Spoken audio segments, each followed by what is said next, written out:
Alright, hello, welcome back. Yes, we are finally playing the Tecnam 2006.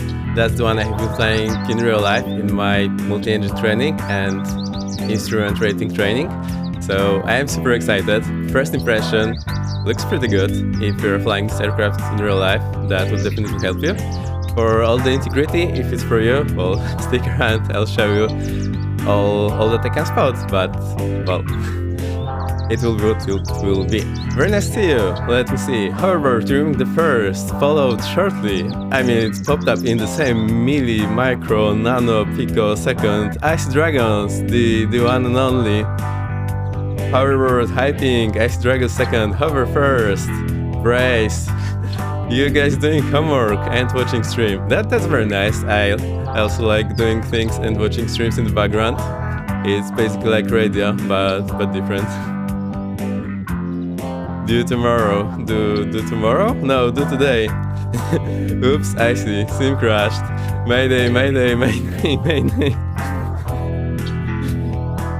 I see the Autobot code to you on this one. You can try another time. Tecnam looks so good. Yeah, I also chose the whale scenery, the wild scenery, the whale livery, the white one. It's actually the registration that we have. This airframe comes in this whale livery. I like it. Got it on my main monitor, don't worry. Oh, I've got multiple monitors, so I can just choose an appropriate place. Alright, let's boot down the base and I'll show you around.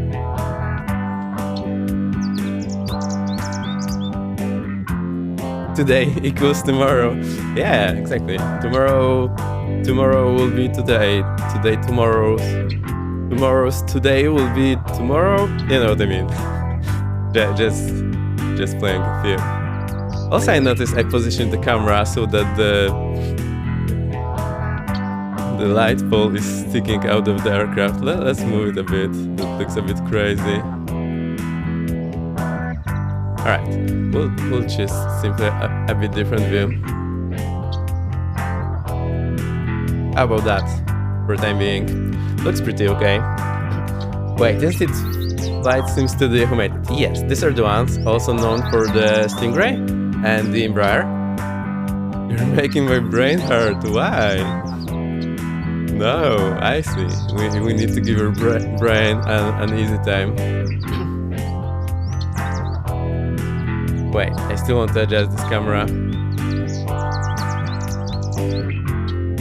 How about that? No. Oh?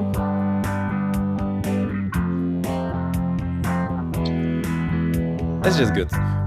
Full zoom in mode on this baby. Looks better. We'll see. I show the plane. First impression. I haven't flown it yet. I just loaded in the sim, made sure everything is working. And I'll see. Hey, how did you figure out the double burping?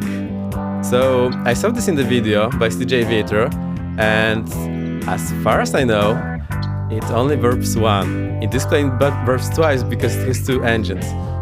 And I also found a video on YouTube of a guy explaining this on another airframe, but the same engine. And basically, as far as I know, and I've always been doing it this way, it has burped only once. Okay, since we're still here, maybe a few disclaimers. I am not sponsored by FSS or not affiliated with in any way. I bought this for my own money, but I'm also nice, so I'll try to be civil about it, point out the issues I think can be improved, and show you what I think is done great, and I've done few things. I have between 30 and 40 hours in this plane in real life on multi-engine training and IRL training. Last time I flew this aircraft was 3 years ago, and all my ratings expired, so I am not current, and anything I say can be wrong, but I'll do my best to give you good information. If you need to rely on anything, just check documentation, check a few documents, ask your CFI, you'll be golden. I'm just a guy on the internet, but, well, I can paint you in the right places to make sure we all understand what's going on. FSS Redemption, doubtful. I mean, they're okay for me. The Embraer drama was coded before the release. They reacted in time and corrected their website, so I think they are neutral for me at this point. I have high hopes for this aircraft. Megabyte, welcome, welcome. We'll be flying the aircraft that they flew in real life actually, so shall be interesting. Still mad about the C-Ray. I haven't checked it or read much about it, so I cannot comment on that. Only plane I refunded. Oh no, Embraer's bad, starting a war. Yeah, it was bad at the beginning. I've heard they made really good updates, and well, Jesus and Ivanes, friends of the channel, have it, and they like it. So it's in progress. Don't want to pick sides. I haven't flown it myself, so can't really comment on that.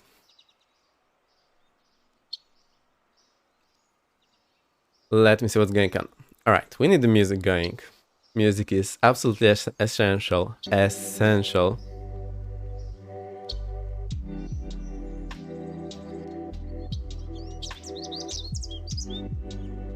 I've killed the guitars and the amp. Rotate design. Welcome, welcome. Welcome back. Very nice to see you.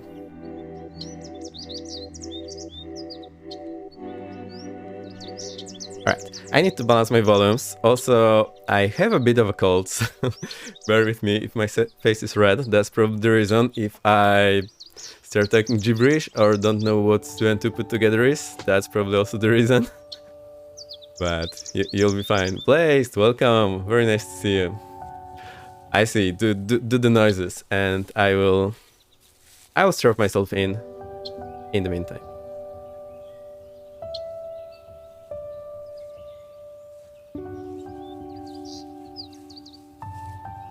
IRL Tecnam pilot is better than you. Oh, I know him. It's me. 11 zeros. Thank you, I see. Also, I changed the appearance of the blurbs a bit. Let me know if you like it. I think I'll need to work on the color as well. Oh god, the one, the only, the menace is here.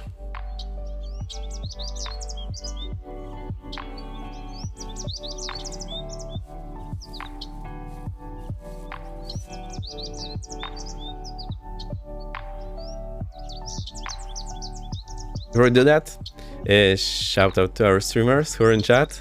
The first. Whoa! I almost got the shield mode. That wouldn't be bad. The one and only IC, the Menace official, also known as Federal Aviation Administration. There you go. Cool person. Absolute chaos. Can recommend. 13 out of 10 chaos. Will recommend. And watch again. When you're streaming again, I see. Good to know.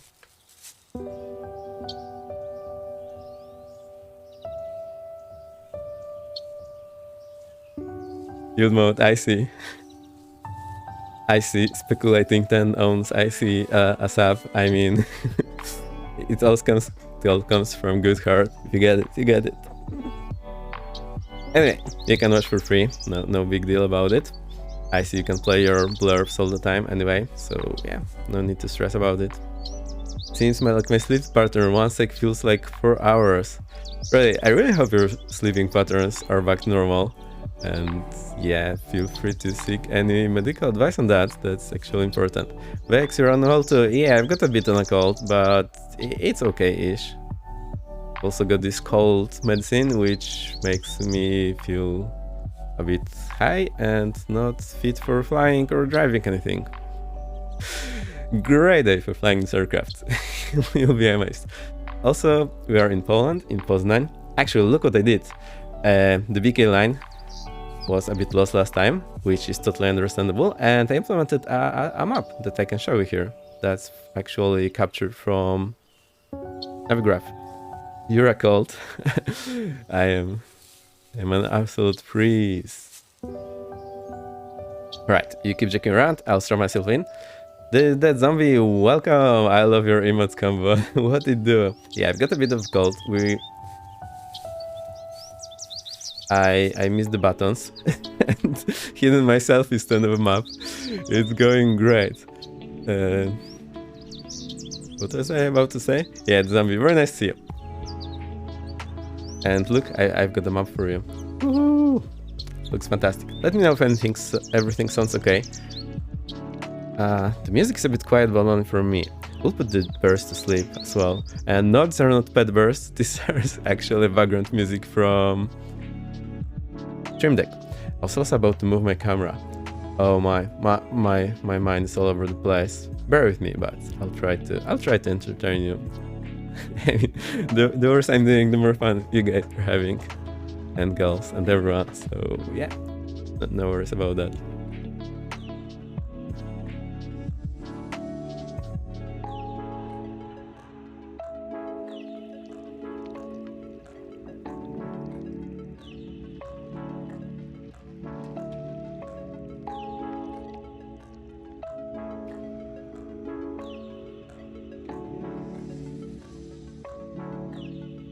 I say I'm one player. I can play usually one thing at a time, but yes, we are on multiplayer Europe North server, unless I messed up and forgot. I think I did. Let's go and fix it. Settings, data, multiplayer is on. Okay, so yes, I'm on multiplayer Europe North as usual. I am way over excited, and you can always hit exclamation mark server. It should tell you where we are. I can see you. I know the reason. Hold on, I see. Hold on, I've got a fix. Incoming, releasing to production now. Is everything sounding right? Can you guys hear the music? I think you can. Okay.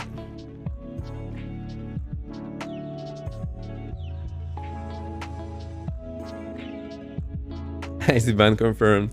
IRL ban. Everyone's cook 757677. I see on board.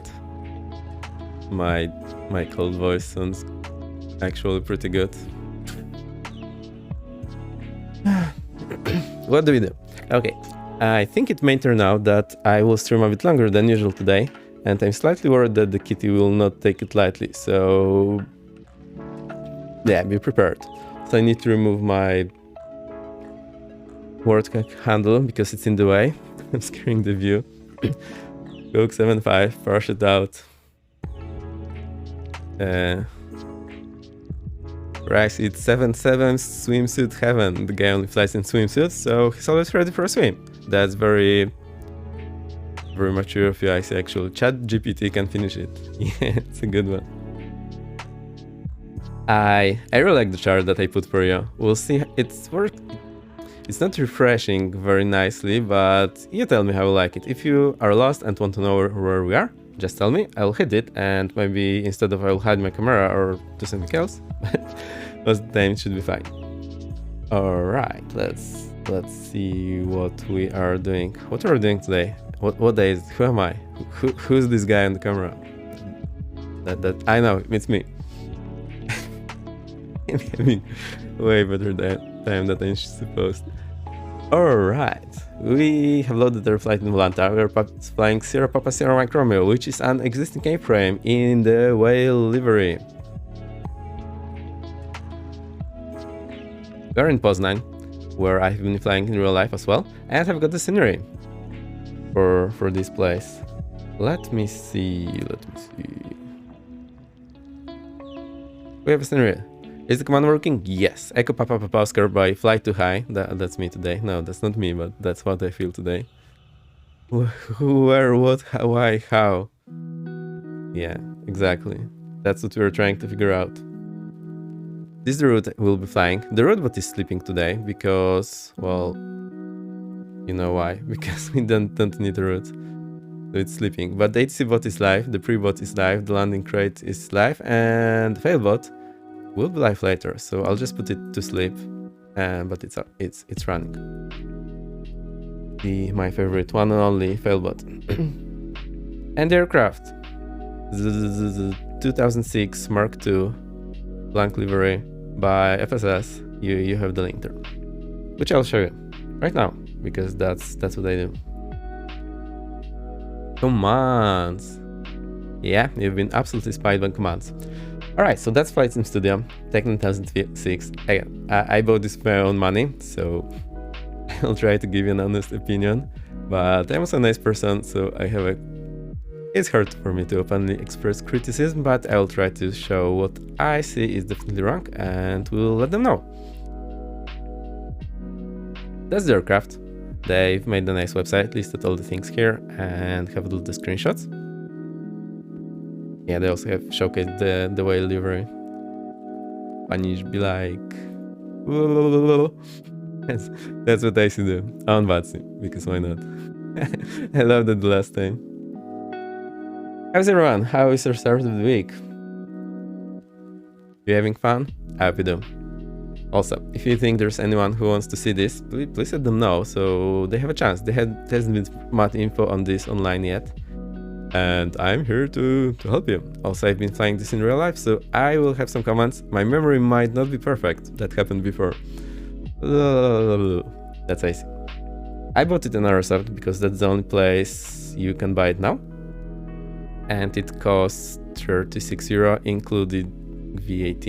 I believe that's 43 or $44. Let me check for a second because I remember pasting this somewhere.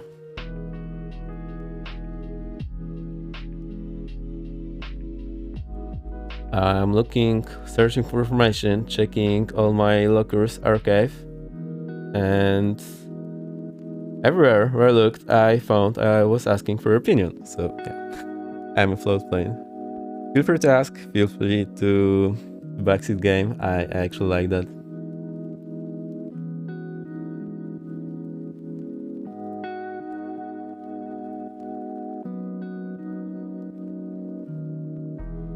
I'm just looking for the price they paid because I remember it's seeing it in dollars.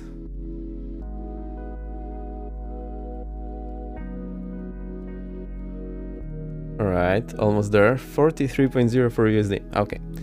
I will be taking notes. This will be on the exam, so pay attention. Now, it's easier to... Thank you, Blazed! Shh. Alright, so... the facts. This is Tecnam P2006 Tango Mark II by FSS. Do we call them FSS or just Flight Sim Studio? See what they say on their website. Flight Sim Studio Mark II. You'll see why I am taking notes later. Mark II? Mark II. Yeah, that's 34.99 USD before tax. Thank you. I'll put this note on.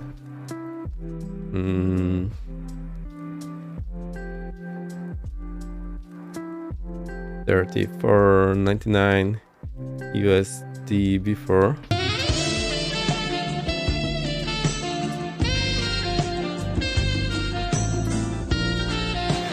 Wow. So where I live, we pay 23% VAT, which goes for a good cause. But just be aware that some shops list prices before tax, some do after. Aerosoft, not Aerosoft, yeah. All right. I have 30-40 hours on this plane, on Mark 1 and Mark 2.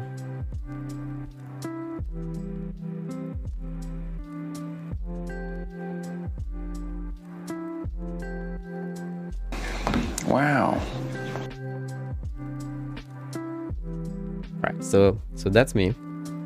I totally cannot type. Great. I will learn. That's a skill. Wow. Thank you for the house, for the sags. I have been having fun.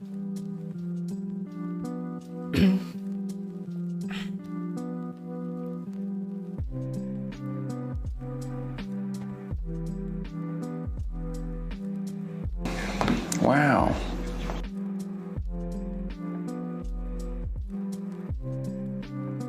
I'll just mark it like that, Mark 1 and 2. I have flown 2 airframes. One was Mark 1, the other one was one of the first, if not the first, Mark 2. It was a bit special. All right, do we need anything else? Any questions here? Just let me know. This will be on the test. More wow. Yay. You will spend all your points on wows. Wow. Wow. Okay. Wow. My first impression. Wow. Wow. Looks nice. Definitely will help you if you fly this aircraft IRL in training.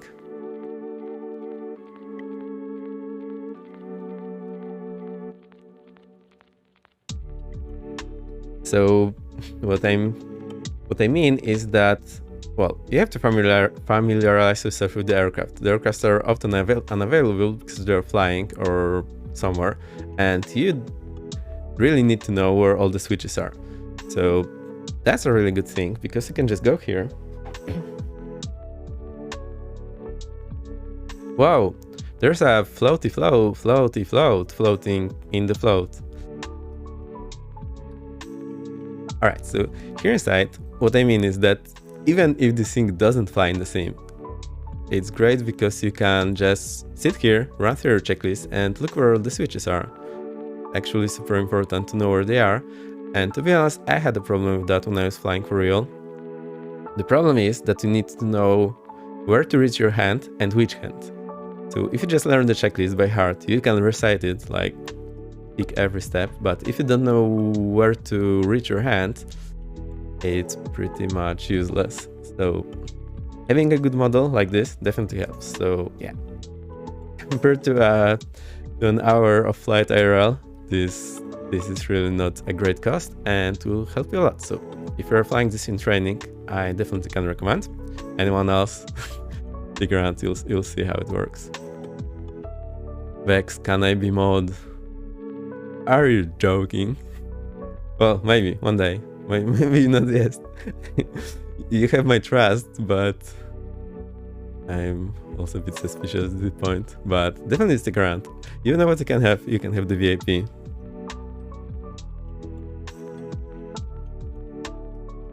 And also hover. Always here. Really appreciate it. Is that better? Are you satisfied, Icy? I hope it works. Oh god, Icy is a VIP. Rotate. You can be the mod. You're a grown-up man. Do you want to be a mod or do you want to be a VIP? Tell me.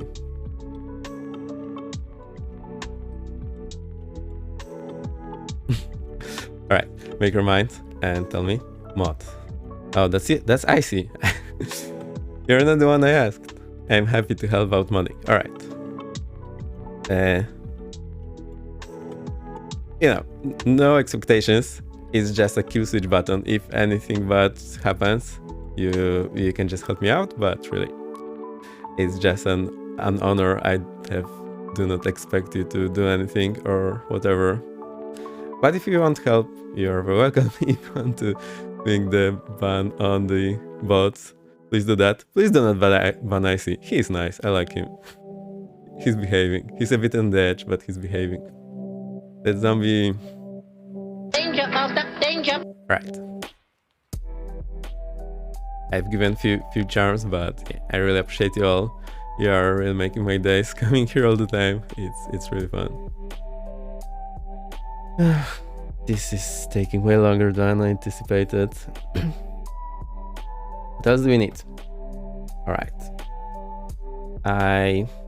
They have a good documentation here on the website, so that's great. They have a quick start tutorial, which I haven't read.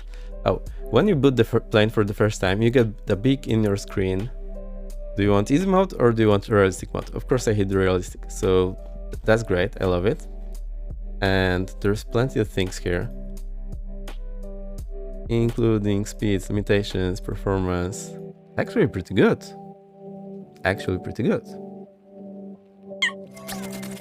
I suggest subscribe. Thank you. Welcome. Was the alert loud enough or was it too quiet? I'm not sure. I bet it would be half to half. That was a gifted. Rotate. So nice of you. Sorry, I'm still not great at reading those notifications. Doesn't happen all too often. Not an OCU. Oh dear. So yeah, the documentation here is great. I have just in case, opened IRL documentation, which I have a link here. I just googled P2006 manual and it's here. That's the one I found online. Like no questions asked. You have the link in the chat. Captain Mustache, welcome. We are flying this baby in the whale livery, and there's icy floating around.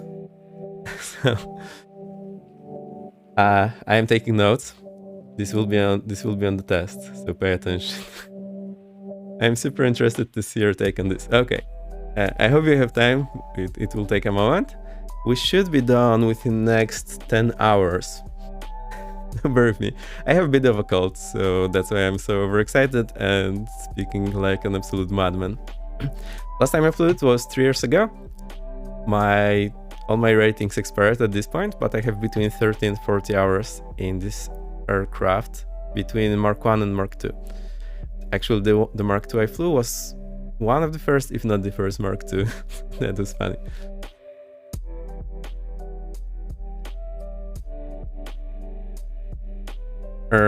Okay, I'm taking notes. Training. I think I need to make this a bit bigger. Hang on.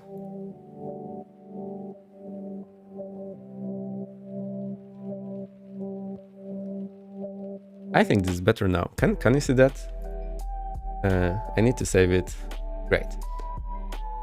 So facts. Yeah, you know that it costs $35 before tax. Always pay attention to that. I paid $43, which is including the VAT.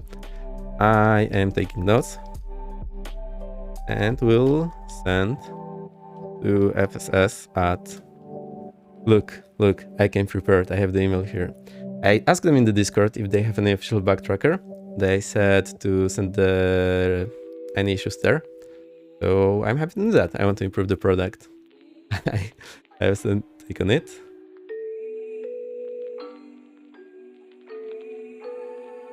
My feedback. It will be super boring me taking notes. What's your views on 2006T, the IRL not on the sim, like flying it? Alright, the IRL. It's a great training aircraft. That's what I want to say. It's cheap for the flight schools. It's way, I think it's easier to fly and handle systems wise and flying wise than other heavier twins. So that's good for the student like me. It's really nice to fly. It's cheap. It burns more gas, so you don't pollute your area with the, what's it called, lead.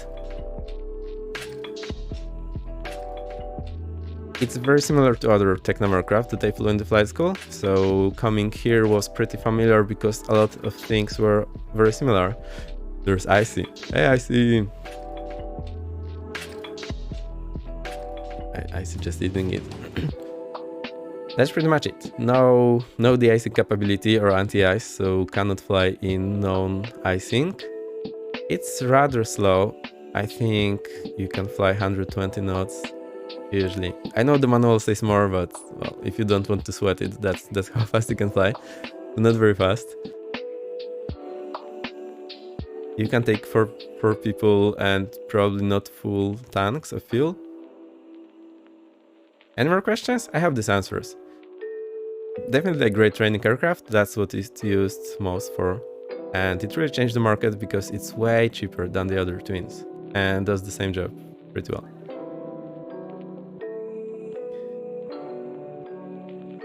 Alright, these are all the good sides I want to share it.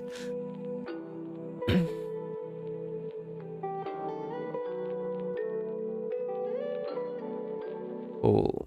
So, first impression, looks nice. If you're learning to fly this one in real life, just if it doesn't even start up on the flying sim, this will definitely help you because the model is there. You can learn where all the switches are. Super helpful. I wish I had that in the past.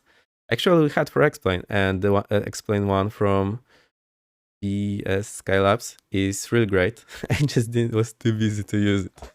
So definitely try to do that. I see it going out of his mind here. And yeah, that's very nice. Sounds like a fun one. Seen it a couple of times myself. It might be wrong, but not sure if it's 2006, but there's a survey company that used them. The survey company probably uses this P68 Portanavia.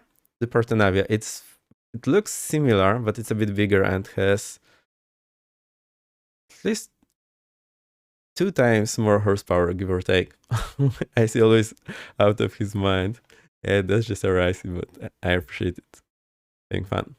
Sam, if you're getting bored or have any questions, please let me know. I'll speed it up. All right, I love what I love. Comprehensive manual on the website. That's really great. All right, I'll show you up. We'll be adding to the list as we go. We'll try to save the list every now and then so I don't lose it. This time, look, I also made a map chart so you can see where we're flying. 18 plus stream as I saw the aircraft rear. Oh no, but there is no APU. Like, my immersion has not been ruined. I am clicking all the wrong buttons all the time. Sorry, the music is back now.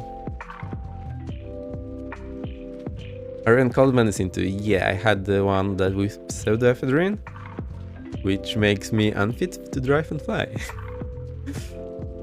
Now we know. Alright, one thing I love, so you see that those tie downs here? Let me zoom in. Those tie downs here. And in every other aircraft that I have seen, the tie downs were going straight into the concrete or asphalt, which is a bit strange because you just kind of hook it like that. It's normally when it's earth, you have those like screws that go into earth or things like in your tent. On the concrete, well, not the case. What they have added here are the concrete blocks for the tie down points, and this is to detail, which I find absolutely fantastic. So I will put it down.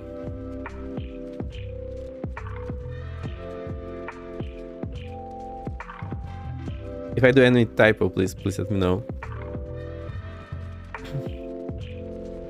Tie down straight into concrete. Let's go. Yeah, so I added this here. That's just great. I love it. I think it's still a bit too small for you. I'll zoom it in a bit more. I think that's better now.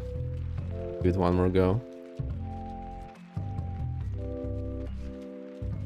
Oh, that's what I like. Also, if you look at the surface, it looks pretty well. So look, all the rivets, the PBR here, that looks pretty nice, and it has the detail I would like. That makes me happy just looking at it. What I want to say.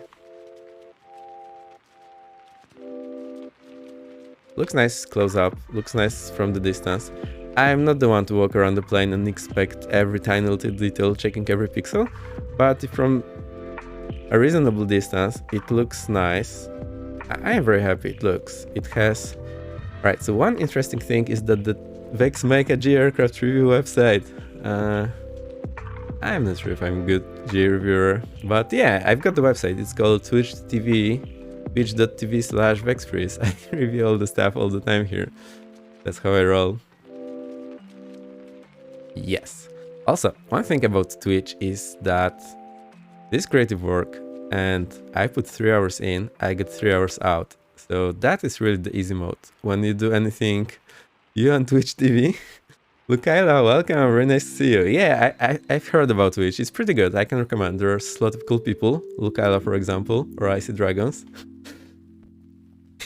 It's making all the notes. Yeah, of course I am. In the most comprehensive software, the notepad. I also, if I want to explain something to you, I have the paint handy. Also, we need to make us a happy little tree here in the corner, just so that we are ready for future proof. That color wrong, or my color vision is wrong. I have a bit of a cold today, so bear with me. It's gonna be fun. taking way longer than I anticipated, but yeah, we can do that.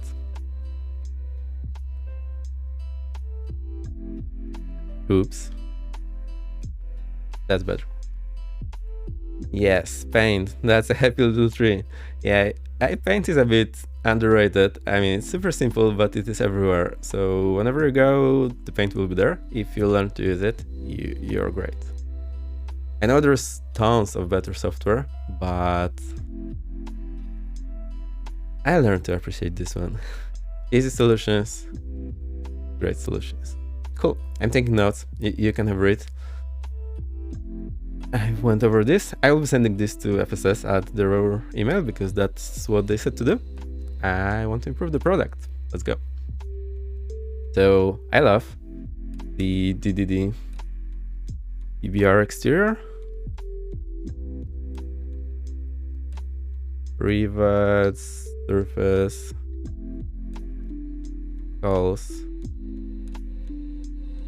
decals, details. I like it. Maybe we'll find some issues, then I will take other notes. But so far, on the first look, I really like it. And drink a brown sugar oat milk shaken espresso. Oh. Breakfast. Yeah, enjoy. Also, we have Icy here, just parked overhead. He's floating, so don't worry about that. Why am I hitting all the wrong buttons? Why is the music so quiet? What's going on today?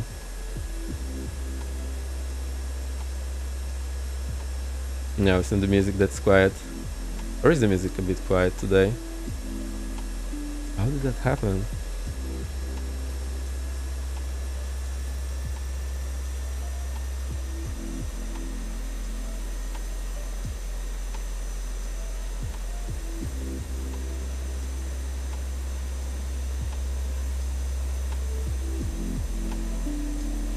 No, I think that's too loud. Okay.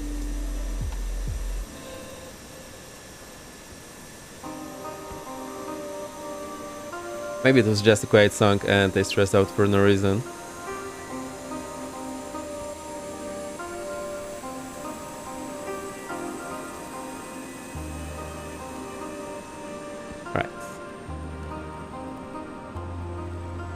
Right. It's a bit quiet compared to the external noise. Yeah, the external noise is up because there's no engine running and the compressor is lifting up. So bear in mind, all the sound effects sound might be different than here in the sim because I have compressor applied. So basically the quiet noises go up, the loud noises go down. This is to protect your ears. Otherwise, yeah, we are bad. You know, if I go outside and it's now blaring in your ears, that's bad. So the compressor will tune it down, and when it's quiet, it will bring it up. Now, because there's nothing there, it just brings it up. Yeah, balanced out the essential. Yes, that's what happens. Oh, so when I'm talking, the music goes down because I have ducking. I forgot about that. That's why it is quiet. I'm just crazy today. Balanced audio. I'm afraid of compression. I can help you. I've played with this a bit, and well, you can have a look. But I think I'm in a good spot. I also got a great help from Chewy, who showed me his settings. I need to do the shout outs. Who was second streamer? I think 10.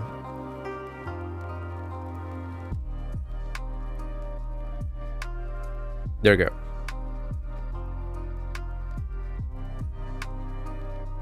Cool person. 10 minutes until landing on Twitch. Can recommend. Always fun. Alright. I think it's time for the bot. Do you want the bot? Of course you do. That's what you came for. Alright, maybe we'll start a bit. Alright. So if you look at the prop, that's where the trouble begins. This smile.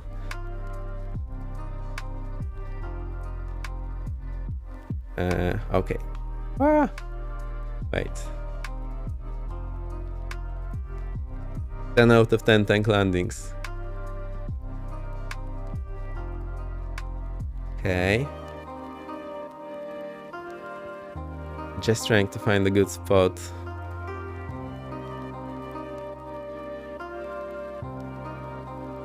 It's not so easy. Okay, I think if we look from the upside, now we can clearly see that I'm not using the drone camera all too often. Alright, the prop, because the outer part travels a longer distance, it has a way higher velocity than the inward part, right? So what happens when your aircraft moves forward, when you add the vectors and do the math, or just draw a triangle, if you just had a flat blade and it was rotating, not like rotate design, but a bit like that, what you would see is that the tip would have higher angle of attack than the root. And for this reason, what happens is that there is a prop washout. So if you look at any prop in real life, at the root, like in some, it will have a very high incidence angle, and then it gets flat as you get towards the pitch. So this is done correctly here. And also the leading edge is round and the trailing, no. Is it right? I'm not sure. We'll need to have a closer look. Wait. This is the leading edge. Anyway, you get the idea. I need to reset this view. That's a bit of a huge aircraft. This aircraft has never been here in real life, by the way. So the prop wash is done correctly. I know CTM is going crazy about this, and I totally agree. Now the only problem is that the blades, the model of the blades, I think someone did some mirroring here or copy paste and something went wrong. So if you normally we tell which way the prop is spinning as looking from the behind, which is usually where how the pilot sees it. So in this aircraft, it is rotating clockwise, viewed from behind, or I call it to the right. Most Western aircraft have that. Now when this is rotating to the right, on takeoff it yaws aircraft to the left and you need the right rudder. So that's the way to tell. Spruce goose, yeah, that's the one. Nothing to see here, just a big deck. And the problem that we have noticed is that when the blade is rotating that way,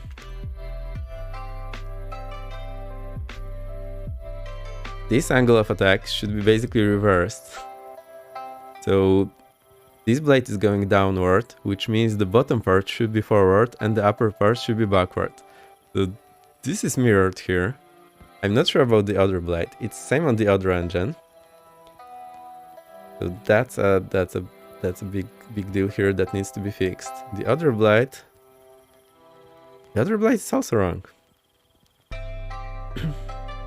Also what I can see, look that there is this round edge here, which should be on the trailing edge, but it should be round on the leading edge and sharp on the trailing edge. So that looks a bit off as well. Yeah, and this is sharp, the other one is blunt. So there's something wrong going here. And one more thing, if you look at the textures, not super easy to tell right now, but basically what you have is you have this metal reinforcement on the leading edge of the prop. And now we can see that it's here on this side, and on the other blade, it should be here, but it's actually here. So this is wrong. We'll take a note. Yeah, for Sentinel great, it's not a great plane. Texture button like this and over. Yeah, we'll see. Well, anyway, the model is just part of it for me, so I can live with that, but definitely would be better if this has been modeled correctly. Rotty designs like the 224. Great. Oh, okay, we're talking about the 224. Got it. Cool that you got it. I like to hear from you. Button for the price, $20. Model can always be fixed if they got bothered about it. I think the only problem about model is that it will break all deliveries. Bunker Monkey, welcome. Very nice to see you. Alright. Improving my shoutout game. We had the CCM, our cool Canadian friend, streaming and talking on the internet. Always fun to be around.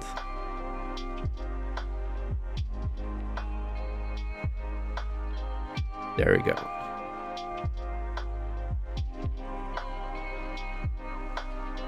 it's possible that the prop pitch animation can be tweaked a touch on the low end. That will fix half of it. Maybe. You're very welcome. Alright, so we need to take a note of that. The definitely needs fixing.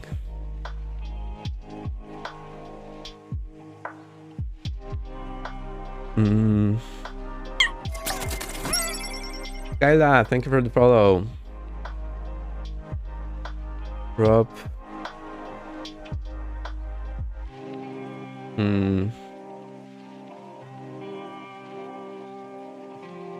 IRL.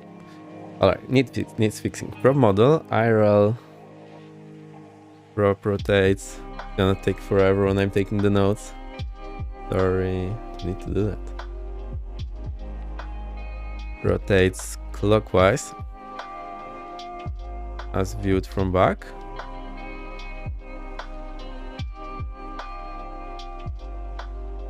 And how do I even express this? Leading edge should be blunt. Trailing edge should be sharp. Metal reinforcement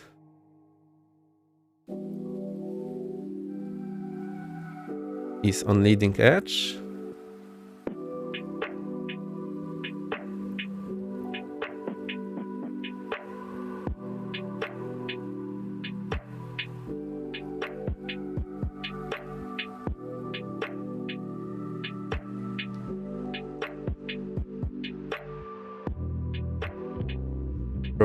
Prop model is mirror trunk, IRL rotates, prop rotates clockwise as views from the back. Leading edge should be blunt, trailing edge should be sharp. Metal reinforcement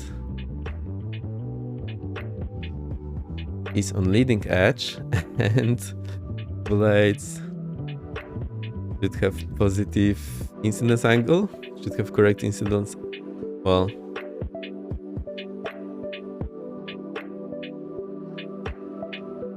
positive incidence angle. Let's go like that. Node prop wash seems okay. Wash out.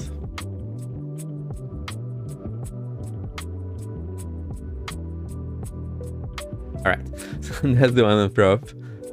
It's definitely wrong there. So I would really like to have this fixed. Okay, I wonder if we'll even fly it today. We'll do that. Cool. All tiny little details, the covers hang ground, everything seems to be super cool. One more thing that I noticed that was definitely wrong. If you look here on the back, I'm doing the wrong parts that I have noticed before in the video, so we'll go through them and then we can move on. If you look here at the well, it's not the elevator. It's called Are we there yet? We've been here all the time. I think it's called the stabulator, and we cannot view this in the drone mode. It's called stabulator because normally you have a stabilizer which is non-moving, and you have the elevator part which is moving. Here it's one thing. So I think it's called stabulator or similar. And here at the end is a thing that's called anti-balance tab. And the way it works in real life, because the whole part is moving, normally when only the elevator is moving, you feel the force on the yoke because all the wind is just pushing it one way. But here the wind will help you on the leading edge part and make it hard for you on the trailing edge. So this throws balance out a bit. And for that reason, there is anti-balance tab here at the end. And when you pull the yoke, this balance tab actually deflects up to put more pressure on the yoke. When you push the yoke, the balance tab deflects down to put more pressure on the yoke. Also, what seems to happen, when I try to push it, it moves only a very tiny bit. When I try to pull it, it moves a lot, which seems okay. I'm not sure yet if that's correct or not. Maybe we can change it with the trim. So I'll be trying to move the trim now. Let's jump to the cabin. move the trim all the way forward. So still not much on the pushing, and when we put it all the way back, turning, still the same. And oh look, this is trim tab. Okay, this also acts as a trim tab, so it's combined trim tab and anti-balance tab. So it moves when you trim it, but it also moves when the tail plane moves, basically. So that requires some correction. I need to get my heating on, so I'll be back in a second. Please bear with me.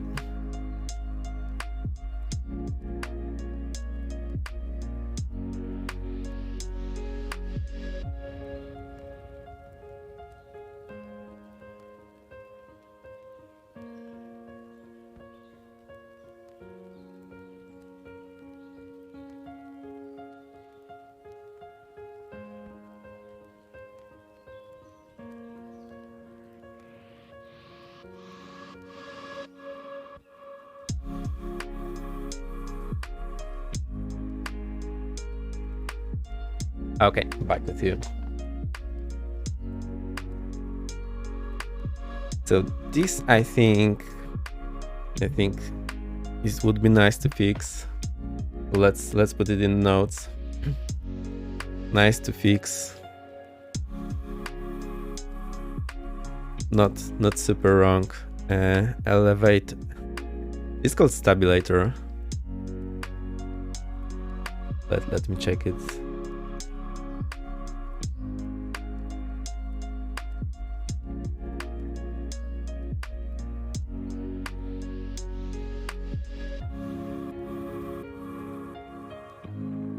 Called stabilizer. I don't know how to say it.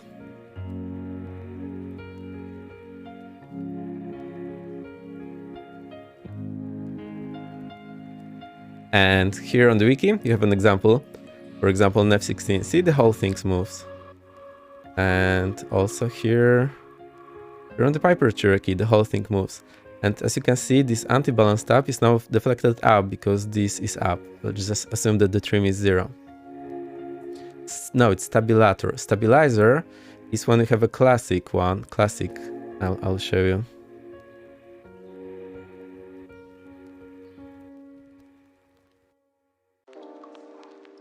Like in, for example, 737 or something like that.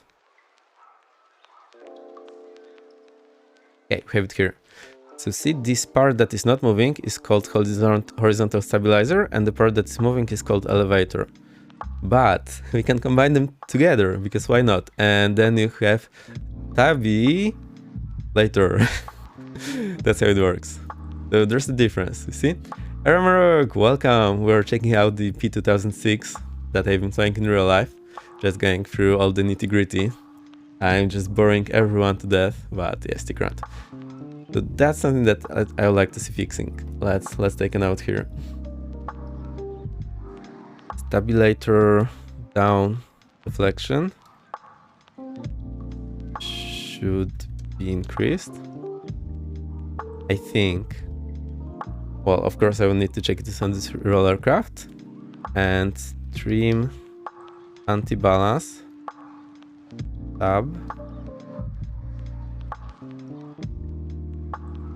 Okay, and combined trim anti-balance tab deflects up when stabilizer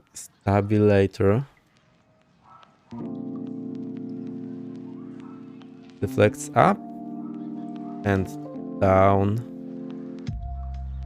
when stabilizer deflects down on top of trimming motion. So it combines two features. It's trim and it's also anti-balance tab to add more pressure on the yoke. So pilot has more control and also do not do any oscillations. I have just written this down. Got explorers in 30 bags. We are out in town tonight. Cool, enjoy. Sounds good. Stabilizer, okay, not boring, mate. Interesting. Yeah, it's... Well, when you do PPL, they say you will learn this in the ATPL. When you do ATPL, they say you should have learned this in the PPL, and then you need to hit the books and just be curious. But to be honest, not super important one. It's good to know, but it's not the most important thing to know when you're flying. Yeah, I'm virtual FI. I'm not flight instructor in real world. Never been, never did the training. Just more commercial license. But I've got some knowledge which I can share. Of course, anything I say can be wrong, so please look it up, find it in the book. That's always a good way.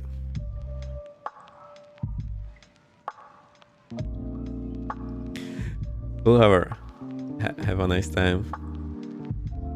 Anti-balance stand can also decrease control surface flutter and help to maintain centering. Yes. I mean, it's pretty obvious once you think about it, right? It prevents the thing from going up and down for no reason, because we're running out of words. I actually didn't know that that's it for that. I was thinking that if you leave the controls alone, then it will not make it move up and back and forth all the time for no reason. Yeah, it's a cool feature that most people are probably not aware of, because why would they? Anyway, when I check the aircraft, I just move this and see if it's moving. Alright, so that's noted down. I will try to save it.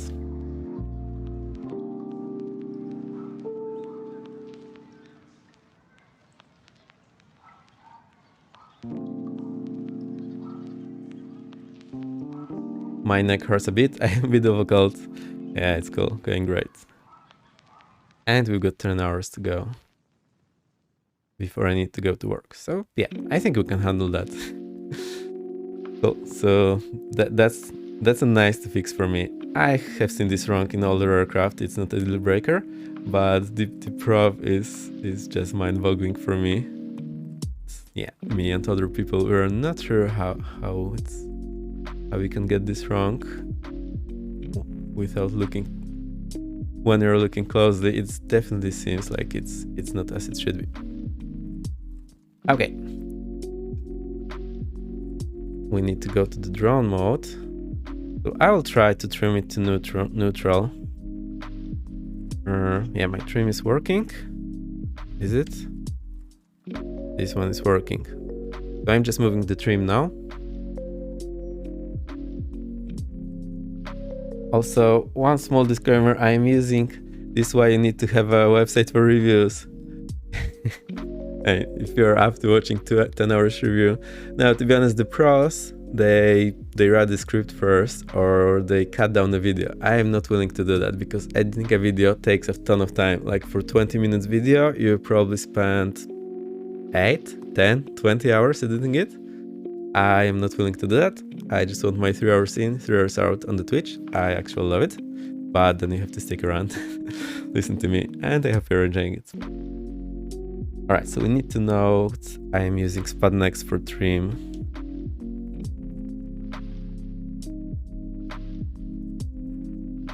So I cannot check how the trim works here, and if it's good like in PM737 or if it had this weird pose like every other aircraft.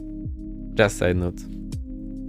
And we are on version 100, I believe. It's also an important note.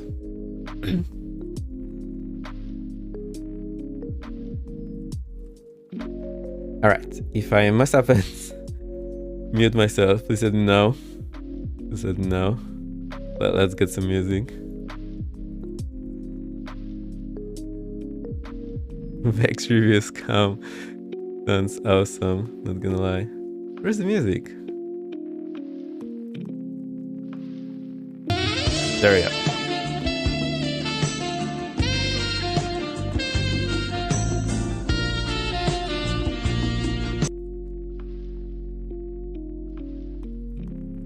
I am still having trouble operating the drone camera because I do not do that. I just like being in the cockpit. Yeah, so the exterior model, from the distance I tend to look at it, looks pretty okay. Alright, but maybe when you get super close, I think it's cool. Look, it has all these screws here, on the top.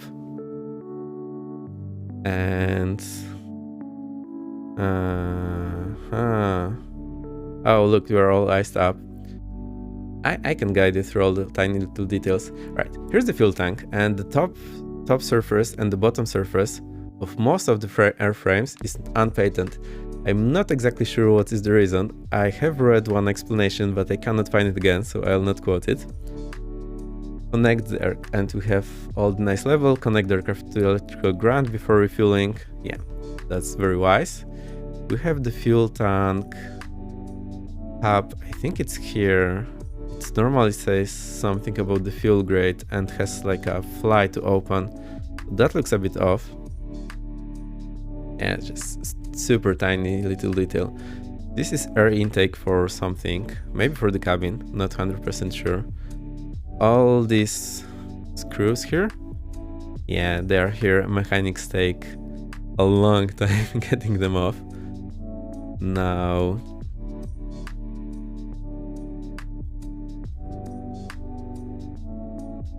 wow, is that to avoid fuel icing? I don't know. I really don't know.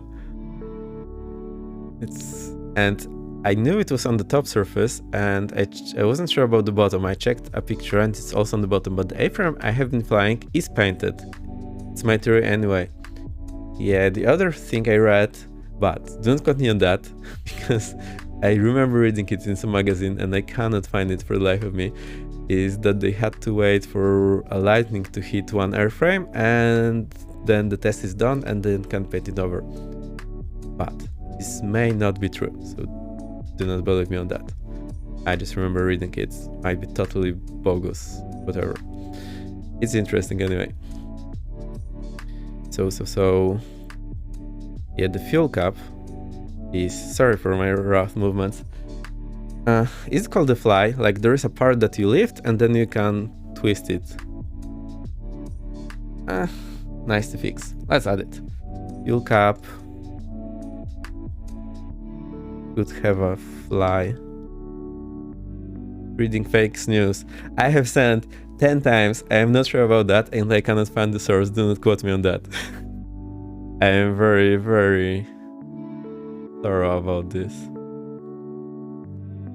I'll try to add that according to my knowledge and things like that, just to make it absolutely sure. Everything I know about aviation airframe from Vex, of course. I am so good, I taught you all that before I was born. Probably. Alright. You have read about the burping. So the way it works...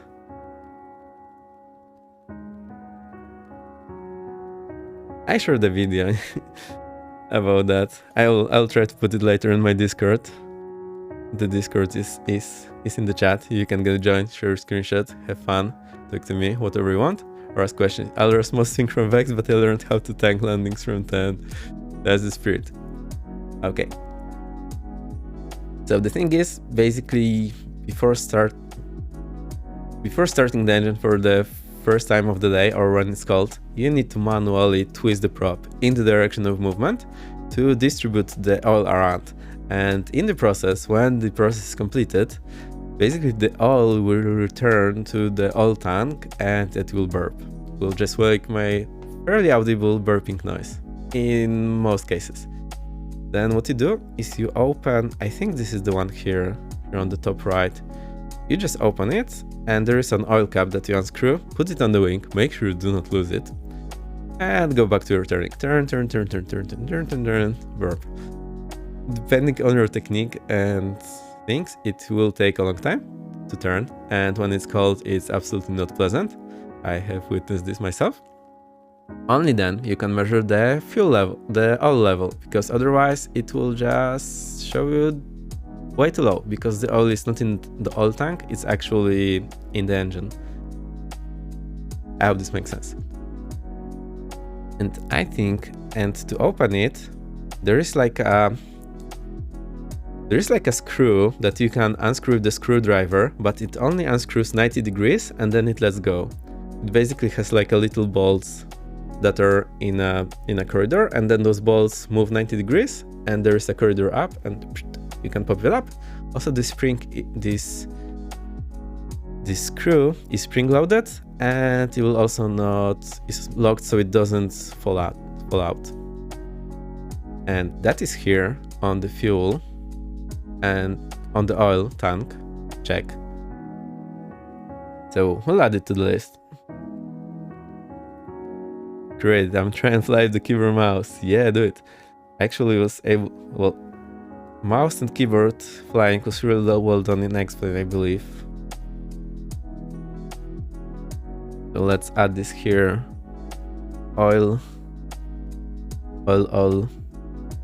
Not cap, how do I call it? Oil cover?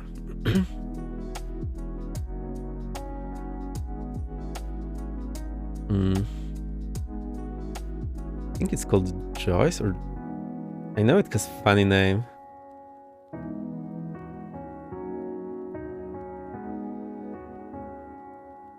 If only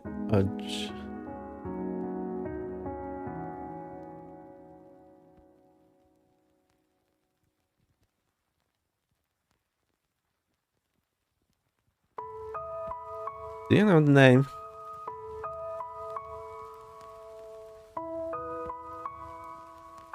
Let's just call it lockable screw for lack of better wording. All cover and coolant expansion tank.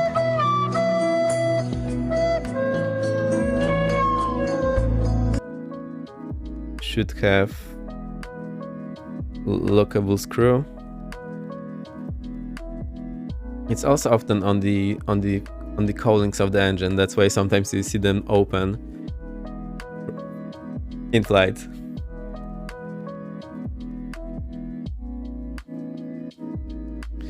I'll put the question mark here so that we can file the detail later in some picture. Coolant. All right. So you know we need to check the oil. Also, one other thing in this engine, it's cooled with a coolant. So there is a liquid that runs through the cooling system to cool it. A bit more sophisticated than in the other ones. And there is a coolant tank that basically holds the coolant, but there's also coolant expansion tank. So on the coolant tank, it's just plastic, see-through. You can see a line and you say, okay, it's okay. But the coolant expansion tank, it's metal, not see-through, and it has a cap that is very difficult to unscrew and very difficult to put back in. Also, in many engines, you need to put your hand super weird position to do that. And that, I believe, is here. So the oil is here and the coolant expansion tank is here. And there should be like a hinge here, and this screw that you press and twist with your finger or a screwdriver. And it also needs hinges, which are not here. So basically there is a hinge here and a hinge here. Give or take, I don't remember exactly, it's been 3 years. That's how I remember it. So we can check some detailed pictures. All right, that's that. About the model. I see, our plane is iced up. Please unice it. Also, this aircraft features absolutely humongous winglets, which in the crosswind landing or when you're taxiing the crosswind will just tilt the aircraft to the side. They are humongous compared to the side. Basically look like the vertical stabilizer. Other than that, exterior model looks super nice. One more thing here, there is an accumulator here. So it's not emergency oil tank.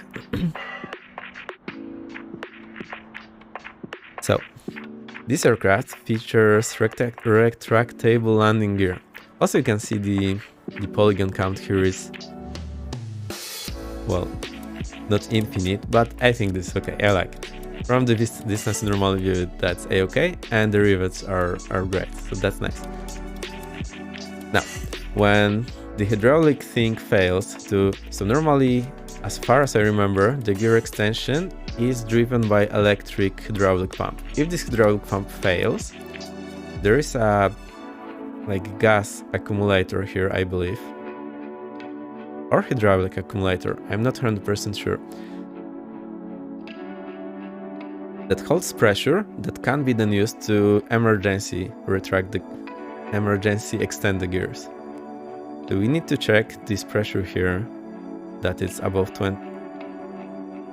This above 20 bar or below 20 bar and above something.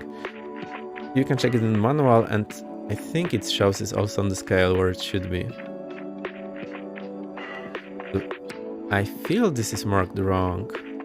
Let's put it in the notes, but I need to check it.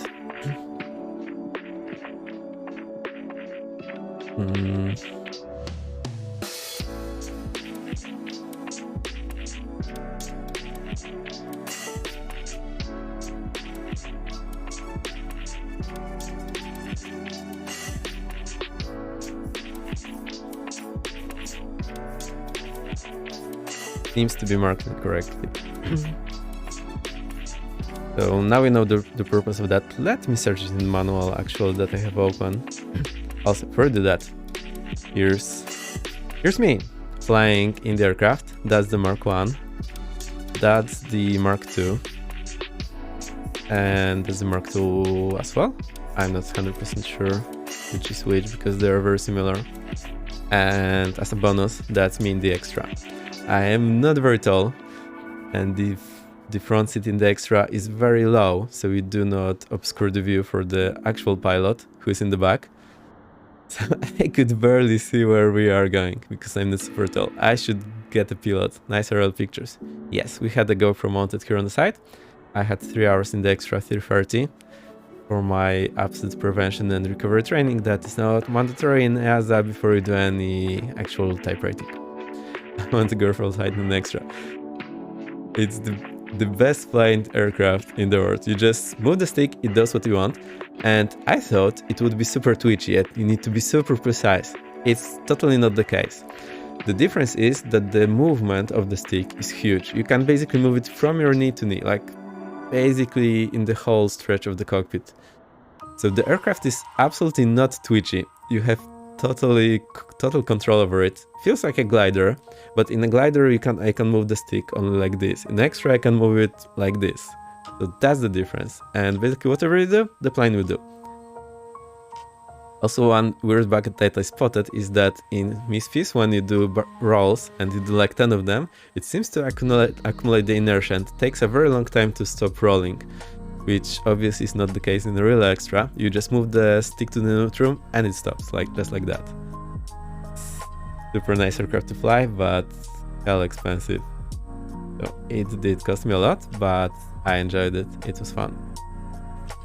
And here's me spending time in the Tecnam.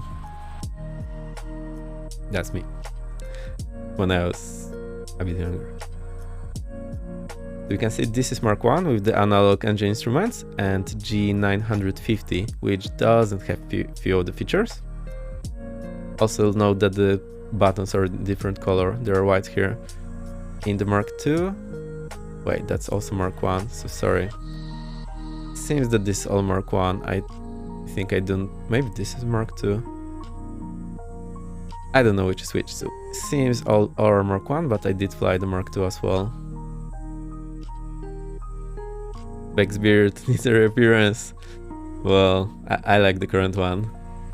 I had the previous one for a long time. Let me find this here.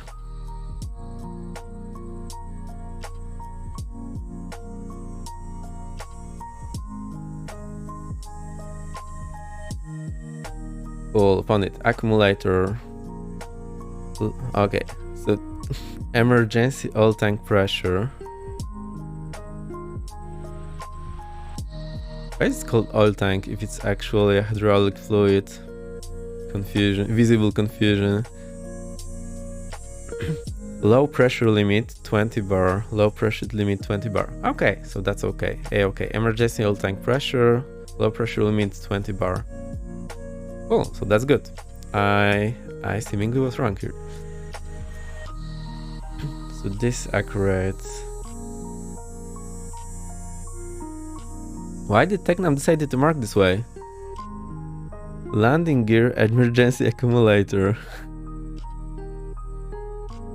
Why they call it oil? I sincerely believe this is hydraulic fluid. Obviously, I have zero reason to get my hands wet in the fluid. That's what only mechanics can do. All right, so this is good. We can strap this back. Hey, okay.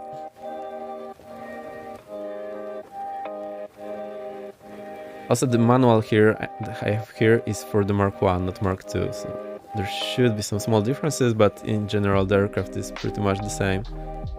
That's what should be written on the fuel cap. So that's what's written on the fuel cap. I think we didn't see that there. So let's write fuel cap markings missing.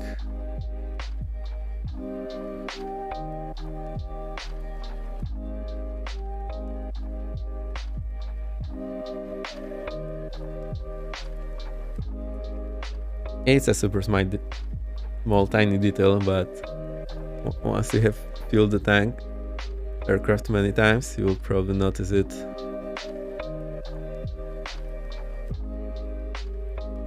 It should be here on the cap. Oh, and the fly on the cap seems to be inaccurate.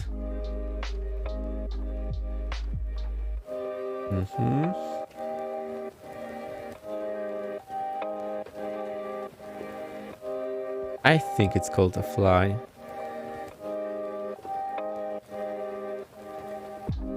Oh, there.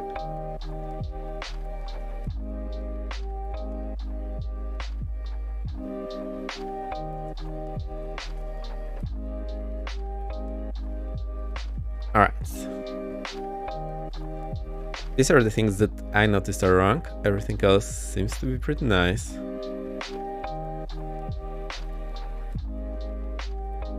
This part that I believe is, well, air filter in front of the oil cooler, something like that maybe. Again, I am not allowed to look inside there, and there is no way to look inside.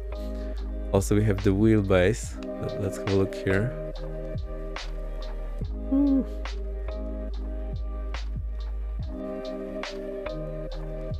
No, I cannot. I don't seem to be able to do that. How do people do that? When I do the pre-flight, I just scroll under here and have a look at this compartment. If I see any leaks from here, if anything is dripping or looks super bad, anything looks broken, that's what I'm looking for. Every single time it has been a-okay. Also have a look at the gear, this brake fluid hose, if it's not broken or leaking. Touch the tire, it has the pressure. You can kick the tire a few times to judge the pressure.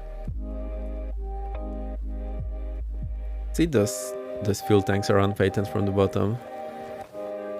You can also move the flaps, move the ailerons on the pre-flight, and obviously, very important thing to check in every aircraft, those hinges here, there is a piece of metal going through, like a very long pin that's angled at the end so it doesn't fall off. You need to check it's there and it's not broken and it's there correctly when you move that. So that's one thing that you really need to check. Also, this hinge pin is also here, basically everywhere. Check the motion.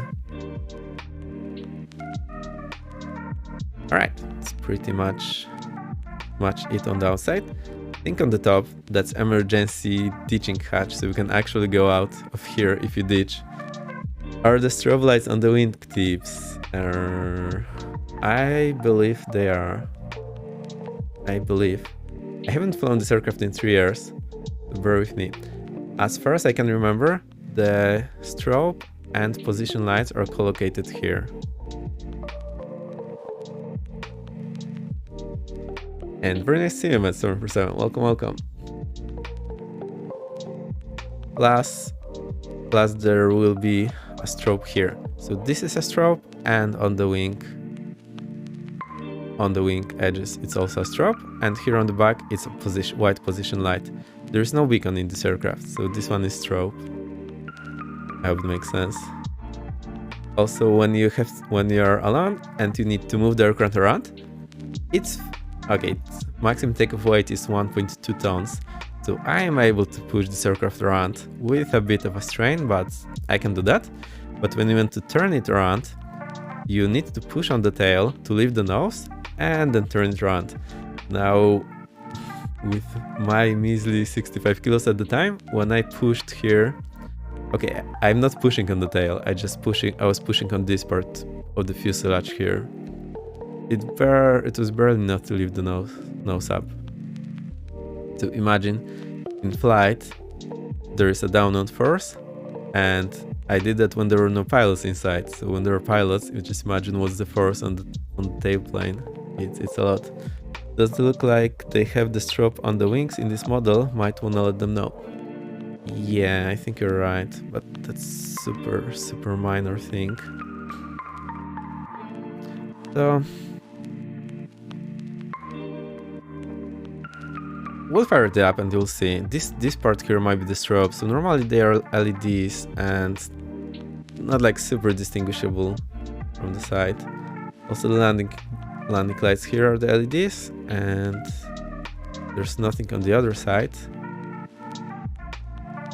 There is this thing here to put turbulent flow on the upper side to basically stick the airflow in the stalling condition. And here is the stall probe. So basically on the pre-flight, you turn on the electricity, you lift it by finger, and here if there is a signal in the cabin, that's what you can do. Basically this small black thing here is moving up and down. So if it's above critical angle, the airflow will just move it up. Super simple, smart design. Blow into it. No blowing into anything in the aircraft. Never ever do that. I think never mentioned it on any streams. Those pitot tubes here. Some people who are not close with aviation, they have an urge to blow into it. It's absolutely forbidden. Do not ever even try doing that. First, you can damage all the instruments. Two, you will introduce moisture into the system. You'll be blocking it on wreaking havoc. Never ever don't do that. Okay.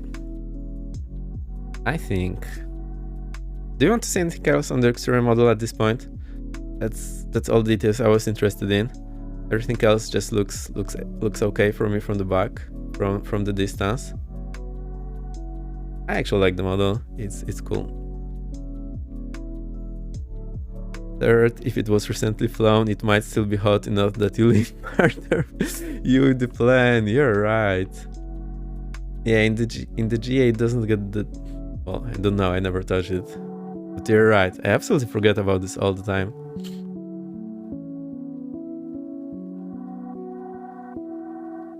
Okay, let's jump inside. We'll check things. Nope, that's better. Oh my, we're doing absolutely terrible as far as the timing goes. So inside, all right, this is, it's actually okay. A bit dark, or is it okay for you? The model looks super nice inside. I really like it. Like all this texturing inside.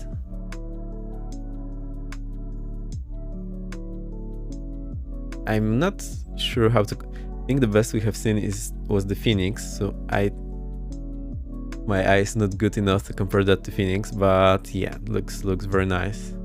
I'll put it to the notes.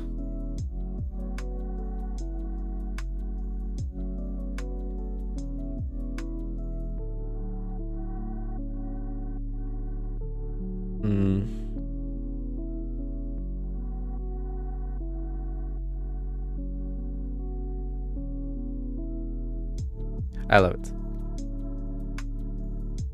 Now we have to explain why blowing into the pitot tube will harm it, but not the wind at 100 knots cruising. I believe a human being is able to put way higher pressure doing that than what you have when you're flying. Anyway, basically you're not allowed to. Don't do that. Of course, there is a chance you might do it and not damage it. Maybe some mechanics, when they have hit for it, they know what they're doing. Maybe they can do that. But for me, that's absolutely forbidden.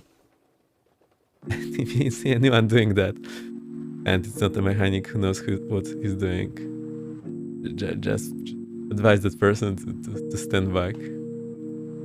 Also try never to touch the windshield, because it's not glass, it's plexi.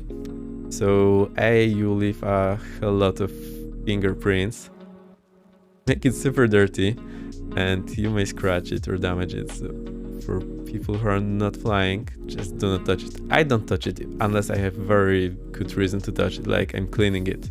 Otherwise, I just don't touch it. Bad idea. I need to get the ice off, so let's go to assistance. I think that's the icing for me. Didn't work. Try again. You know why? Icy, it's not about it's about the ice, not icy dragons. It's the ice here. Okay, I'll keep it off for the time being so we can look around. So, looks super nice. Also, yeah, look, there is a placard here. So this is deviation table for the magnetic compass. Why are you not shouting? You have been on the notes all the time. So here we have magnetic compass, and there is deviation table, which basically has like 1 degree off or 3 degree off here. That's a nice touch. I'm not sure if these numbers are actually reflected, but I like to have it here. One thing I saw broken is that decreased decal is wrong, so we'll put it to the list.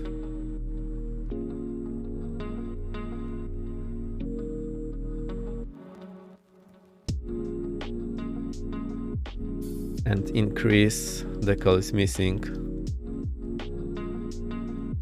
And increase, okay, only the increase.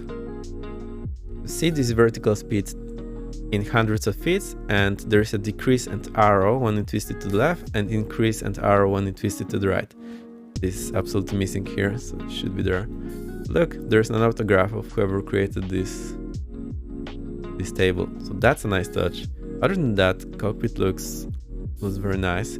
It is a clean looking cockpit, but the aircraft usually is pretty clean anyway. Yoke looks nice. There is an autopilot disconnect, control wheel steering, the blue one. Wait. Oh, and the push to talk is just on the... I know what to do. Bear with me.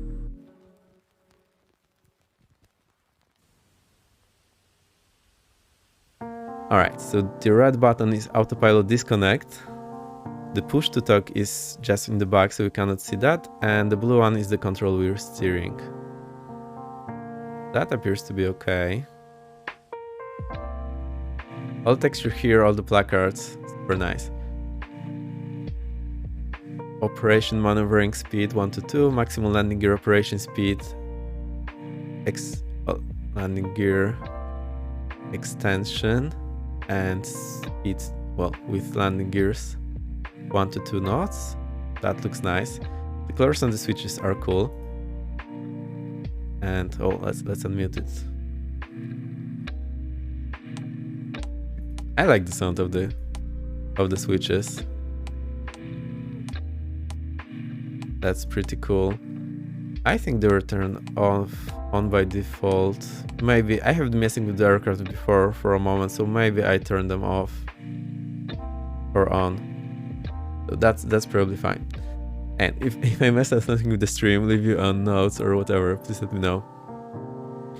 The throttle controls, yeah, that's what the handles look like. That looks nice. The propeller, and also one thing to note: in many aircraft, when you move your propeller levers to 0, they stay here, and then you need a specific feather input that is not bindable in the flight simulator for each axis separately to move it to the feather.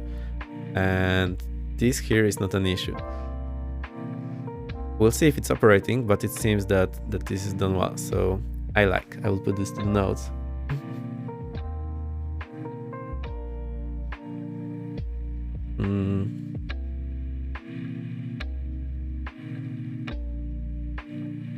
Nice to fix. I like. I just put I like. Not mind blowing, but I like it. Prop.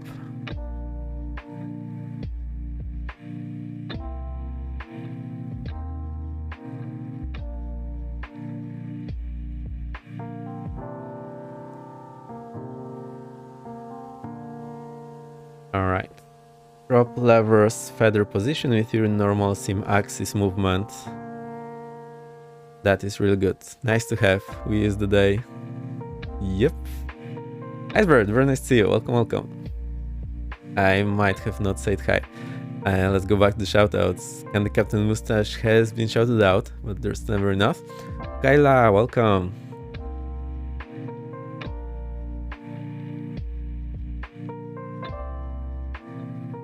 Undercon streamer, go check out. I like you going out of your mind to try do the flow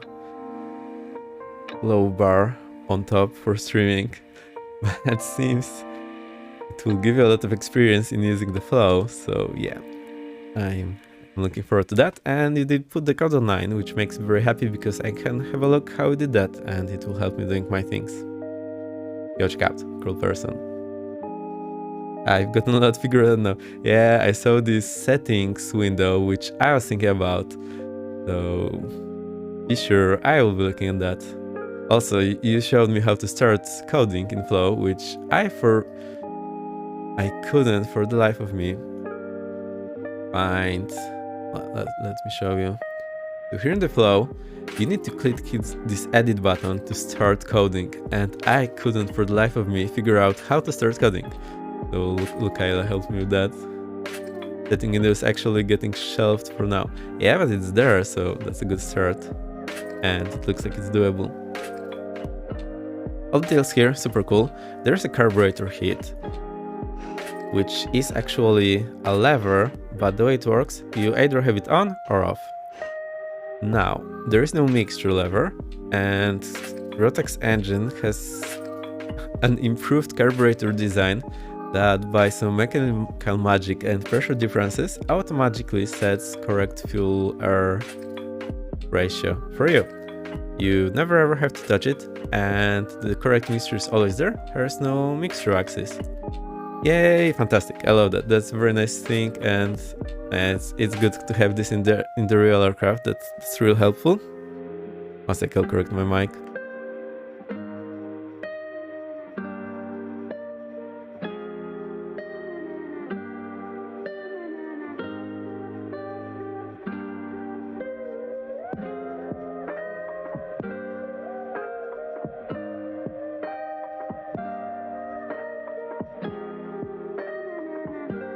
Alright, Pro Streamer. So there's no mixture lever, which makes it very easy. You cannot mishandle mixture. Also, the carb kit, because of this carburetor design, it is less susceptible to carburetor icing than in classic aircraft. So in Cessnas, you need to use the carb kit a lot, and we have to be very careful about using it as preventive measure. In this one, not so much. The manual says you should only use it when strictly necessary and only for a short period of time, and it shouldn't ice up basically never. They put it here for safety. I guess 1 or 2 people had it iced up in real life, maybe more, but so that's why it's here. In the non-certified planes it's not there actually. And you should also not operate the carburetor heat above 75% power. It's basically not required and can cause trouble. As far as I understand, it will heat and something goes off with the fuel air ratio and you will get explosive combustion. That's what I read on about one incident where someone had it on by mistake and go around, but I'm not 100% sure, so that's to be checked in the manual. I think I want to know is, can you bind this to the axis? Because I don't know. To the axis. to a separate axis, because normally in the sim you can bind only one carburetor here that operates all of them. So that's a question for me. I'll figure it out. I'll just put it here in the notes. Maybe it's in the manual that I didn't read.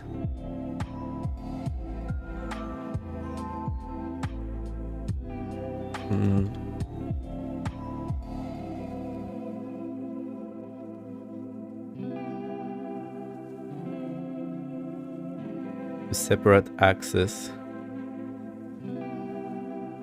So axe and axis have the same plural, or am I going crazy? I'm not a native English speaker. Sometimes I figure out things like that after decades of using the language. Yay, welcome to my world.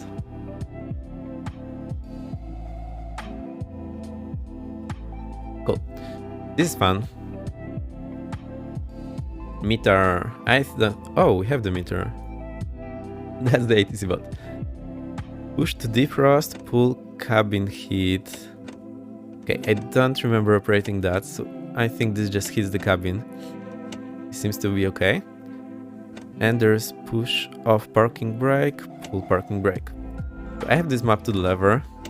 Seems to be working nice. I'll just put the levers in the normal position. When you shut down the engine, the probe should be full forward. I think by default the plane spawned with this in the feathered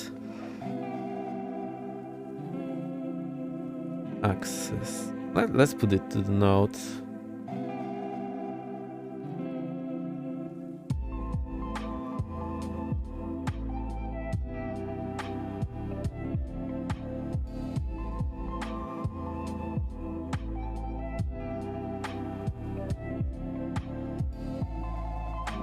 And fields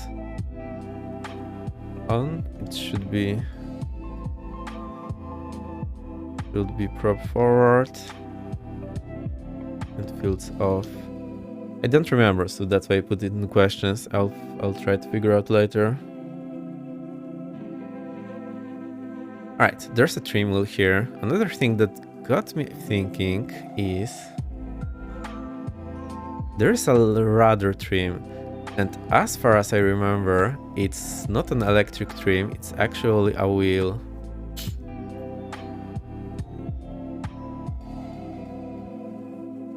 So I need to verify this. But if you think about it, if your electric motor for the trim fails and you don't have a wheel to manually turn it, you are having a very bad day. So there should be at least a mechanical backup in this class of aircraft. It doesn't seem to be there, which gets me a bit suspicious, so we'll put it to the notes.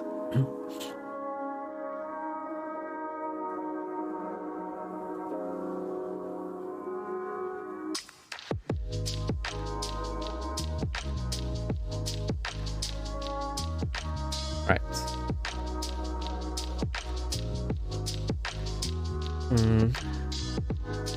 Nice to fix. I'll put nice to fix. Nice to fix. I need to verify.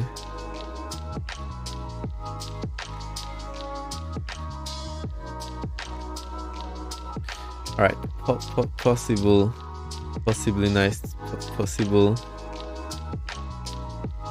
wrong.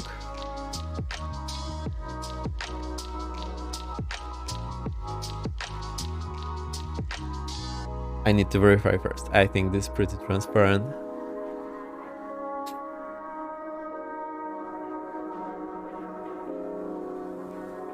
Alright, so that's here in the notes.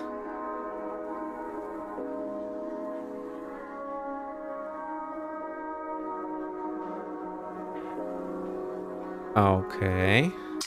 Next thing we have here, there is choke for the engine. So we do not have priming on this engine, but you have choke. Basically, it, if I remember correctly, makes the fuel-air ratio higher on the fuel for the startup only. So that's in place of priming. The other one moves as well. I just cannot get into the click spot. Yeah, there you go. This one for each engine. They are pretty nice on this aircraft, but on the other Tecnams, I do not like them. There's like a very small lever hidden under the panel, which is very hard to reach and super awkward to move. Okay, what else do you want? Apart from that, everything looks a-okay. I think I like these clicks of the buttons here. That's very nice. I'll have the yokes.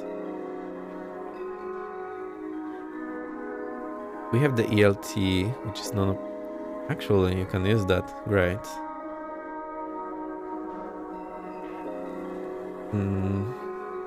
There's the tablet that can use for the pre-flight.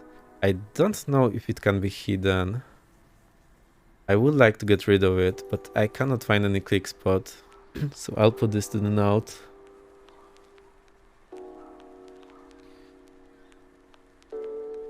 Possibly. Nice to have.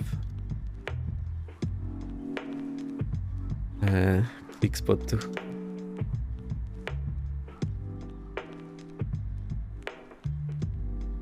I also couldn't find the one for the checklist, so we'll check that later.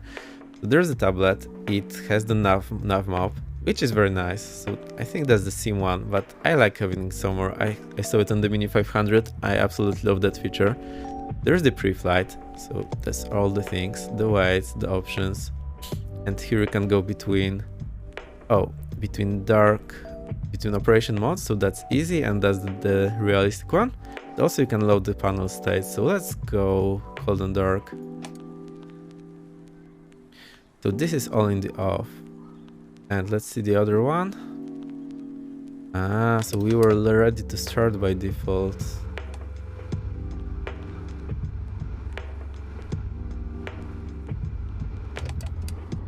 Cold and dark. Yeah, in cold and dark, the prop is moved to the feather position, so that shouldn't be the case. Alright, so this is verified. Today we have a ground school. Yay, what are we flying? It has been nearly 2 hours and I'm the only person who has been airborne. Yay! I mean, there's probably more people in the world flying.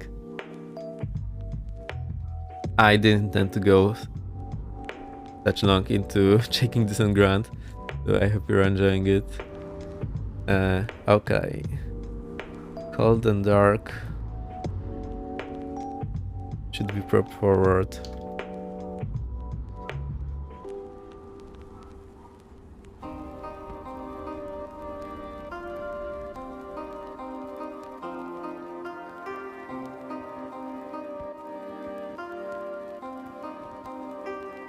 Basically, you do not want to feather that unless you need to. You will spend a lot of time unfeathering it, drawing the power from the battery. So I'll put it in nice to fix. That's not a big deal.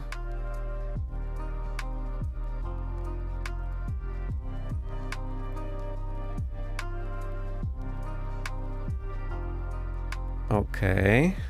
I'll need to work on that later. 1830737 Flight Corporation manual are waiting to be studied. Wow, awesome. What ground school are we going to? Oh, am I the ground school? I am the ground school. Sorry, I'm a bit slow today. Also, the flaps on this aircraft, you just put the switch into appropriate position. I'll just load this cold in the dark, move the prop to forward because that's bothering me.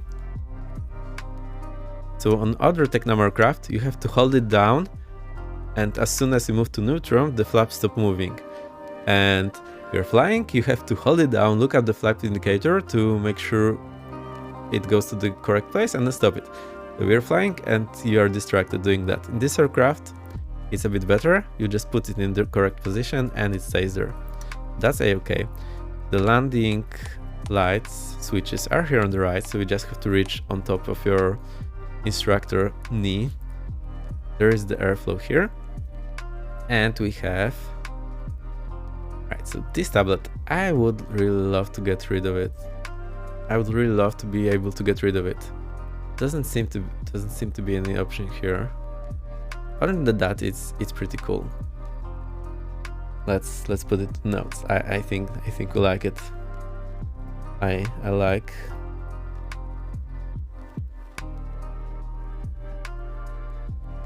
Tablet and checklist. Also like the realistic and easy mode.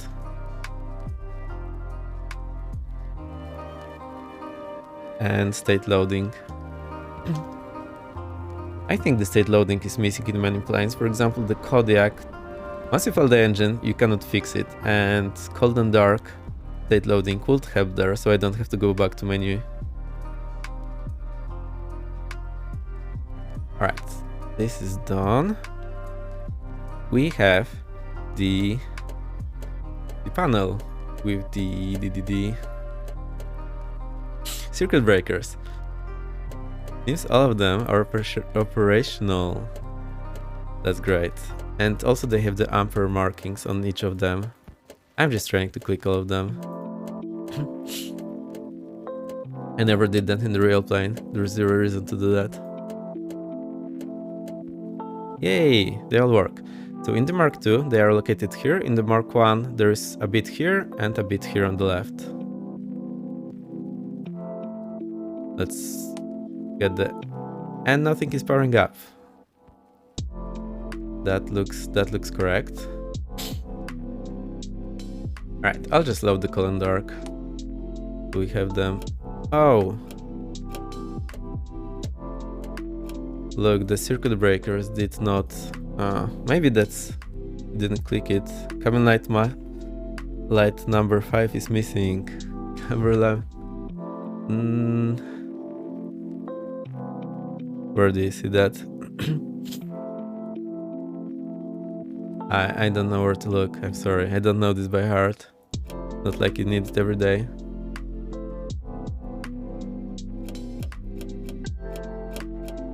Oh.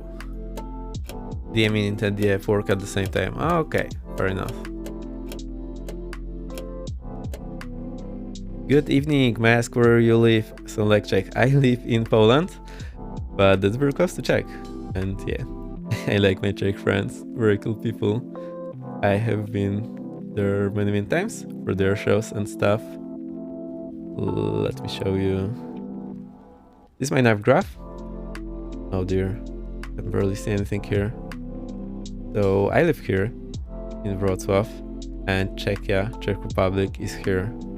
So that's very close. And I grew up in this place, so very close to the border. Hello from Germany, welcome, welcome. People all over the world. Feature are back with the DME. I think it's because in simulator that's probably one thing, so you cannot fail one without failing the other. Probably that's the reason why the circuit breaks are separate. Let's put these two nodes. Nice to fix have.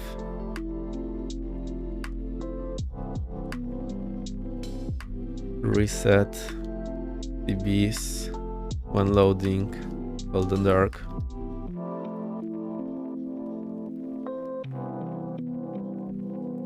If I missed something on the chat, please feel free to repeat it because I would like to answer.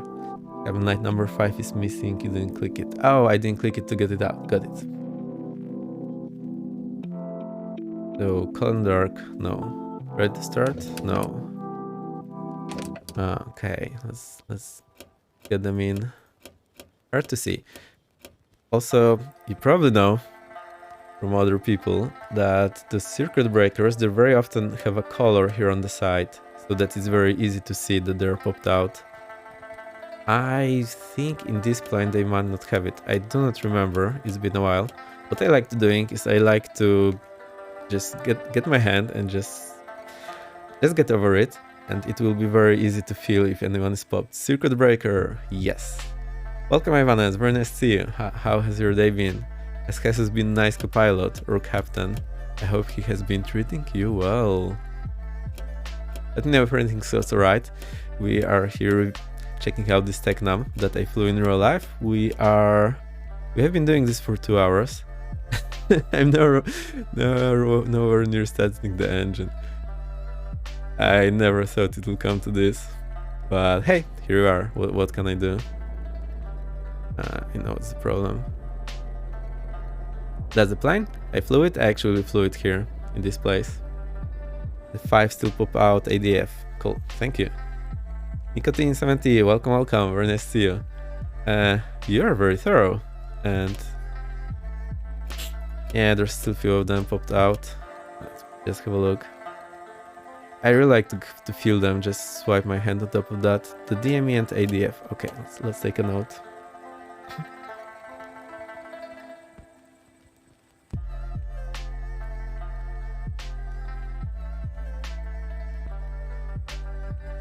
Or synced. I think this is a seam limitation.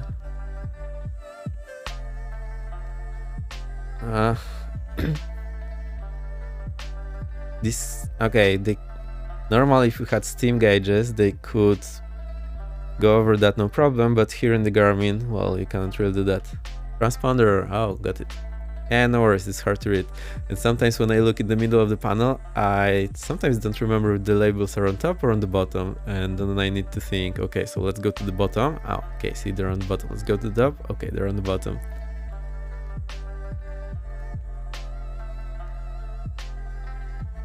Also, one thing I learned the hard way is that the switches, as far as I see in most aircraft, when you press the top part, they are on. And when you see the top part, they're off.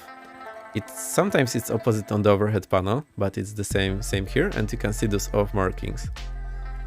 And once when securing the engine in training, I by mistake turned off the wrong ignition and went silent. I instantly turned it on and the engine was running again. So yeah, make sure you operate the correct sides. I think the CVs are fine now.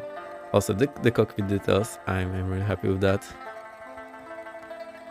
Just have to go through all of them. That's why I like to swipe my hand on top of it and just feel it.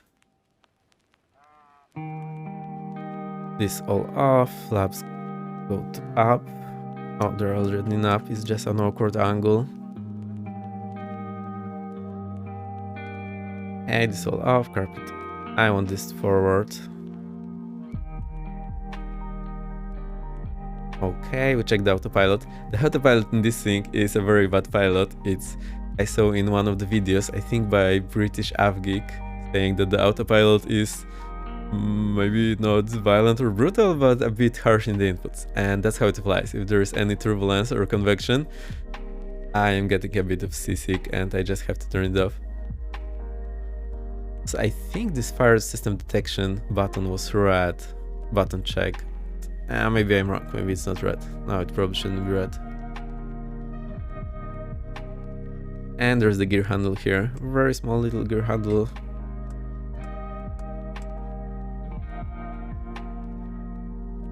Right, in the back, I am totally not interested in what's in the back. But we have the chokes there. You can click them. So, I'm discovering things here. I didn't read the manual, so I might be wrong with some things, so don't worry about that. Oh, one thing to note in this aircraft, the pilot door is on the left, the passenger door is on the right. Your instructor needs to go in first and get bored to death while you're preparing for the flight.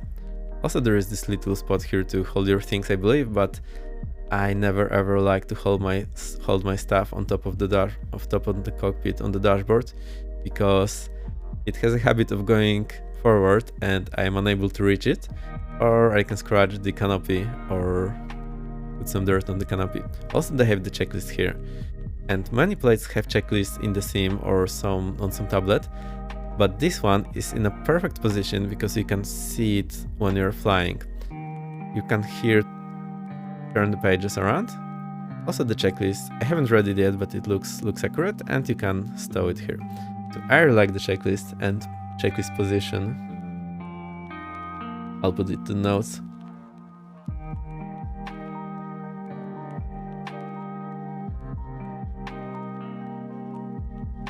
Its position in the sim.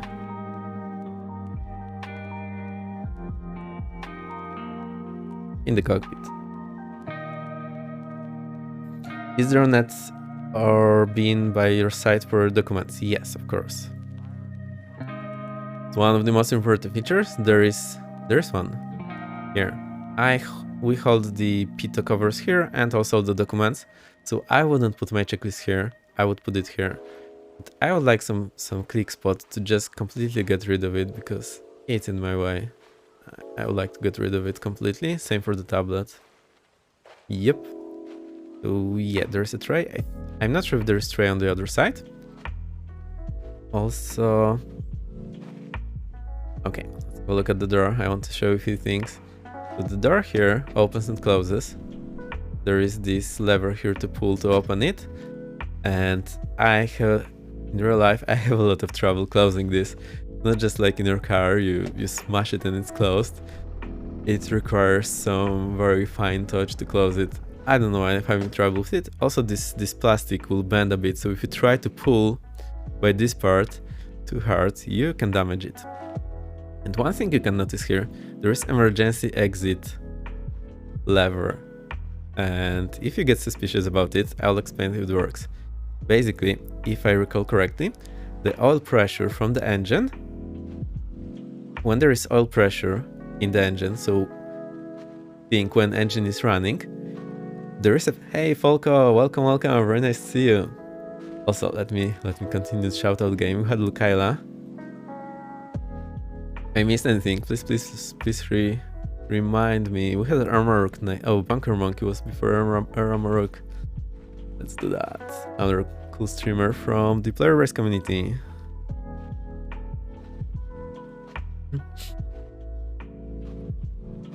I'm on top of my shoutout game today because I'm not playing yet.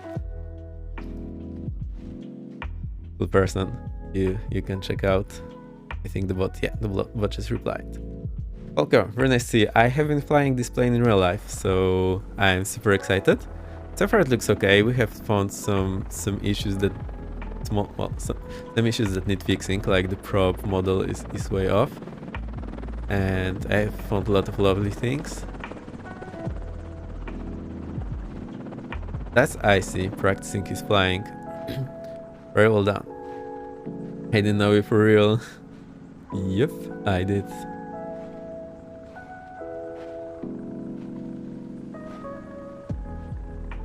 I want to put to the notes that the exterior modeling is pretty nice. Beer exterior, blah blah blah. And most details modeled.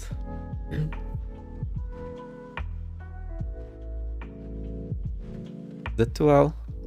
I'm not a native English speaker, so yeah, you can always help me. If you see me making mistakes, just shout. I'm very happy to fix it. You do not have to hold yourselves back.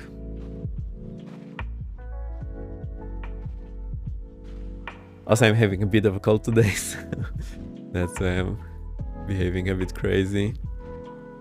Alright, so when there is oil pressure in the engine, when the engine is running, it will operate a pin that will hard lock the door. So in flight, when the engine is running, you hold this lever and nothing happens. You just can't open the door unless you operate this emergency door exit handle. Only then you can open the door. Or if you switch the engine off during flight, then you can open it with the handle, no problem. The reason this is here should be pretty obvious. And this big thing is spinning.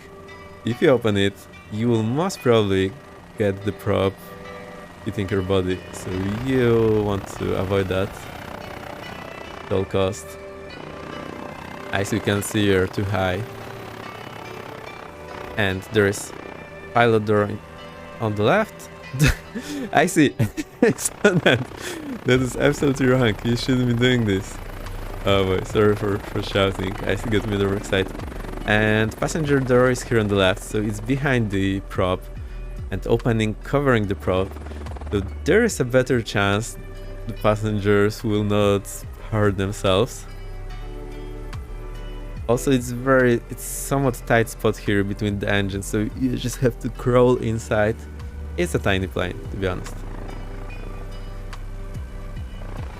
Yeah, the exterior model is cool. I really like it. I know if you zoom to 1000%, some polygons are visible, but to be fair, this is really well done.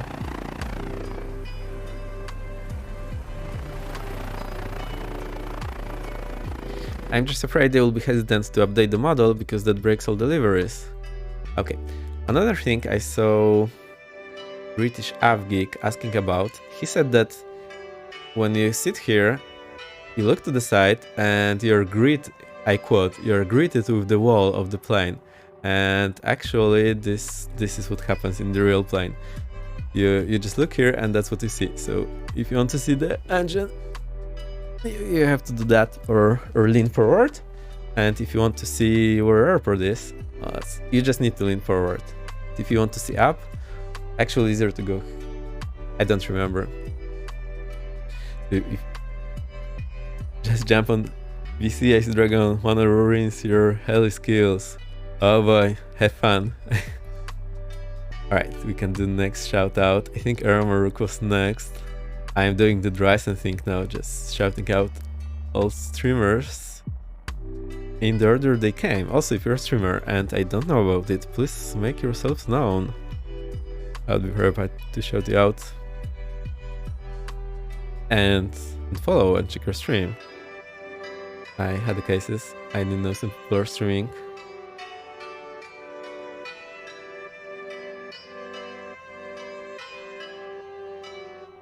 Armarok recently hit affiliate. I'm very happy for you. I got the first batch. Yeah? Go on. If you have any problems, I can help you. I think I got on top of my OBS now. It's been a learning curve, so I can give you some tips, I think. Oh dear, 2 months of streaming and I know all the details now. Alright, so I discussed the viewpoint. The viewpoint seems to be okay for me. That's basically what you would see normally. So you cannot see very well from this plane. Definitely an IRL plane. Alright, last but not least is this emergency gear extension compartment here. I have never operated this in real life. You have to go to the manual. Actually, it's described here, so you do not have to go through the manual. And first discharge, then emergency on. It basically... Oops. So remember we had this emergency gear accumulator here. It basically releases the pressure from here to operate the mechanism. And in most cases it works. Except when it doesn't work and you have dash orientation curves, as we like to joke. Twin props that like to play tricks with the gear. That's here. This supposedly is operational. I saw CJ Aviator operating this, so that's nice. Yeah, very important procedure to train on this plane. Okay, I think we covered everything on the inside, mostly. Garments, you know, the autopilot. I don't love it. I am not in love with it.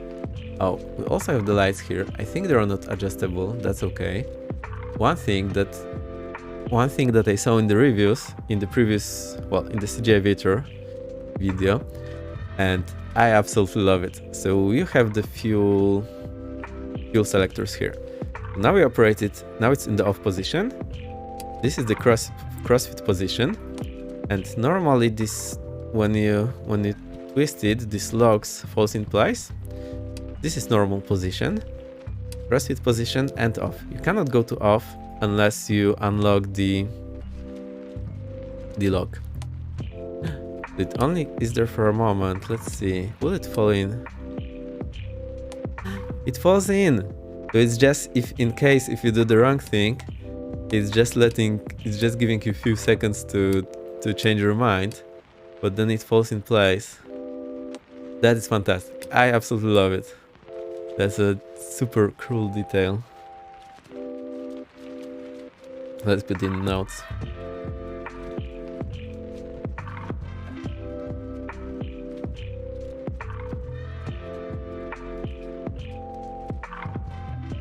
I know it's tiny, but that's just great. And imagine you're on the plane, you haven't done your homework, and you're trying to operate it, and you're just, what's going on? Okay, there are no keys in this aircraft. So normally, in many aircrafts, the magnetos, they have a key. In this aircraft, the key, I think, are only on the inside, on the outside. So this is where you can use the key, on the door. But on the inside, that's a negative. You have magnetos, you have the starter. You can just press it. And to start, of course, you have to hold it. It's moving slowly, so that's nice. It doesn't have a very much travel. Okay, I think that's it. Let's do this. Right, I'll go to the pre-flight page. I think it more or less matches what it's supposed to be there.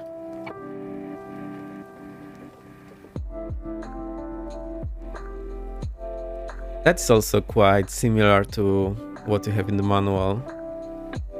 So this is the first station, blah blah blah. DG, checking limit, fuel check, and of course you need to tank it. So you get the ladder. Whoop! I see. This you're defying physics with the crosswind. Unless you just flipped on the side. So you have to get the ladder, crawl here, fuel the tank, fuel the other tank. Meter. There you go. You have to... Well, I like to turn the engines before I get inside and do all the things. Right, seat check, fuel check, flaps. Check should be up. Flight controls, check, gear indication. Alright, so we turn everything on and check the gear indication. It will pop up here. Let's not do that yet. The gear is 3 green. Also, they want you to check the indication to make sure the indicators are working. Do not cross it. Sure, sure. 100% believe you. You haven't set the engine, the weather manually. Right.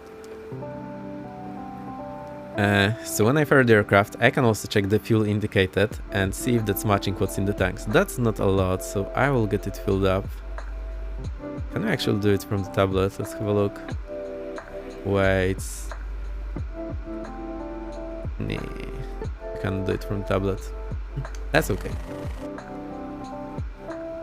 I much prefer doing it from the sim menu. Not gonna complain about it.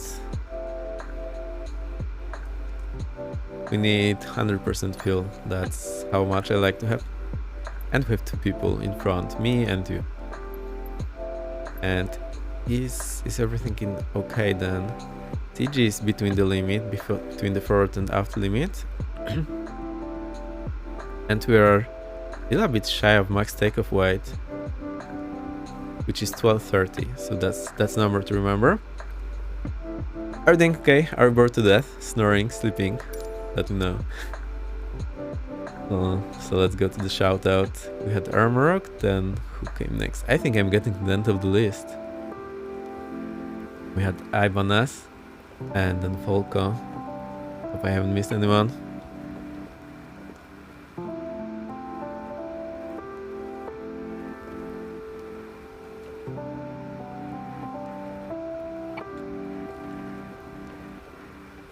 Ibanez is not flying in real life, learning in the sim. I like watching how people tackle that. It's a bit different approach and mindset. I mean, it's a good one, but it's a bit fascinating for me how people perceive that when they have no prior knowledge like I had. Very cool person streaming in the US time, so I have to watch in the middle of the night or watch the VOD, but you can go check out. Right, once we fire it up, we check the fuel indication. So we fueled the tanks 100%. We see the fuel indication is 100%, so that's a-okay. Next thing we want to do, check the gear indication, that's okay. Flaps up, flaps indication are up. So this is now here on the left because we have only one screen running. Later, once we get the aircraft powered up, we'll have 2 screens running and this panel will jump to the right side. To the left side of the right screen. That's what I'm trying to say. Right. Once we're here, we can get just all the lights on. Landing light, taxi light, nav light, strobe light. Cool. Then what I do, I quickly go outside and walk around the plane.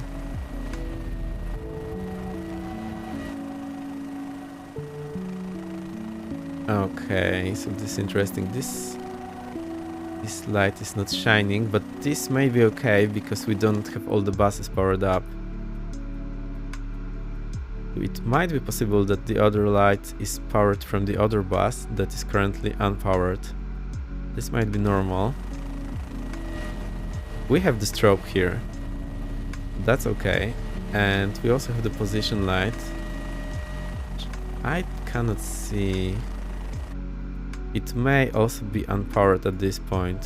So I'm not 100% sure. I need to check the electrical diagram. Lurk. We'll see you later, Amrok. Have a good break. I believe the position lights would light up. I'll put it to the list.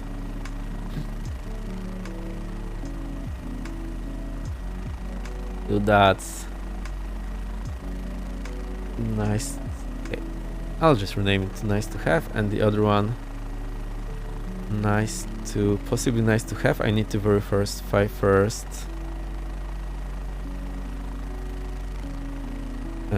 Nav lights.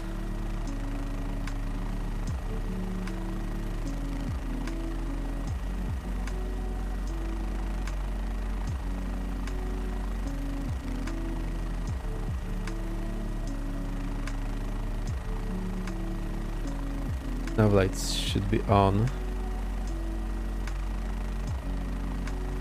battery power. But I'm not sure. I need to verify. What airport do you fly out of IRL? I actually have been flying this airport in real life on my training.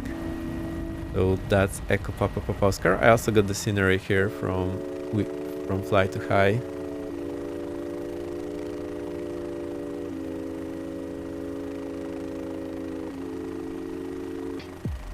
That's what I've been doing my training here. Oh no, the bot is not working. Sorry for that. Fly to High. Echo Papa Papa Oscar. So to give you some more information about that, I grew up here in Echo Papa Bravo Alpha. I've been flying gliders here.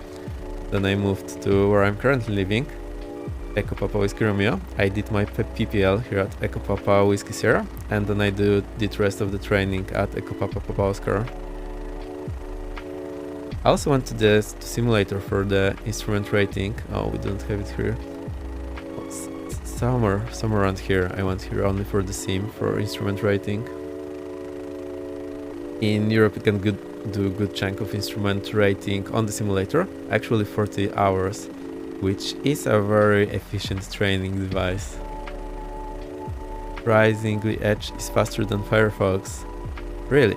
Yes, I am Polish.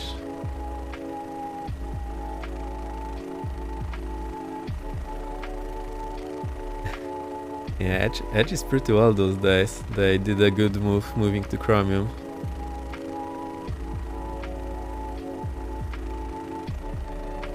I think I'm missing one streamer for the shoutout. Who was after Volkan? Volkan, another member of the player base community, trying his best in flight sim. I do appreciate that. And playing games with other people in player base. Here's the player base Discord. Should be in a moment. You can always go check. So I have a doubt about those position lights. They should be on unless we are not seeing them. Okay, let's check this. Maybe it's just a matter of time.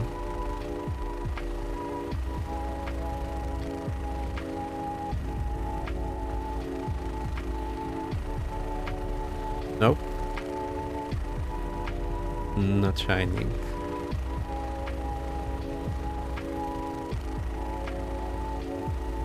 Alright. Also the sync on the top.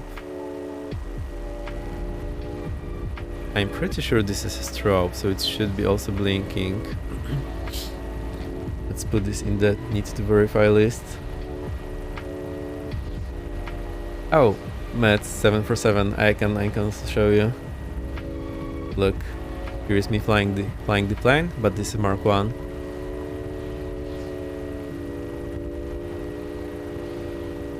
And that's me flying the extra. Oh, okay. We need to go back to my list and still nice to have. Need to verify.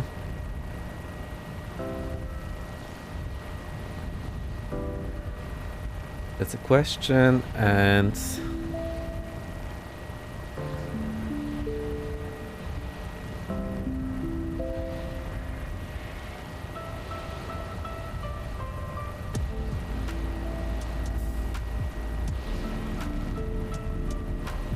we'll check it once we start up the engine. So I'm just putting this here. I might be wrong. I haven't read the manual or plot this plane. I'm just trying to make a list because I know I'll forget things. Once I have it here, I can always change it. So this work in progress. It's not conclusive yet. A bit inconclusive at this point. I'm pretty sure I wanted to launch all the lights and walk around the plane, see if they're working. And someone asked, sorry, I forgot who that was, if the strobe light is modeled. So it is actually modeled here.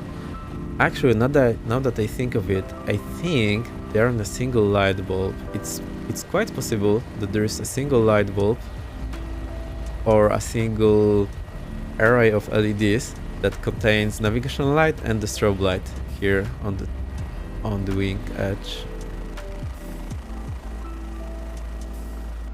Okay.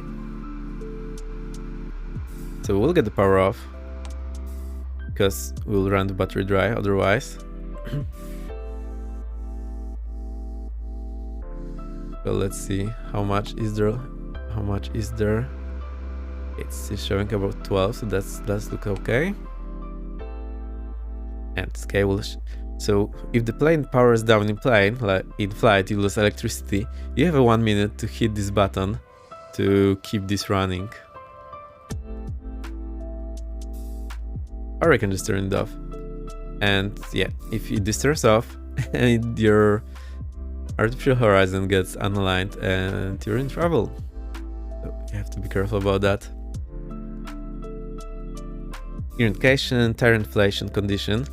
So you just touch them, kick them very gently to see if they appear to have the correct pressure. You obviously can check that. Wheel choke, unchecked. How do we get rid of the wheel checks? So that's the bit I'm struggling with. If any of you know, please let me know.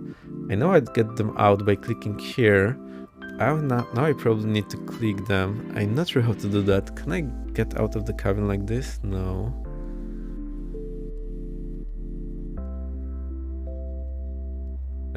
Any idea how to do that? Is there a way to look outside to click on the chokes? Right, this is the only thing left, so I'll just click it here. That's how it works. Now I can click it. I like it. Okay, that's the wrong click spot. We'll get here later. I like it. This cool.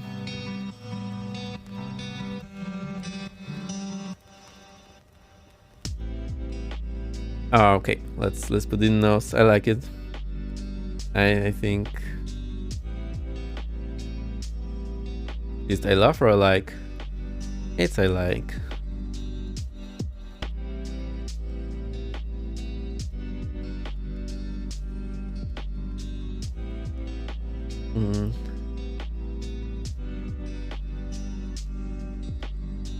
Okay, clicking.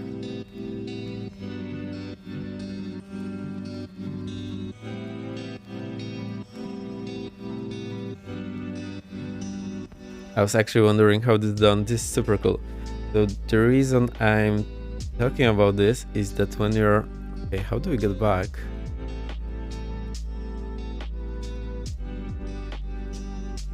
Okay, we just reset the view. So normally, you cannot go outside the aircraft very much. Like, you're limited to going only this far. You cannot go further. Because, yeah, that obviously makes sense. Now I was wondering how will we get outside, so I click this and we go to the correct station outside. Then I hit the reset view and we go back. So this is super cool, I love it. Well, would be better to be able to just walk around the plane on our own, but even what Sim allows you to do, this is very well done. Aileron movement, tie down. Okay, so let's...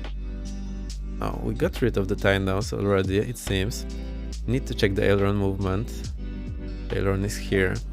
You need to check it. You look at the hinges as much as you can. Look at the the shafts that are driving the aileron, if it's okay. You can also inspect the flap and all these moving parts. I see, what on earth is going there? How can you even hold it in one place? But you cannot move the flap, so that's normal. Alright, checked. High down removed. Okay, elevator movement, rudder movement. Okay, I see a problem here. Elevator movement, yes, you do that. Of course, you have to. I can't remember if there is a gas lock for the yoke or there isn't.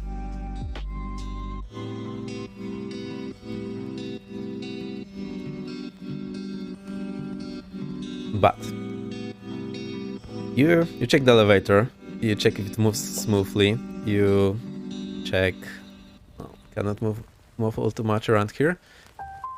Check the axis, check the shaft driving the elevator.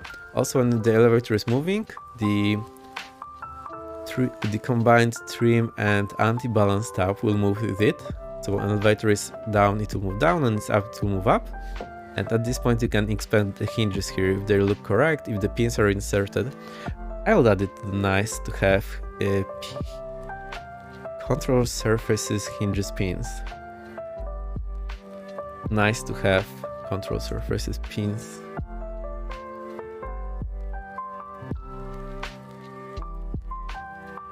Okay. Pins. And control surfaces hinges. I hope this makes sense. Basically what you see here, there is a metal part here that has like a hole on the control surface. Then there's another similar metal part on the other side. They're aligned and there's a pin going through that. Very sophisticated. But that's okay. Now the rudder movement. There's a bit of a problem. You will not be able to do that in real aircraft. If you do that, you will break the aircraft. The reason is very simple. It's because the pedals, rudder pedals, they control the nose wheel and the rudder. Meaning that if you go outside, the aircraft is filming on the ground and there's a lot of friction here on the nose wheel. So when you're on the ground and you try to move the pedals, they will not move because there's so much friction. You will rather break some controls inside the plane than move the wheel. If it's not rolling, you basically cannot move it or you will damage something.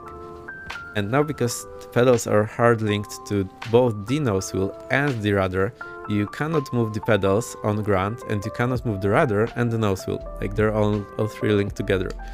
Which means you cannot actually check the rudder movement. Unless you have someone to assist you, you press down on the tail and then the nose wheel is lifted. And then again, if you try to move the rudder, imagine you're moving the rudder, you will move the whole mechanism that is moving the pedals and the nose wheel. So it will require a lot of force to overpower this, and again you might damage whatever is driving the rudder. I'm not sure if it's a metal line or if these are shafts, metal shafts. I'm not 100% sure about the English names of those, so bear with me.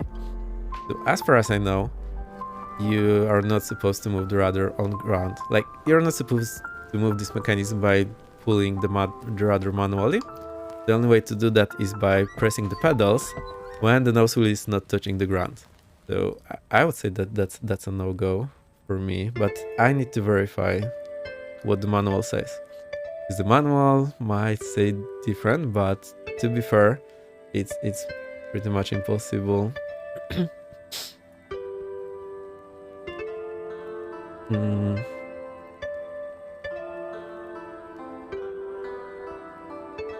Stupid day job skipping from watching my poll. Kev Mikwa, welcome.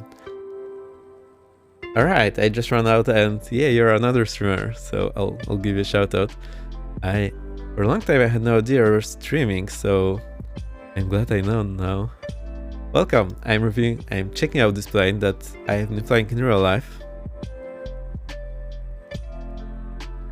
And so far, we haven't powered it up, but I like it. I feel so few problems there. Supernatural Writer, welcome. We'll give you a shout out in a second once the previous one ends.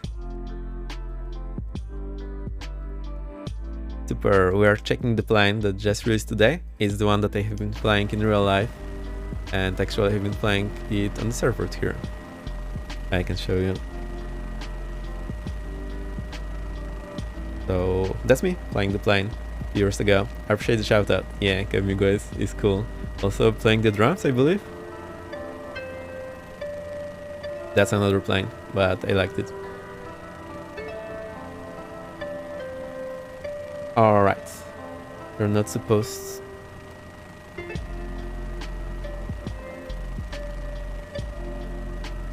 If I recall correctly, you're not supposed to...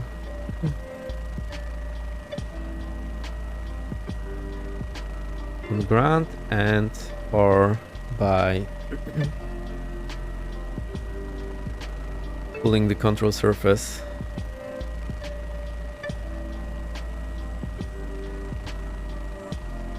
You know that would be super cool to have, and that's not in any other aircraft?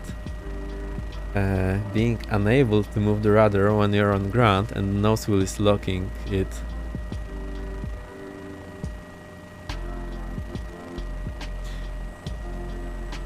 I'll just put it in brackets.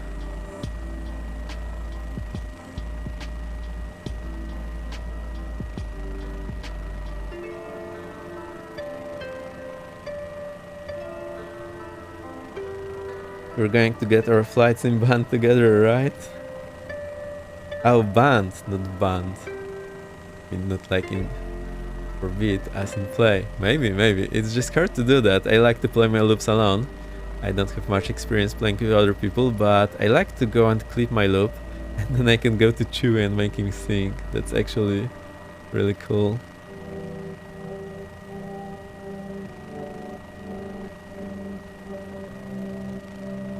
Alright, so that's... let's say that's done. So I firmly believe that's not... the rudder movement is not supposed to happen. Actually, you can check that the rudder is not moving. That's what you're supposed to see, to check. Did I put it in the notes?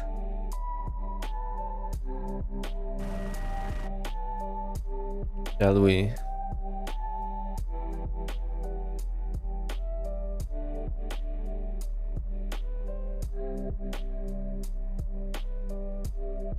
So if the rudder is not moving, it means it's linked correctly to everything else. Maybe that's what we're supposed to do. I actually touch it gently and see, okay, it's in place, so the things are working as they are supposed. This is fun. Are you liking this? I'm going through all the nitty-gritty details of the plane, and yeah, it's been a while, but the plane really is simple compared to any other twin. See what we have left. High down removed, aileron movement checked because we checked it on the other side. Basically you will go here and also check it on this side to inspect the hinges, check if it's smooth and so on. I am so sleepy right now, yeah, me a bit too. Also I'm having a bit of a cold, so it's a weird day. I am also excited. And it's kinda late, it's 9:30 PM here. Don't worry, super. Get excited, get your work done. What are you writing today?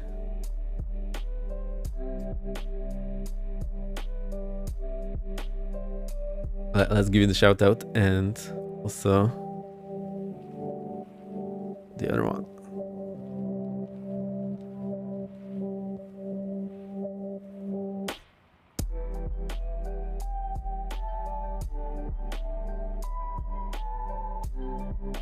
There you go, that's super. Sharing work, exercises and daily stuff.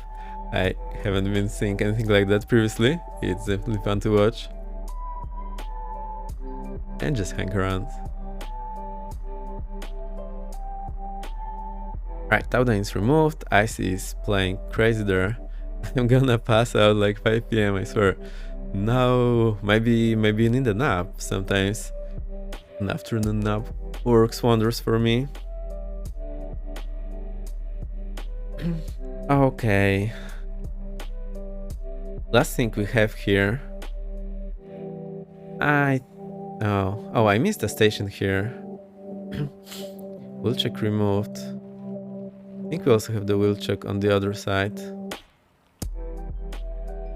Yeah, that's here. Get that removed.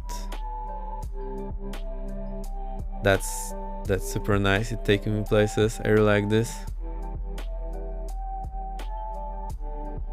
Wheel check is not removed here. Oh, it is removed, so that's okay. We also forgot to check the prop here, so let's go back. Wheel check prop fuel oil quantity.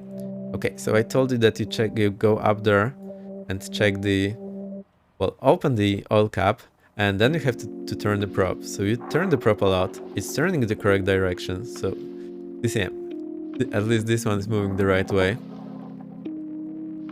And you move it a lot. At some point, it will burp when the air goes back to the oil tank, which means you have distributed the oil, and you can now measure the oil level.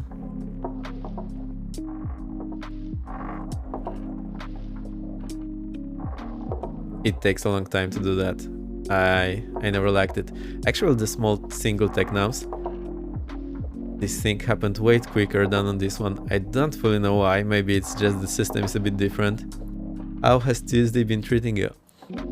Pretty well. So as usual, I'm a bit tired after a whole day at work, but yeah, this plane is just released today. I've been flying this plane in real life in this very place. So I am super excited.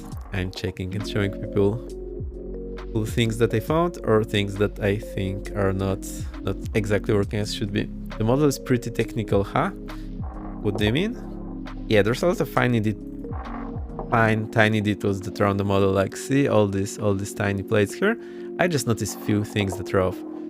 For example, this net is here as actually in the real aircraft. The oil cooler has this weird mesh. There is the opening here. There's a ton of screws here. My Wi-Fi is completely down. Oh no, that's bad.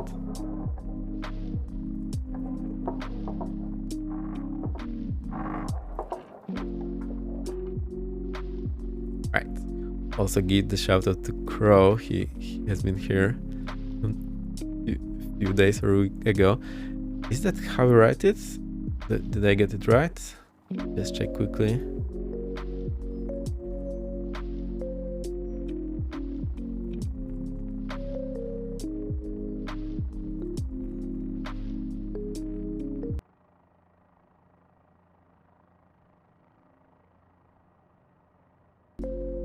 Yep, I got it right.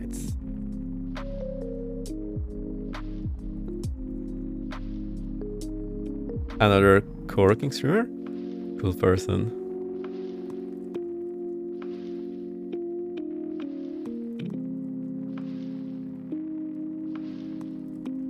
Alright, I think that's shout out given to everyone who was here today. And Crow.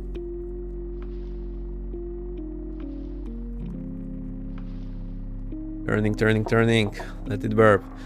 Also, the prop is very high, so my head is like just below the wing surface, which means I can only. So I have to go here. I pull it a bit, then it gets to compression. Pull it, and I go it here. Try to make it up. Go here back. So it's a lot of steps. I'm not sure if we got to the burp yet.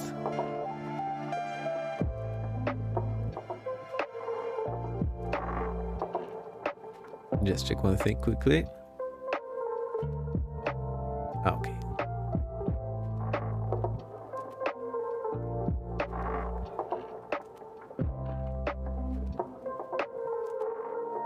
How am I doing this wrong? It's the mini game.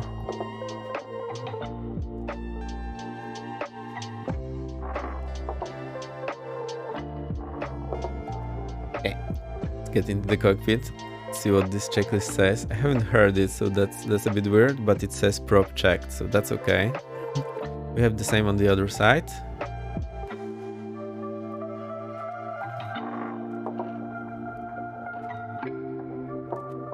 I'm trying to listen.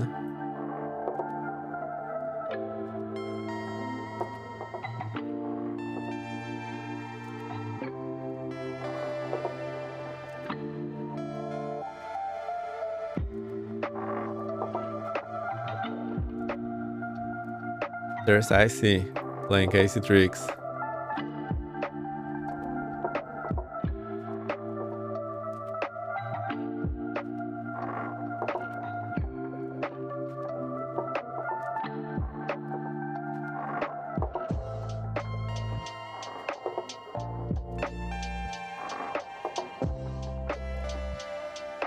Can't hear it for some reason, so that's strange. Maybe we did something wrong. I saw other people do that, so we'll believe it. Let's also put the notes, because the manual says to burp it 2 times, and I'm absolutely convinced it only does that once. Let me see if there's anything in the notes. First, normal procedures. Pre-flight workaround, okay. Rudder. Check the rudder movement by clicking the aileron. What? There's a typo here.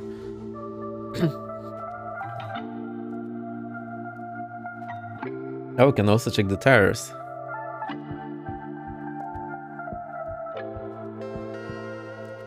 Cool. What does it say about the prop? Doesn't say that here.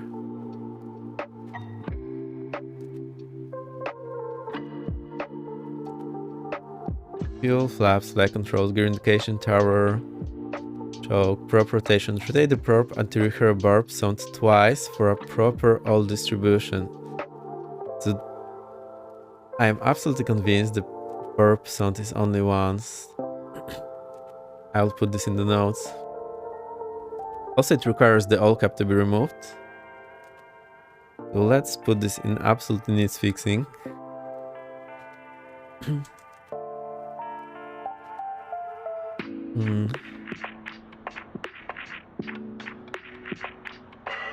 Oil cap has to be moved, and then burp sound will happen only once. Will happen once only. And then when turning prop,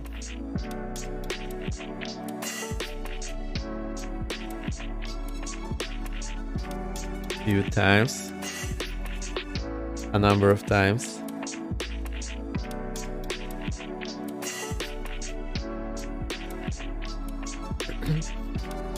All right. I'll also add this oil cap inspection to the nice to have. I think this will be nice.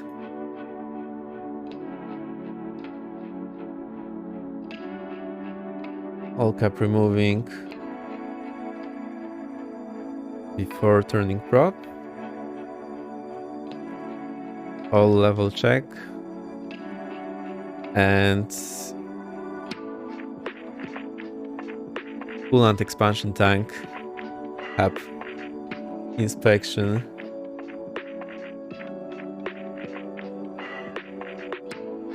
Coolant expansion tank for inspection.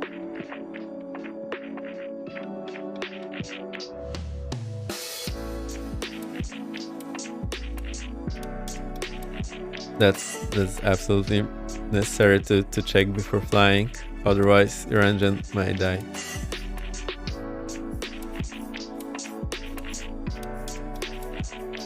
Okay, let's jump inside. All right, so I added this. That's all here. Are still there? Have you fallen asleep? Am I such a good lullaby? I think it's this time when you are taking a nap. Oh, also I forgot to turn off all these lights, but we turned off the battery power, so that's okay. They won't light anyway and drain the battery. Let's have a look. So this checked. Right with the cover. That's the last thing we have. Oh, we need to go there and right with the cover. And check the nose wheel? Probably. Let's have a look. Removed, checked, removed, unchecked. Left pitot cover. Left pitot cover is removed, so... Oh, that's in the front, so we need to go here.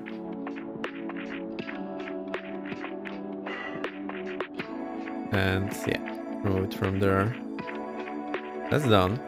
Now the pita covers are stored here. That's where I normally would put them, and all our chokes should be there in the back. And there, that's great. But they should be under the net. Ah, that's interesting. I'll put it in the nice to have. And also get this wardrobe. Now I missed the end here.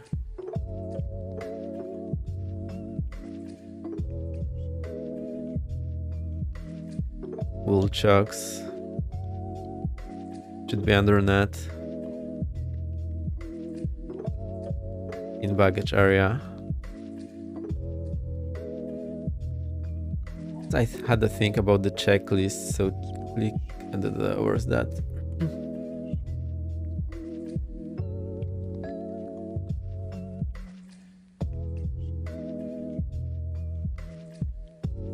Okay, I'm looking for the checklist things.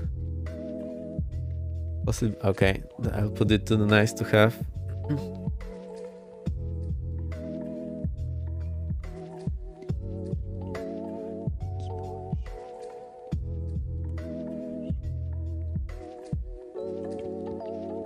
And store them in door tray. I think that's the word. Dump for Gotera, lurk for a bit, no problem. Have fun. Okay, so the pre-flight is completed. It's been a while. Don't worry. Right, so let's start it up. I'll get the checklist. We'll try to do it with the checklist. Pre-flight check complete. Parking brake. So the thing about the parking brake, I always say that, but I'll say it one more time. The way it works, it locks the pressure in the system. So you need to step on your brakes. I'm doing that now, but you cannot really see it. Now we can. You need to step on your brakes and then pull the parking brake lever. Oh, we cannot see anything. Let's try again. You need to step on the brakes and then this pressure that you have, pull the parking brake lever. This will lock the pressure in the system. So if you step too lightly, the parking brake will not be super effective. That's when we are starting the engine. You need to have your foot on the brakes anyway.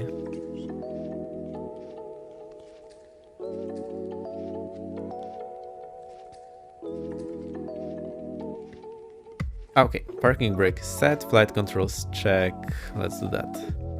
That's super important, and I like to do that. Well, it's a good idea to do this now, but also shortly before takeoff. And before you do that, please let your instructor you're doing it, because their knee is actually running here. I can show you. So that's the photo of me flying the plane, and look, my instructor knees are running just under the yoke. So if you do full aileron deflection, you will hit their legs. So let them know they can move their legs to the side, and then you will not hit them.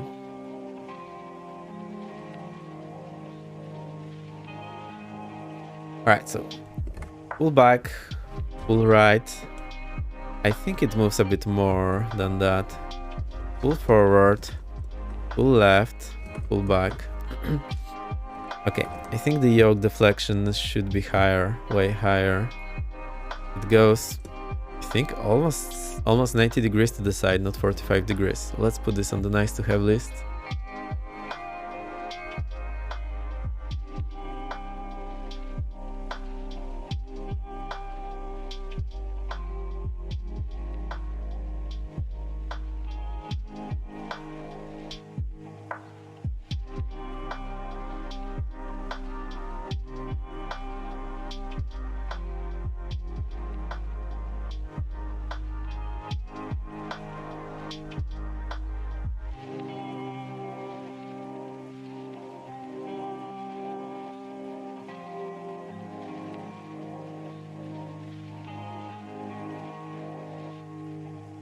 Sorry, let me try again.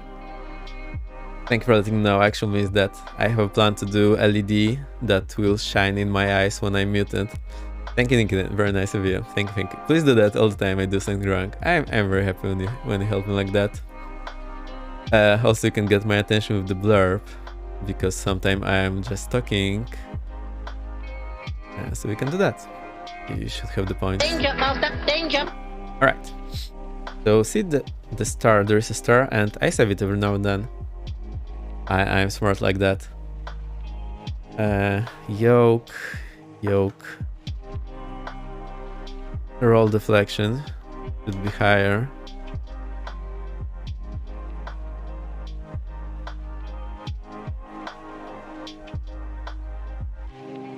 I'll put a question mark here. I need to verify this, but I am pretty sure it's basically 90 degrees to the side. Most aircraft have that. Like 180 degree movement. I think it would have been easier to create an aircraft that has like 270 degree movement of instead of full 180. I think I broke something. I said it wrong. Alright, so now instead of 180, I would give it a bit smaller. So, you know, there's some wiggle room in between and you don't have to put your yoke to vertical position because that's super weird. And save the file. Yeah, thank you for caring. That's actually a good thing. If someone wasn't doing that, they would be going for a nasty surprise. Alright, the way I'll do that as well as I pull, go full right, push, keeping the right, go full left, and pull. Now I have checked the full envelope, so it's possible that if you do just pull, push, return to neutrum, left, right, there is a chance that in one corner you will be not able to move because your body will be blocking the corner of the yoke. So it's a super good idea to check if you can actually do that. Also, I told you cannot move the rudders now, but see if when you're moving rudder, if you are in a position that your knees are not hitting the bottom of the cockpit of the dashboard, and you actually can have the full movement. And once you lock your seat belts, make sure you can reach all the switches here. One time I decided to be a bit backwards, slide a bit back, and I learned that I cannot turn off the landing lights during the flight. Great. It was an easy fix anyway. Seat belt, seats adjusted, so get a good position, make sure you can reach all the screens and you can move your legs. My neck is hurting a bit. Landing gear down. We have checked this in the pre-flight, but it's always a good idea. Nothing will happen now because there is weight on wheel switch, so even if it's up and you power the aircraft, like, nothing will happen. Only once you actually take off, they will start retracting all of a sudden. And it also shows the yellow indication here. I was not aware it's doing that, so that's nice to know. Okay, master on. So here's the master in the middle. And now I told you that even if this plane turns out it's not flying, I'm pretty much sure it flies. If you're learning this plane, it's super important to just remember where all the switches are. So being in this immersive mode like we are now, it's actually really helpful to remember where things are so you know where to reach your hand. Then you go into the real plane and okay, master is here. And when you go first time, you spend master, okay. Where's the master? Is it there? Is it here? It's super important to have that nailed down, and I think Flight Simulator or X-Plane or any other simulator is great for that as long as you have somewhat realistic model. Okay, master is on, nav light on. So the nav light should be working, but for some reason it's not working. I am concerned about that.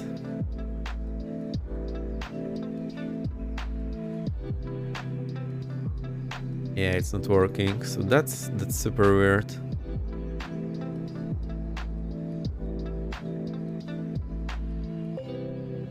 I think we had this on the list, so let's put it on the list again. Definitely should be working, so I'll move it from here. Nav lights should be on battery power. Type strop should be on battery power. Your checklist is nice, remind me of the G-Day style. Yeah, the real checklist I had looked very similar. I just had it printed out. And I had a few copies in my knee pad. I'll put this to definitely needs fixing. Just keep this question mark here in the brackets because I'm not 100% sure. I'm pretty sure that's how it's supposed to be.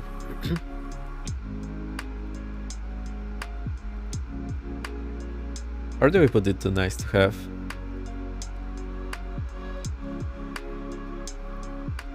I missed the... Where are you? Oh, you're here.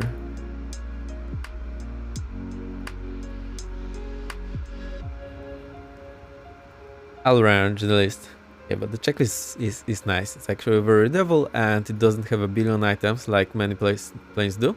Also, the IRL checklist looks somewhat like that, so you see it's more complex aircraft than Cessna 152 or small Tecnam, but it's bearable for a new student like I was. Fuel quantity check, so this showing 100% again. ESB voltmeter, so the voltmeter, I think we had the volts here. Go to the engine. There's a volts page. So here we have engine things, but you can hit it and it will actually show the volts here on this page. I will add it to the nice to have electric page on the G1000. I think you just hit here. There's obviously no lean, but there's a system and it will get you electric. So let's put this in nice to have.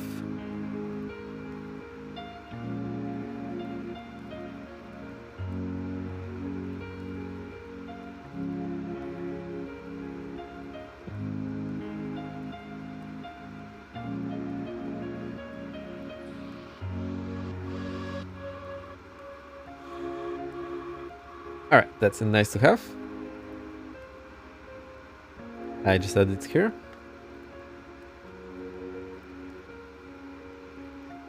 And I'm back.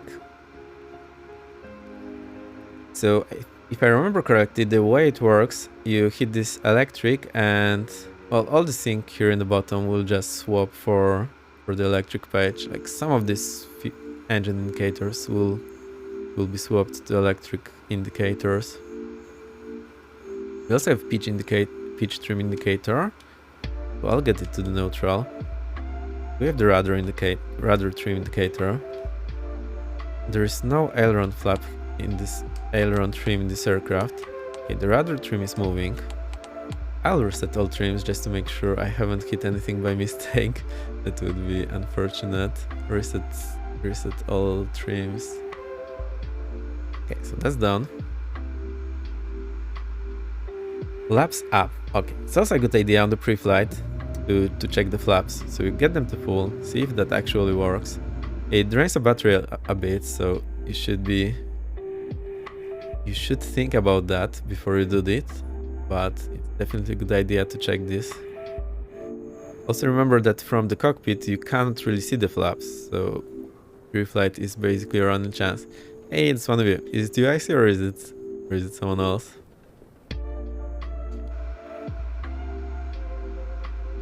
Oh, okay. The voltmeter should be between 12 and 14, so that's okay. And I'm pretty sure the aircraft I flew had the volt and amp meter here on this engine page.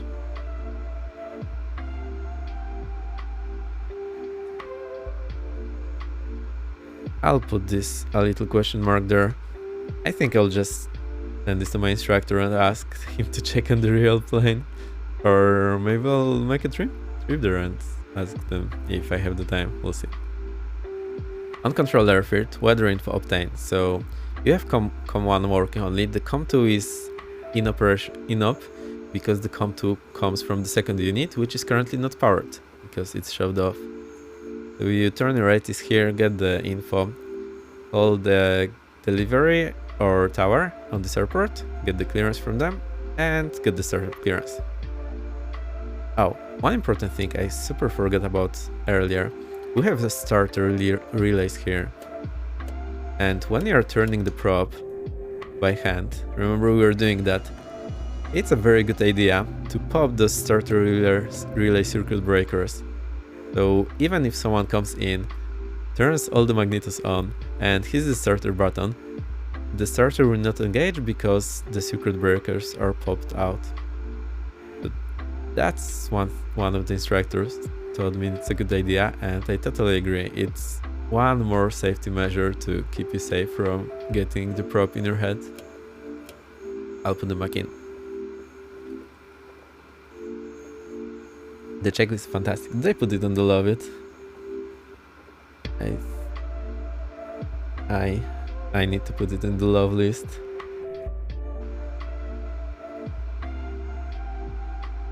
I absolutely love it.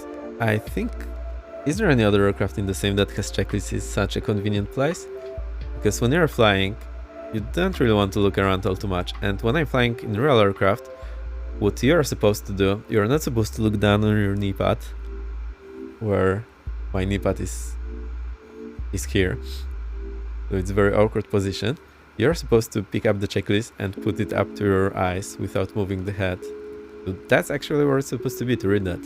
And it's a super nice place, not covering anything. So I absolutely love that. Moved it up to the I love list. Alright. We got the flaps up. After checking them, left and right hand field. The field is alternator.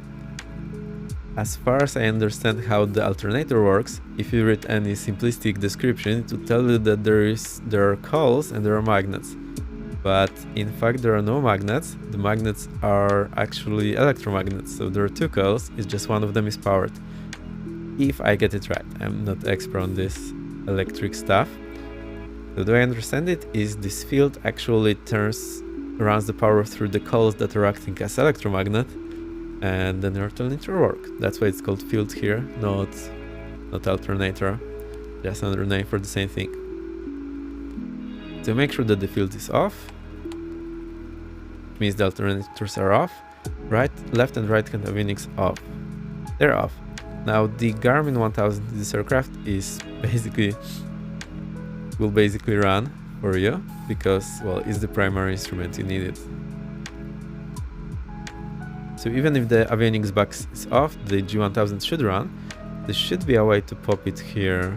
At least there was in the Mark 1 Tecnam. In the Mark 1, let me check if it's in my picture. Yeah. In the Mark 1, the circuit breakers are here on the left and here on the right, and one of them here on the left will switch off the Garmin. And because we have all the engine instruments here, we didn't need the Garmin for startup. So just to make sure it doesn't get damaged by the electric currents having wild swings during startup, we would just switch off the G1000 with the circuit breaker. But in the Mark II, not really possible because all the electric instruments are here.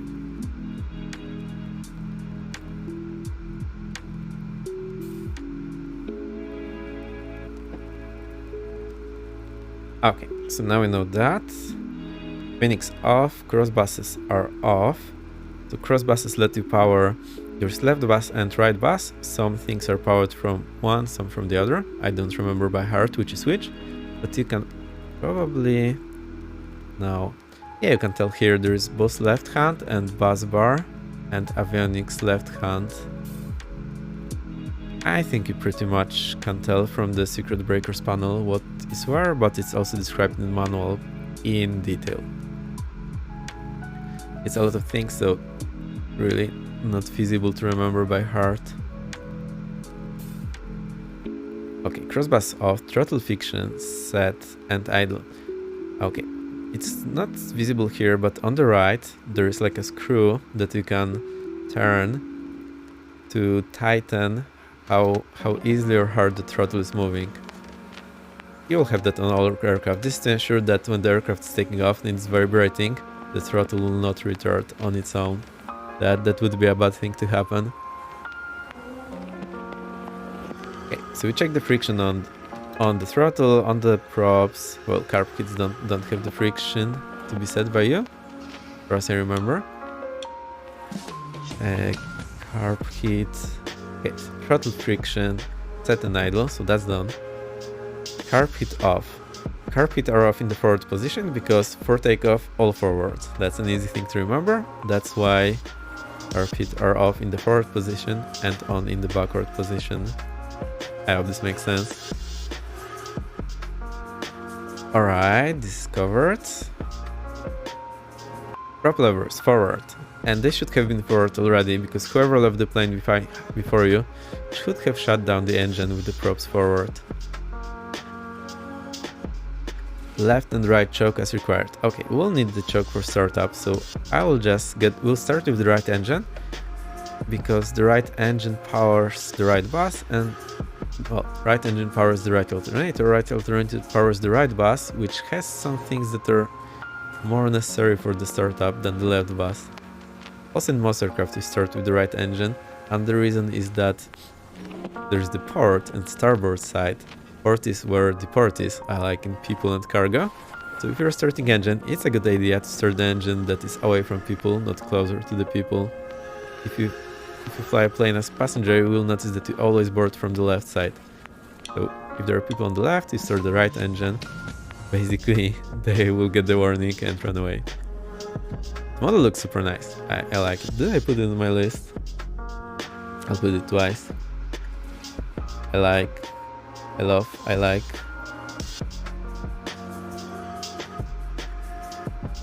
Model.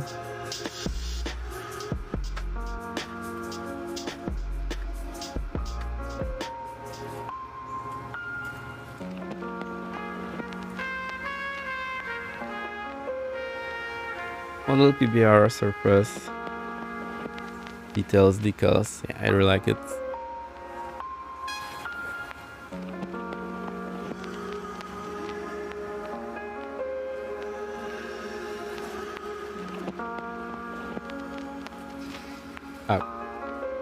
Few things are duplicated. We'll try to clean up this list later. Taking a long time, don't worry. Right, engine start, strobes on. So I told you there is no beacon light here, which means you have to use strobes to let anyone around know that you're about to start engine. And there should be strobe, I think, here on the top, here on the sides, and that's pretty much it. Put the one on the top of the fin. Oh, now it's working. Just in the wrong position. Wait, I saw it in a moment. Now that was maybe something else blinking. Now it's blinking.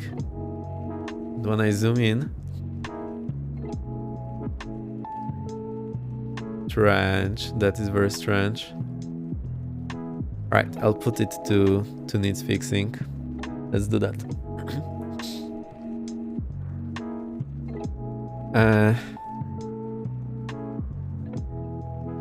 Okay. Tail fin strobe in wrong place. Tail fin strobe light source. Because the model is correct, in wrong place and only visible when zoomed out. That definitely should be there. Alright. We have the strobe on. 3 hours 10 minutes into the stream. Starting the engine. Great. I think that's a record. By many standards. Alright. Drop zone. Start the relay breaker in. I told you before that's a good idea to have it off. To pop it out for turning the prop. So now we need to have it in. Let's get both of them in. Engine ignition both on. So we go up here, both on. Fuel pump. First time sim streamer to be 3 hours in and not have left the ground. No, we have seen our people do that. I think. Yeah, we have seen our people not leave the ground for the whole stream of 4 hours or more. So that definitely happens. I enjoyed it. I hope you enjoyed it as well. And I told you in the very beginning, I actually put it notes there. My first impression. definitely will help you if you fly this aircraft earlier in training. If you fly or planning to fly this aircraft IRL in training. And to see what went through so much details, they were here. At least the switches or the details were in correct position. So instead of begging to go out and have a look at the real aircraft, I can just hop in here and look around, or someone else can show me that. I'll put this on my website maybe at some point. I enjoy being only on Twitch now, and we do back up the streams on YouTube. They're actually in the Discord channel with the stream archive. So you can always join the Discord, ask me anything you want, post your screenshots, hang out, it will be cool. The link is not showing up. I think it will show up in a moment. No, it will not. Now the bot is having problems today. One sec, I'll paste it for you. Where is it? Here it is. I'm the bot. Confirm the AI.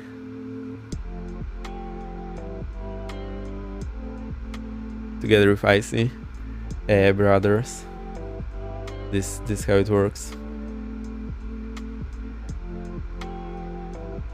I have a feeling we will continue testing out this plane on Thursday. I mean, we'll definitely test a bit. Hit off, check gear. Oh, because I moved it up to show you, so now it's down. That's great. Engine ignition mode off on the right, fuel pump on and 4 psi. So the fuel pump is here. And see, because I'm in the sim, it's very immersive, even if you look with the mouse. Very immersive to know where to move your head, and that's super important to have that nailed down before you fly the aircraft. Otherwise, you will be wasting your time and not feeling happy about your performance. The instructor is patient. The instructors are patient, so you don't need to worry about that. But definitely will help you if you train this at home, not in the real aircraft that you pay a big buck for flying. Also, when I'm running the checklist, I like to place my thumb in the last thing that I've been reading. So when I look away, come back, my thumb is already there. Here, unfortunately, I don't have that, so that's okay. I can remember where we were. Otherwise, you risk of skipping some items or mixing the order, or you get the idea.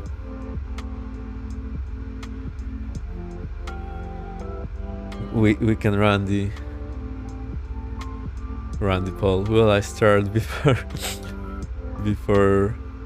2030 UTC?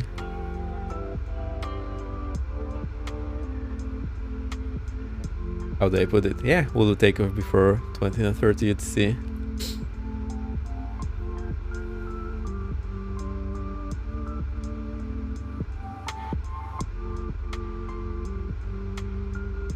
$2100 Zulu.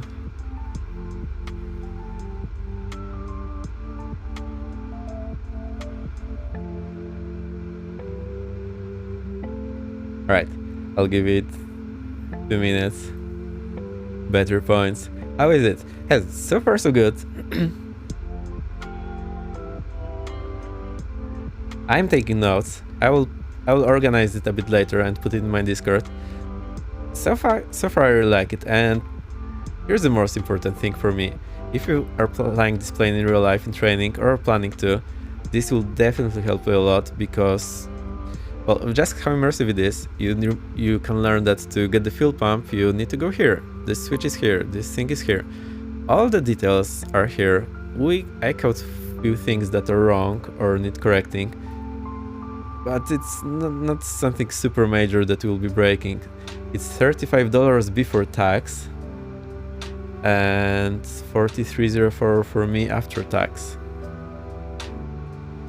So yeah, this maybe is a lot, but comparing to how much 1 hour of this plane costs in real life, if you can buy it for $45 plus buy the sim for whatever price, and you will spend 10 hours training at home, remembering where all the switches are, you'll save yourself a lot of time, simulation and bugs in the real aircraft. I wish I had done this in my training, but I was too busy to do that at home. So I definitely missed the opportunity there. I can recommend anyone to try that. Even if your plane is not in the sim, you can get a similar plane, get the idea. But all the details are here on the outside model. A lot of fine things are also there. So you can even check your pre-flight, although few bits were off or wrong. But not exactly like this should be. Not a deal breaker so far. Makes sense, Jesus? I hope it makes sense. But yeah, price is up to you to decide. I'm showing you what it does, what it has, what it can, what it cannot, what's right, what's wrong. The price is for you to decide, depending on your budget, your needs. Yes. Take off before 21, but only one person voted.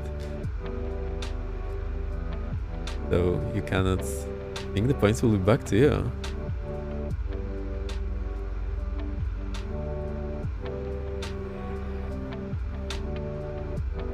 Okay. We're here in the engine start checklist. Okay, next things go pretty fast, so it's a good idea to learn them somewhat by heart so that you can just glimpse here and check it. Glimpse, check, glimpse, check. They're not memory items, but it's a good idea to remember so that you don't waste time, because those things happen fast. So fuel pump on and 4 psi. It's on. We check the fuel pressure here. It's... oh, see what we missed. We should have our fuel tank to... oh, for example, has this detail. You cannot put the fuel tank to off unless you unlock this lock. That's great, and you move it, it will pop back in a second. Oop. That's great. I love it. Super nice little detail. There's also one thing about the fuel system I want to check, so we'll see that later.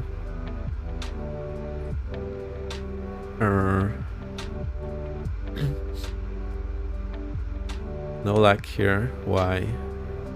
Have run the battery dry. Let's get here on the options. We can get the ground power unit.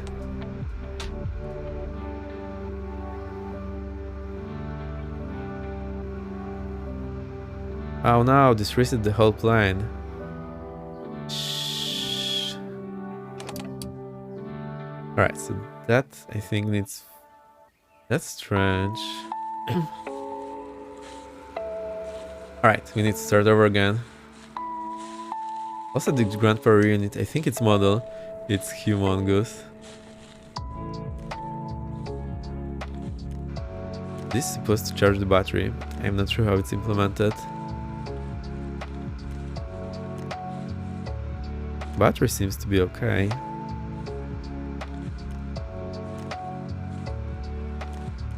Right, I'll get it to ready to start. Load.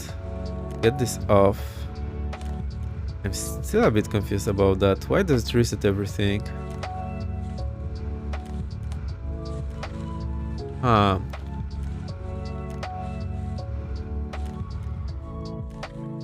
I'll put it to the notes that maybe this is wrong, but I'm not 100% sure. Connecting is connecting GPU.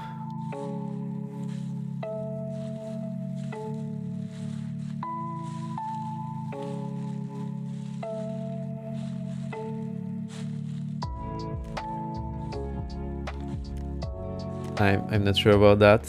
Looks odd, but I have never ever used the GPU in real life. I'll put it ready to start. Give it a moment. Everything else is as it was.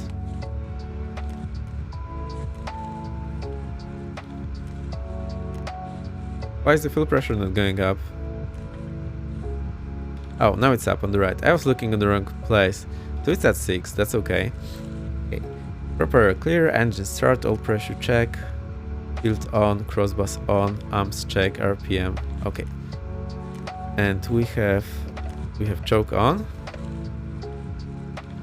So propeller area looks clear. Let's have a view here. Can I do that? I think we'll be able to see it here.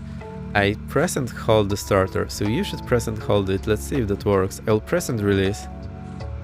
Yeah, so you press and release and it moves a bit and then nothing happens. So this is great, I like it. Put it on the list.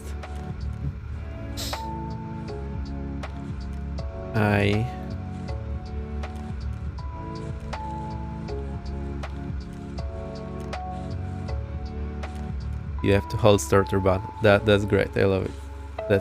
That's an important detail that in default planes is usually not implemented. It takes a while to start. Not working. Let's see if we missed anything. With the master on, magnetic ignition is on the right side.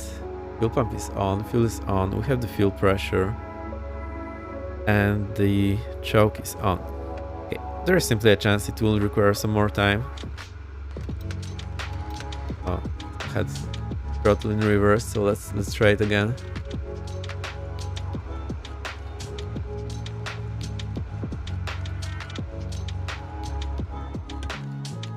I think we're on the battery drain.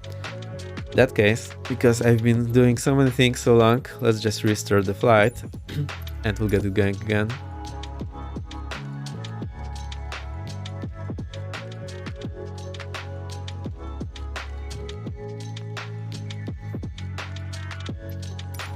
Right, that's ready to fly.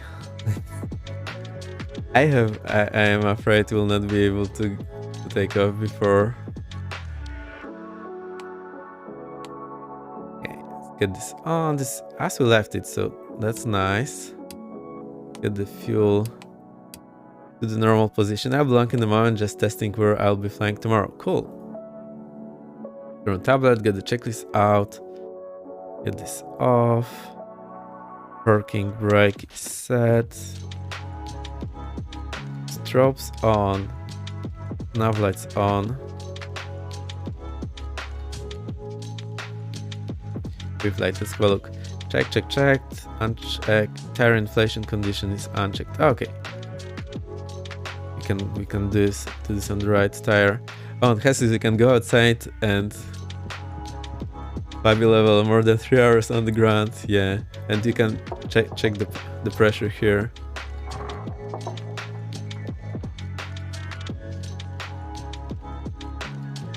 All right, so that looks okay. Checked, removed, checked. Aileron movement is unchecked. Let's get this thing happy. So I'll just click all the things we need to do. Okay, elevator motor rudder movement. Yes, another thing, this anti-balance tab is not moving and you're not supposed to move rudder on ground. It will not work. It will break the plane. As far as I know. I mean, it's simply impossible to move it because it's hardwired with the landing gear. I really like how this tablet pre-flight is taking me out to correct stations. Aileron movement. Get this done. You get it. I hope you're enjoying. I'm not boring you to death. Minimum 2 rotations. Okay, so we can do that. Tire and check the tire. Get the wheel check is off. It's way more than 2 rotations in the real plane.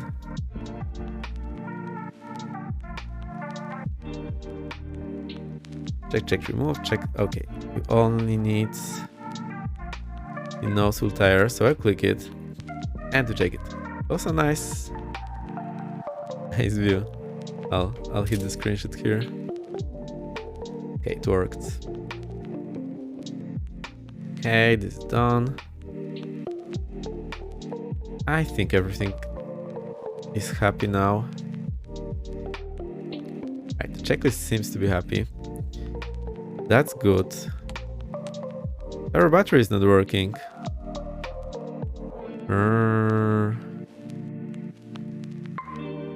I think I broke it. I think we need the GPU to recharge.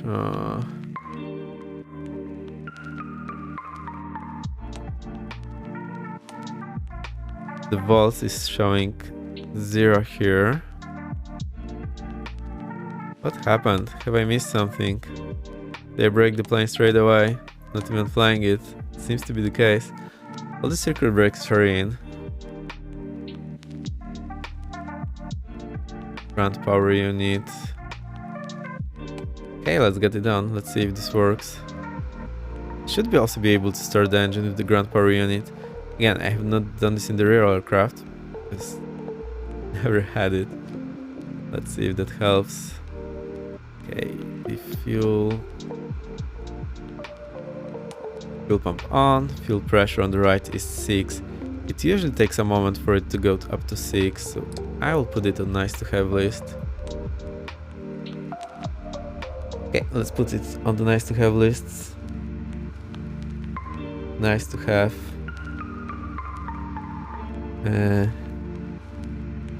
Before start, fuel for start, after fuel pressure takes longer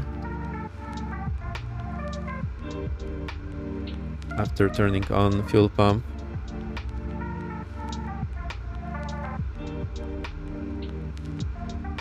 It's actually have the time to do something else, read something, and look around, and only then to turn on. So I usually like to have to turn on the fuel pump first, and then do everything else, because in this time the fuel pressure will go up. Okay, let's hit the starter again.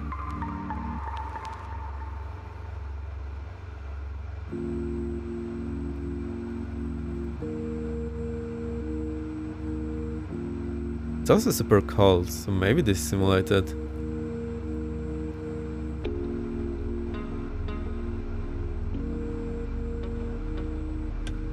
Okay, I give it up now. The battery is still showing 0. How on earth did I break the plane? How can we fix it?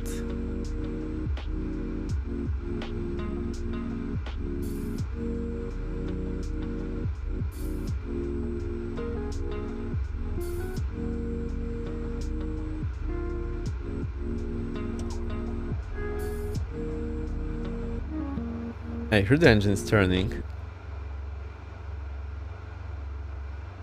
It's making very sad noises when it turns in real life. It's trying and trying and trying, but usually on the cold it will catch up within like 6 turns, I think. When it's rather warm outside, it will catch up fairly quick. Oh, we need the choke on. I forgot that.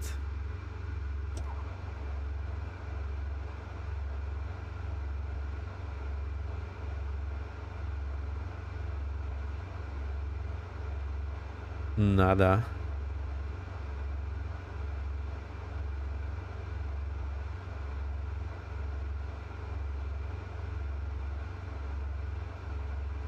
Interesting. How did you break it? No flying today.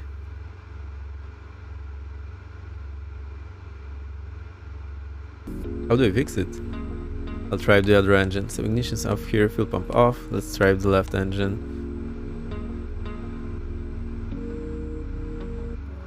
Okay, the left choke click spot is hard to hit from the default position. Oh, we need to open the throttle a bit maybe. I don't think this was in the checklist. No, it wasn't. No, we don't do that. Okay, I'll add nice to have that this left choke is hard to click spot is hard to hit.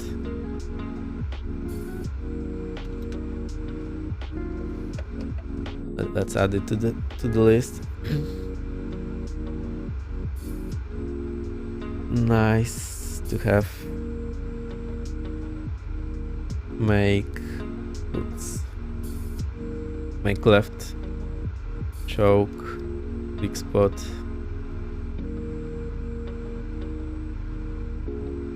Easier to hit. One throttle is idle.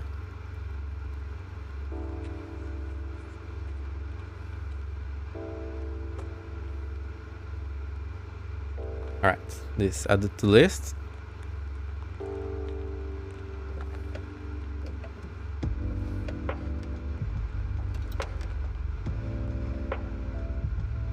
I wonder, maybe I have something bound on my Bravo that's preventing it from running. On my Alpha. No, it shouldn't be the case. Try again. making sad noises. Yeah, sometimes mapping key conflicting. Happens a lot.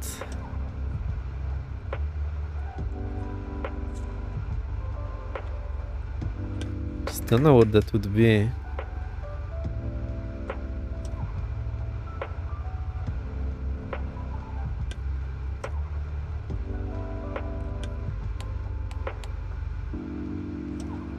Also, the problem is that our battery seems to be dead, which is a bit concerning. For some reason.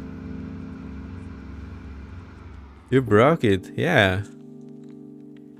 The battery is dead. How can I restart this plane? Right, let's load another livery then. Go to main menu. We'll load another livery. I hope it's saved per livery or per registration. So the police know. I had high hopes. But apparently I broke it. Oh, that was a poll, not a point. How they messed it up?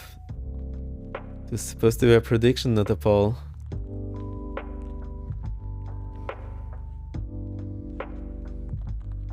It has state saving, yes, although few items seem not to be in the state saving. Would you be interested in flying along tomorrow? It's Canada. Yeah, of course, I think. Don't remember if I have any plans for tomorrow. I will be interested, but I'm not sure how my time looks tomorrow. So I am somewhat undecided at the moment. Let's pick another livery. We'll change the livery. We'll take... I don't know. Let's take this one. I think it's the classic one. Or no, we can go this one. I think I have been flying something similar to this livery. Alright, I'll just change the customization so we have something different here. Just in case this being state saved based on the registration.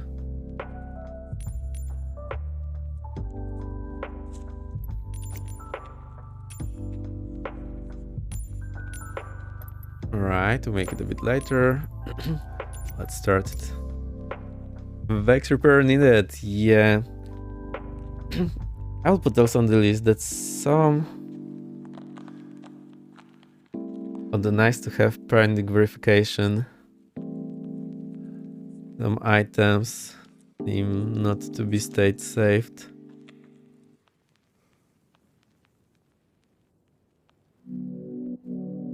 Okay. How can I fix battery?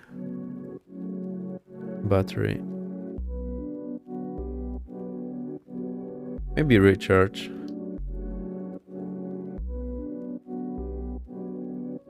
Right, back to the flight. So you can see that we have the default nameplates and the flow only loads in after a moment. So flow is loading and now we have the normal nameplates.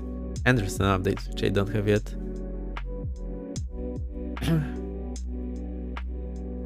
Okay. This seems to have reset everything. Great. So let's get the checklist. Let's get this one. Tablet. Simfrost for a moment. Get the tablet. Okay. I've done the pre-flight 2 times now, so I'll skip it.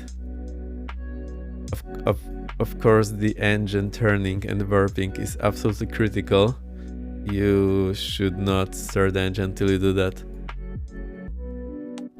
So let's maybe do this thing only. Just in case it's implemented that it will break something.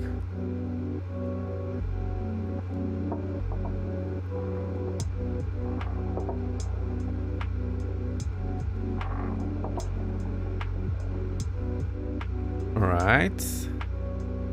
Now the red Garmin is starting, that is weird.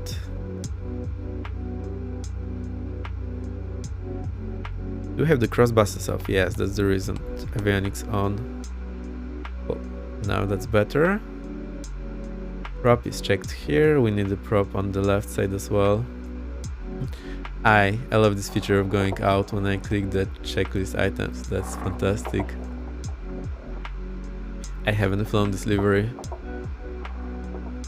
Also, there's one livery that we had and it's missing there. I think many of those planes had it, including the NXI. Anyway. Alright, so this is done. We can go at it again. Nav lights on, strobe on. Flaps are up, land gear is down, prop is forward. This is down. Right choke in, parking brake is set. Battery is... now that's a much happier battery. That was actually cool. But how can we repair the battery? That's my question. Without waiting too long.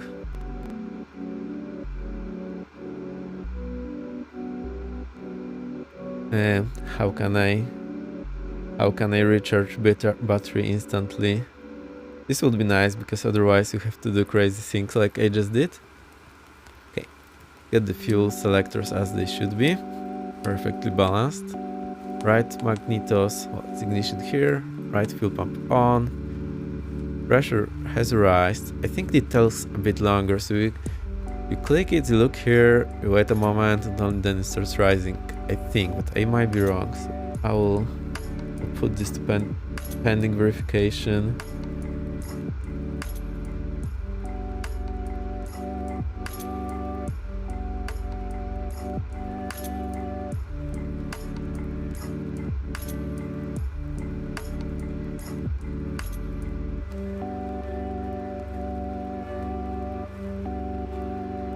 Alright, I'm putting question marks here, that's super important.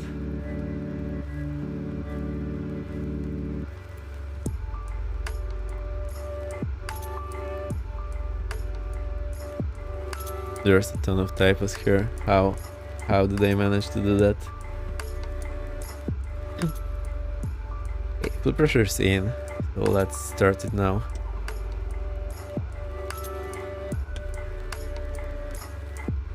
Not running yet. I need to see the RPM here.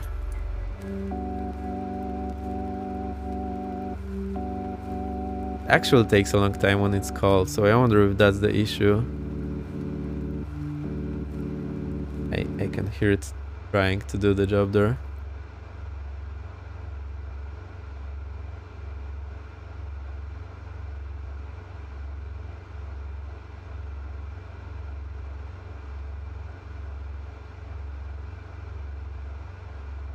Nada.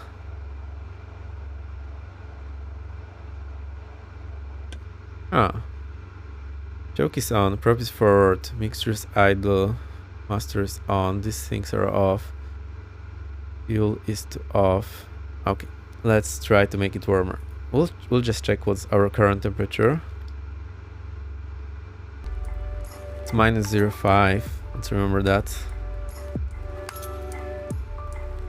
Okay, we'll make it warmer in the sim. Let's see if that helps. So I'll go to weather.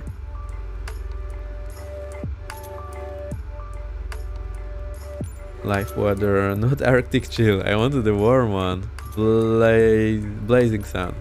That's the one.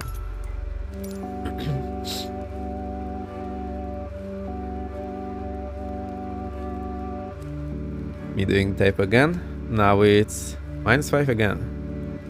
Oops.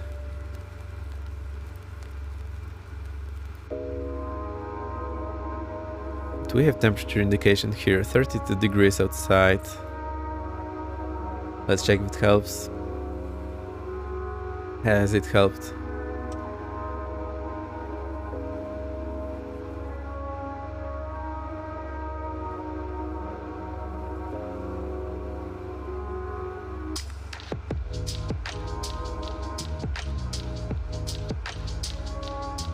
Nothing. I'll move the throttle a bit forward, see if that helps. Okay. Go to the menu and try to disable all my controls.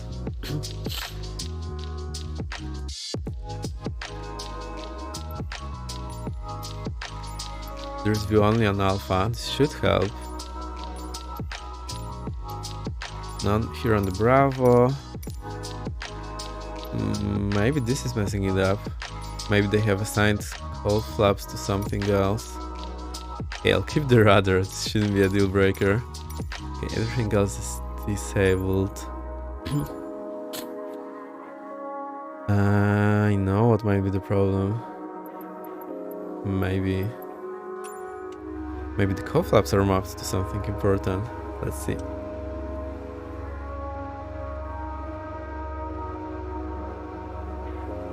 No.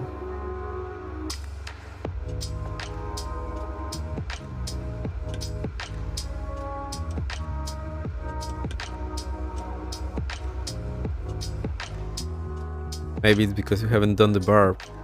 This may be the problem. And we run out of power. Okay, let's go to the easy mode.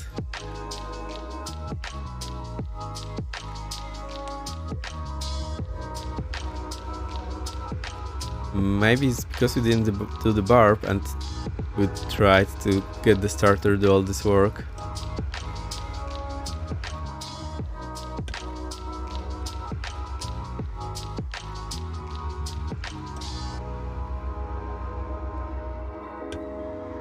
Okay, we killed second plane. No problem, we'll go by third plane. Do that. Shouldn't be a problem. I see you're sponsored with the third plane. Can you afford it?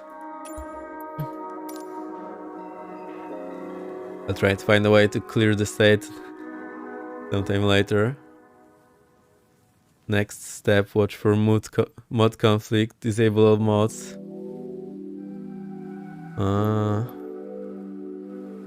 You don't oh, you have no idea how many mods I have. It will be a problem, disable all of them. We'll just get in the easy mode and hopefully this will help. Set as departure, flight conditions, let's get blazing sun. Why not? We can afford that.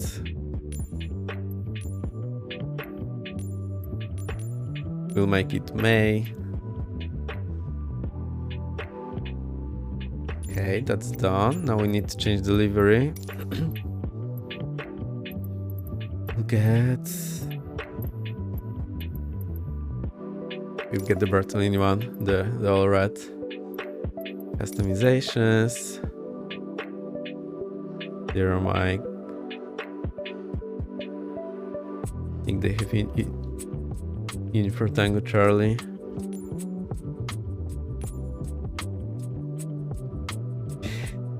Good luck with the Tecnam. Lurk. Okay, my half out. Well, I see. Thank you for sticking around. That's very nice of you. Okay, let's try again. There's a chance I've been doing something wrong. Of course, I haven't read the manuals. It's totally possible. So I'm gonna wait before I say it doesn't work. It probably works. I'm doing something wrong. That's the most probable cause here.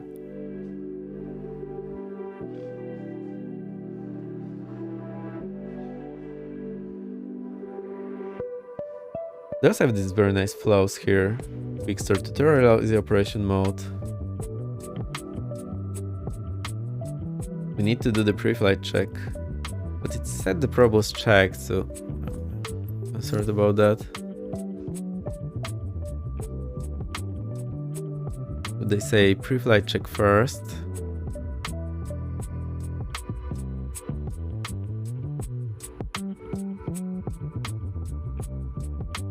I'll just hit the probe just to make sure we have it. Wow.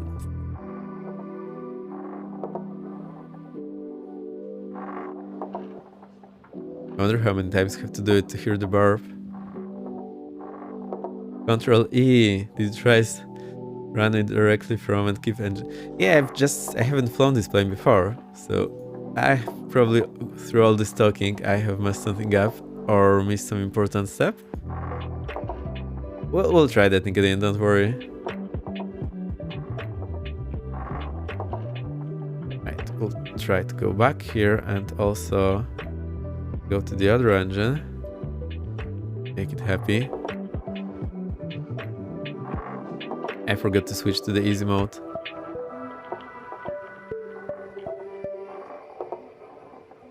Need to get the chokes off. Oh, and the tie downs. Are the tie downs in place?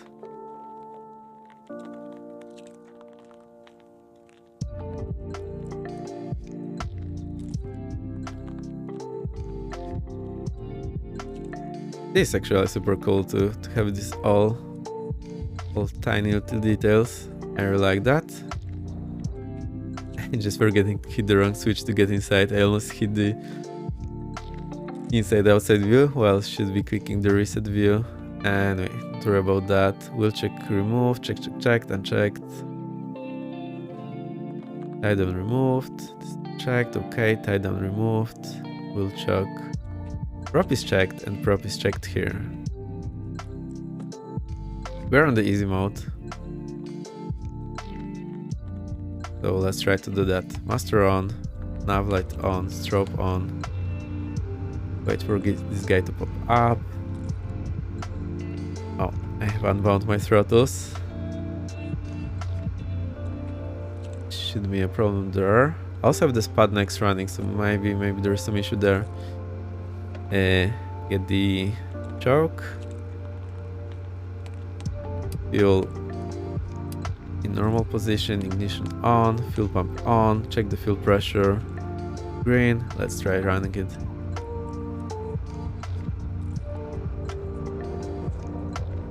Now it's running. Oil pressure rising. RPM is there.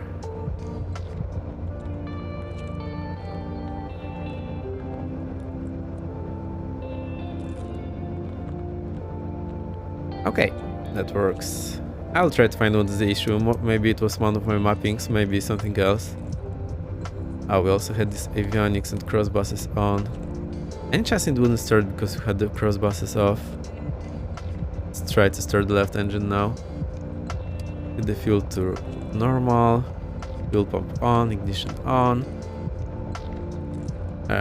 Fuel pressure is okay.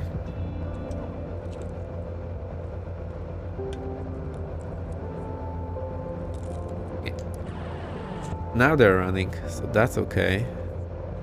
Alright, we'll keep it from here.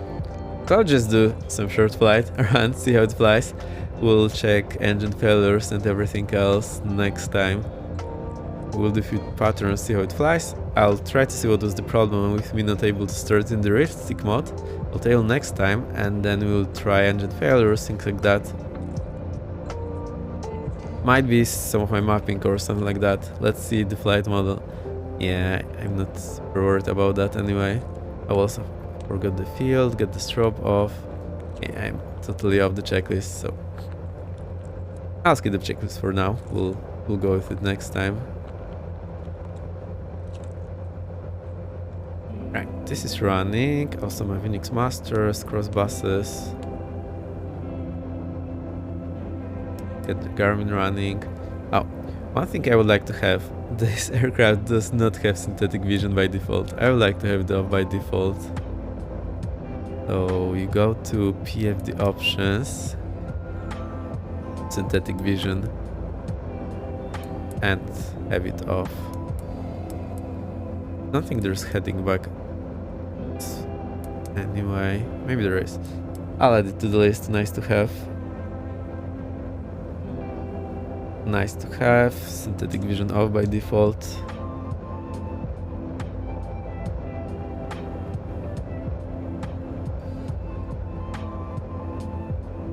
It bothers me when I see that and I know it's not there. It feels a bit like cheating. Hey, I can now show you my chart. You can see where we are. Tell me how you like it. You will not be able to see the Garmin, probably, but that's not a big problem because you know what you can do. You can hit the display backup. And look what happened. Someone asked if it's possible to get the engine indications on the left side. Of course it's possible. You have to click the display backup switch, but it's probably not what they wanted. So I have those two now. Get the pitot hits on. Okay, we also need the autopilot master. It does a very audible beep when it starts. I didn't hear it.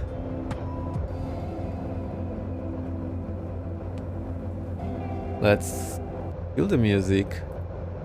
I'll try to get the sim louder, so I turn off the compressor and limiter for the sim, and we'll see if we can hear the beep.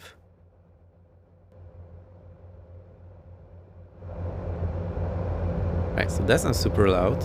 It should make a very loud beep. No. And they're ready. Okay, let's put this on the nice to have list. Beep and test phase. Right, autopilot. Oh, the bot is back.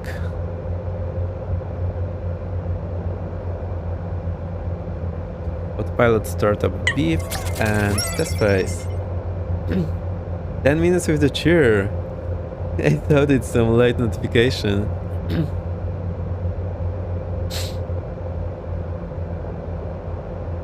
Alright, so I think this is not there. Or maybe that's because we're in easy mode, so I'll put a question mark there, because I'm not 100% sure. Then I couldn't start the plane for some reason. And maybe I had some conflicting things, or I did something absolutely wrong. Also, fire system detection check. It shows. It should also make an Garmin beep. Alright. Garmin beep on engine. Garmin beep on engine. Fire test. Maybe it's the easy mode. I will just put it in brackets to verify if that's the easy mode.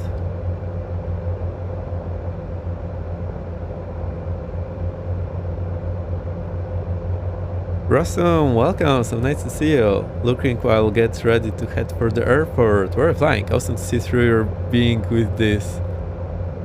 How thorough I am being with this. I have absolutely outdone myself by a significant margin of 300%. I honestly expected us to do all this within 1 hour. But it gets a good feelings for me because, well, all the memories coming back. Seriously, feels nice. And now I see how much I know about this aircraft. Maybe some of the things are wrong, maybe I don't remember everything, but definitely have more knowledge on the aircraft I actually flew than the one I didn't. And to be fair, I spent a few days reading the manual back in the day. Going to Melbourne, awesome. I'm going to see the Aviation Air Show and visit some friends. I like the Aviation Air Shows, haven't on one in years. My favorite is Axalp. It's in the Swiss Alps. And you have Hornets flying. So we go to 2,200 meters.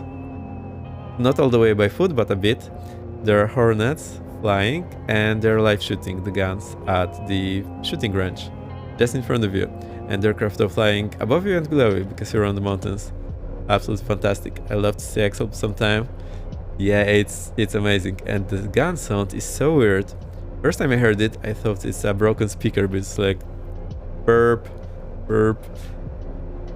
And actually it's two of them because it's first the shooting sound, and then it's the sound when the bullets hit the target, like the burp, burp, absolutely great. And yeah, probably the best show ever. And the live gunnery, that is something else. Also, when you have a scanner, you can hear them talking. Just amazing. Alright, I'll put the chart up for you so you can see where we are. Please let me know how you like the chart, or if it's disturbing, I'll hide it for now. But I've added this. I'm curious how it will behave for you. Alright, Russell, my list is growing. It will need some work because it's an utter chaos here.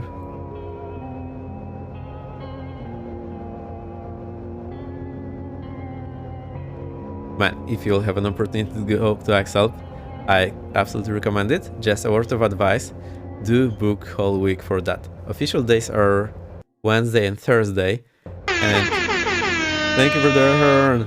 There have been years when they cancelled both official days, and there is also training on Monday and, well, a basic training on Monday and the full program training on Tuesday. So you have Tuesday, Wednesday and Thursday to see the demo. So you absolutely have to be at those 3 days. Even better go to Monday. So 4 days on the mountain hill, and then you have a chance you won't miss anything. Otherwise, you might have a problem. All right, this all good. I think. Oh, I told you I'm not super tall, so that's probably my position. I'll try to save it with Control F10. Okay, it worked. Didn't break the seam. Sometimes break the seam. That's more what I would see when I'm flying the plane. Maybe even less. P2 heat is on, autopilot master is on. Okay, we'll get the taxi light. Let's see if both of them are... Yeah, now both of them are leads. And let's check the strobe. The strobe only shows when we zoom out. See, it's showing now. And it seems to be in a slightly wrong place. But when I zoom in, I do not see that again anymore. Also the nav light sources, I do not see them. That's a bit weird. Probably some easy fix. Hey, I'm guessing you have done few flights. I have done 0 flights. That's how thorough I am. But at least Rostam is impressed, so yeah, that's something. I'll take it. Alright, let's go. Also, we have our speeds here, rotation 65 and VY at 85. This coincides with the blue line speed and single engine best climb speed. So everything happens at 85 in this aircraft, give or take. Also the glide, oh, it doesn't tell us the glide, which is interesting. Right.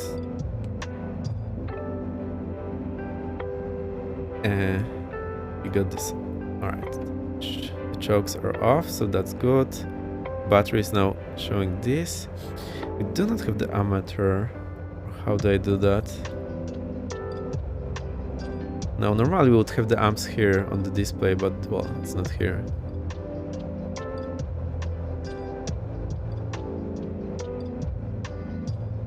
Also, the systems seem to be gone.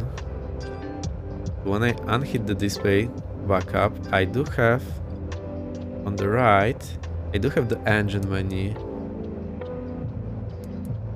It's not doing anything, but we should have it in the single display, so that's strange. Right, let's do that. Rolling. Oh, parking brake released. I forgot I removed my bindings. Oh, my throttle is not working. Let's put it back in. However, either I had some wrong settings conflicting, or I did something absolutely wrong because I didn't read their tutorial, and maybe I was missing an important bit, but I killed battery on 3 planes and couldn't get it recharged, so added it on my list that it would be nice to be able to fix the battery instantly.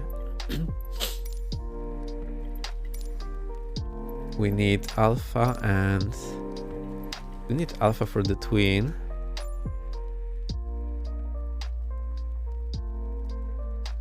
And Bravo for GA twin. Everybody having fun. I do. Definitely cool.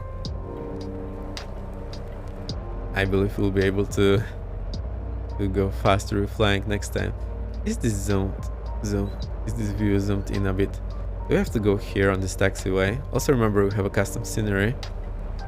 There's the tower, which looks a bit see-through.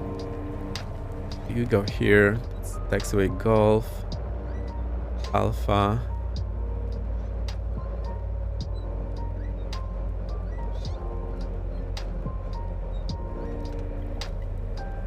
Also remember that the sounds may be off because I have compressor applied, so I do not kill your ears. Might be a bit off. Right, let's go here, that's the hold short line. We'll engage the parking brake. Now remember for the run-up I need to step on the parking brake. I don't remember the exact number, so let's check it. Run-up 1650 for left and right engine RPM. Throttle up to 1650.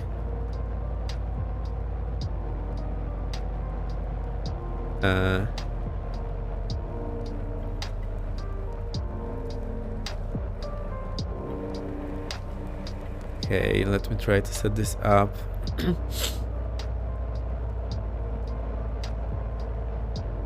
Unlurk, welcome, welcome. CM, I killed 3 planes, didn't know how to start them. Either I did something wrong or had some wrong binding. I will, or maybe just all the talking. This seems off. We have manifold pressure at 8 for the 1650. I think we'll need way more than that. How does it fly? I don't know, I haven't loaded it. I've been talking all about everything. Seems I know this plane pretty well, all things considered. Of course, I may not remember all things or get some things wrong, but yeah. Look, this is my list. But the model itself and all the details that are in, that's super cool. Also the pre-flight, look, you click here and it gives you takes you to a position where you can do the pre-flight. And the prop is turning the wrong direction. Why is it turning so slow? Maybe they tried too hard with the animation. Alright, we do not know which way it's turning. I think it's like the camera effect. So that's not settled yet. I don't know which way it's turning. Go outside. I think this one looks correct. Okay, we need 1650 for the RPM on. I think it stabilizes a bit slow. I think it's a bit more responsive. So I got this in the display backup mode. So we have two same things on the both Garmins. That's how we fly often with the instructor, just so I don't have the map available. Okay, so 1650 is on manifold pressure 8.8. Look, I need different manifold pressure on the left and right engine to have them have same RPM.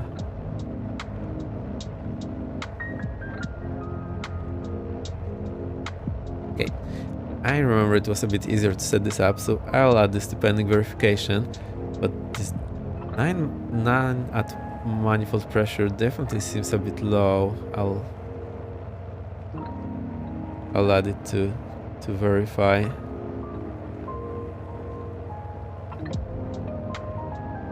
Manifold pressure. Have you flown it? No, okay. I couldn't start the aircraft for some reason, but it might have been a problem on my end, so I'll try to go at it next time. Manifold pressure 8.8 seems low for 1650 RPM.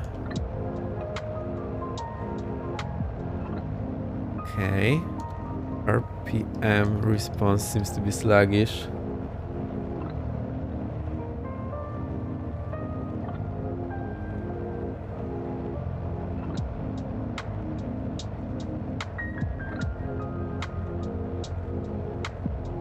Back to lurking for me then. Yeah, we're almost there. We're doing the run-up. I couldn't start the aircraft for some reason. Maybe I did something wrong and ran into... well, it's a dead plane now. We also ran the battery drive 3 times, so that was a nice touch. I was just turning the starter and it wouldn't start. I think it died a bit too early. This seems to be a bit sensitive on the left engine. I'm just moving my throttle a super tiny bit and the RPM is moving all over the place. And it's a bit sluggish. So as low as I can go is 4.9 manifold pressure. It puts us as 11 1000. I'll try to go to the realistic mode now. It will kill anything.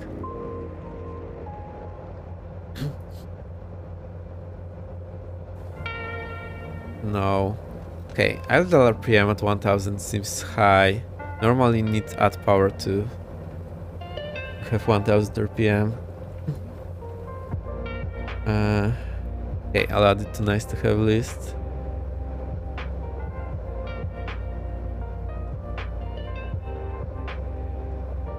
Okay, throttle idle RPM should be below 1000.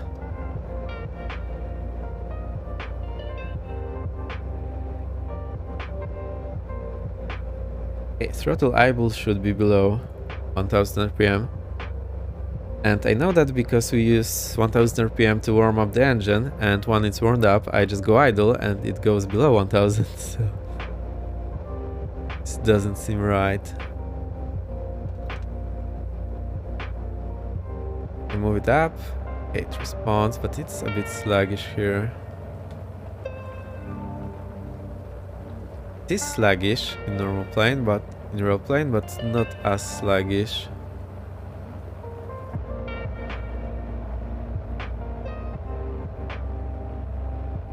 Right, so we have, and I was able to put it within like 30 RPM, no problem. Also on these digital gauges, it's a bit difficult. On these new gauges, it's much easier. Now we go right ignitions off. There is a super tiny drop. I think it would be maybe a bit more. Left ignitions off. Back. Get back to both.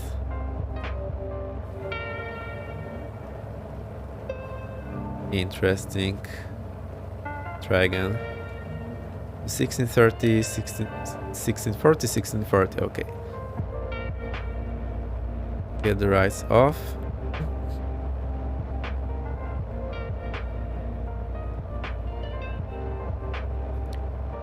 There's like 30 RPM drop. I'm not sure what number I saw on my plane. Get the lefts off. Similar. Now get the carb hits on. That's usually a very noticeable drop. That's actually working okay.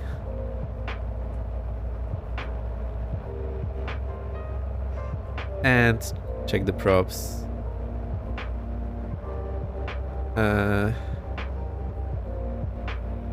Okay. Let's see how low they will go here. But I do not move them into feather. Okay, they go very low. Normally I would do something like that, just move it and back. Okay, seems to be okay. Good, this done. The run-up's completed. We can take off. Landing light on, taxi light on, so we have more lights. Strobe on, transponder. Where's transponder?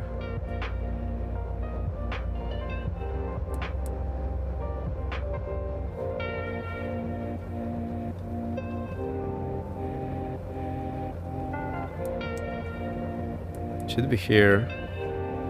Am I missing anything? Oh, I have somewhere already in the menu. Okay, so no problem there. Transponder. Alt. We're 7000, so that's Europe VFR code. That seems okay. Go back here. Alright, let's roll. Parking brake released.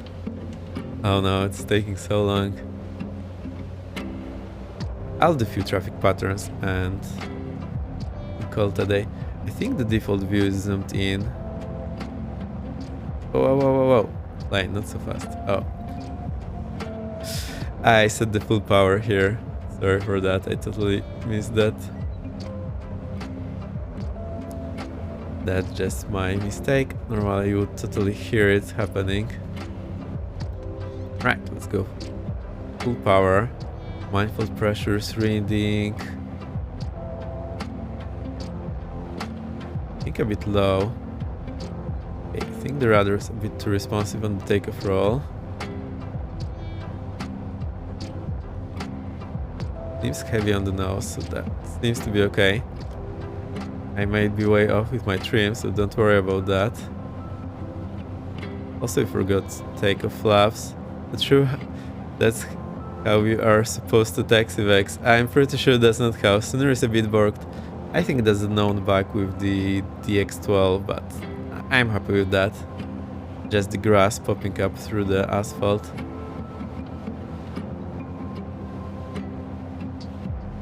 Alright, positive climb, gear up, flaps up, reduce the power.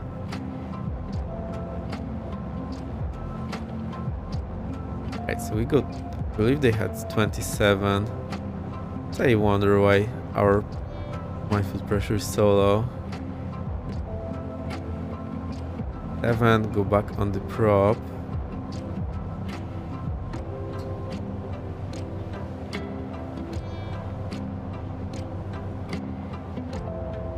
So full prop is 24, I believe. Okay. I need to check those numbers, I don't remember them by heart. Dodge, yes.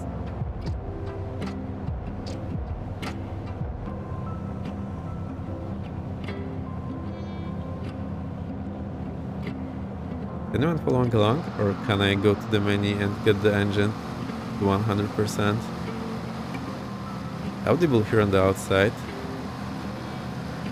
Oh, also it seems to be FPS friendly for me at least. I'll put this to the list. And let's put this volume up.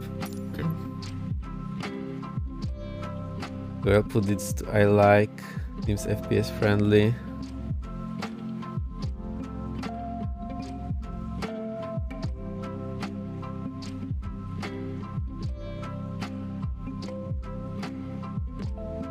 Okay, that's done. I wanted to go to sound and get the... Oh, the engines are at 100%. Remember, I have the compressor on my sim, so it will not be a noticeable difference.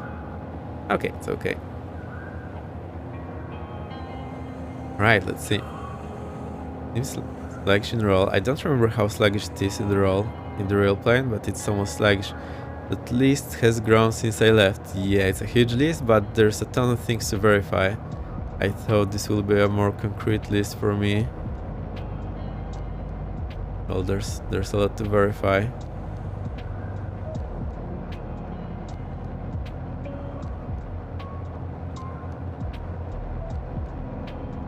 Engine noises. I will disable the compressor and we'll try to hear the engine noises.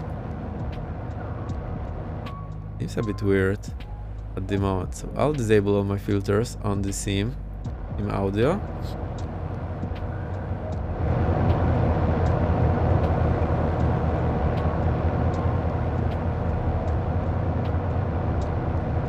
Okay, this slow rumble. A bit maybe too dramatic. It doesn't rumble that low as long as I remember. But remember, it's sounding way different on other people's streams. Another problem I have, I move the throttle just a bit and it goes from full power, from full manifold pressure, all the way down to 20 within very small change on the input.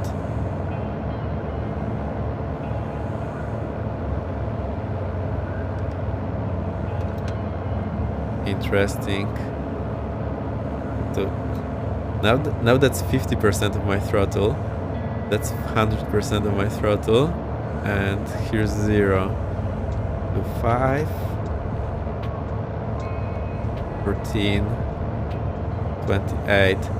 Looks like it's linearly controlling the manifold pressure. I'm not sure how it's in a real plane. It's manually linearly controlling that.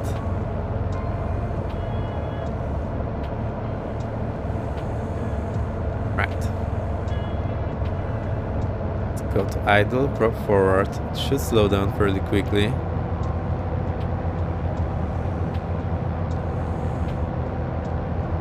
I don't like this low rumble.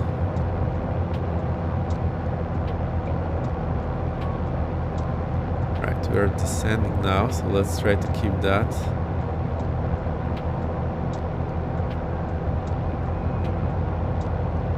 I think it would decelerate way faster on idle.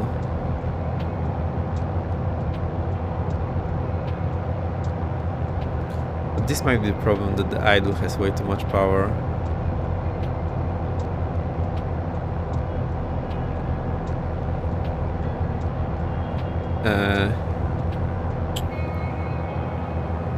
Alright. We shouldn't be able to maintain level flight on idle.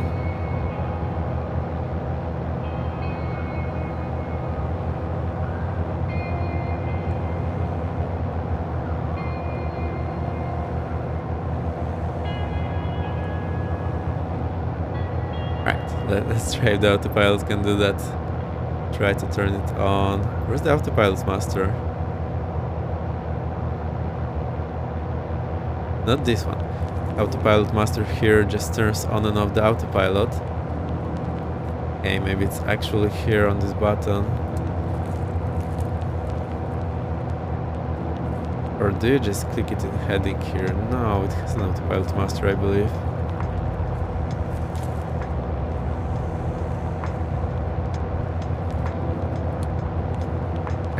Heading and alt. Alright, I need to read the manual for this autopilot. I don't remember how to engage it. Maybe you just hit the mouse and that's how it does it. Alright, it shouldn't hold power at throttle idle.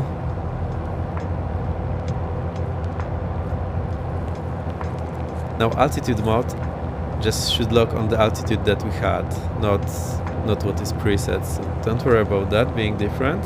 That's a-okay. Okay, let's check this. Climb, vertical speed.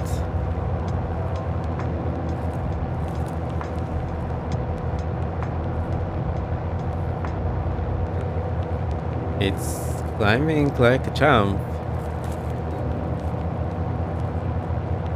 Alright, it's not climbing anymore.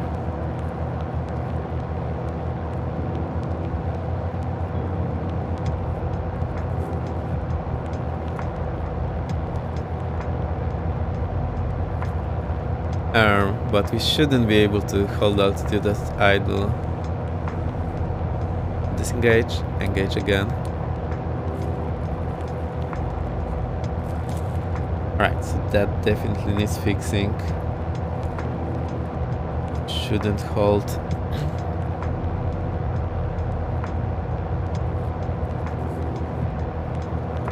At throttle idle.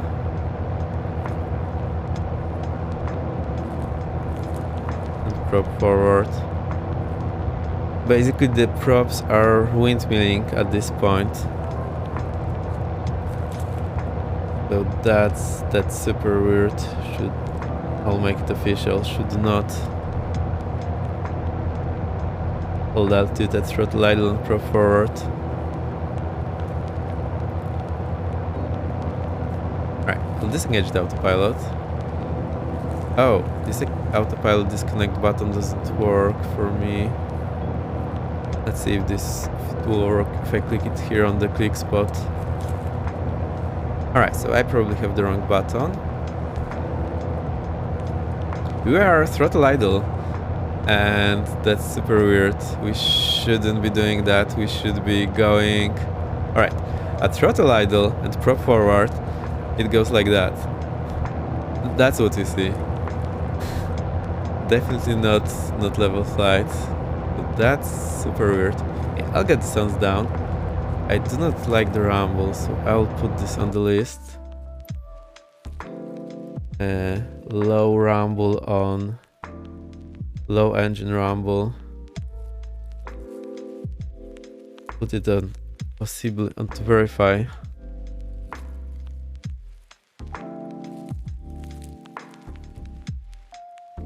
Say it low frequency. Wow, that list has grown. Yeah, a bit dangerous. I mean, the plane is flying, so it's okay. It's just a very bad glider at this point. You can still land it, no problem. It's definitely not the end of the world. You just have to choose very quickly. Alright, I'll engage my settings for the audio.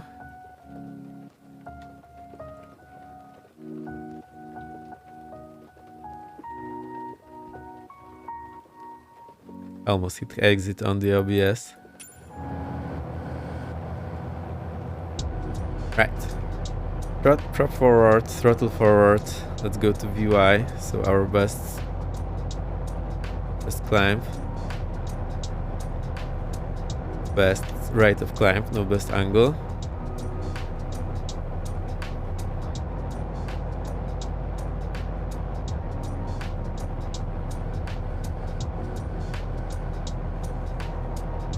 Right, it's going up to top. Well, okay, I need to stabilize this. I want to see how fast it's climbing. We're just flying around. How do you like the map? 10. Oh, 10 is not here. However, how do you like the map on the bottom right? It's refreshing every now and then and doing a wild swing, so I hope this is not too nosing for you.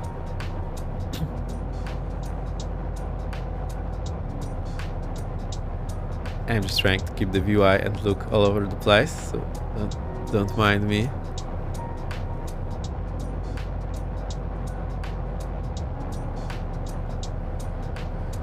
I'll try to keep the pitch of 10 degree. Let's see what airspeed this stabilizes on.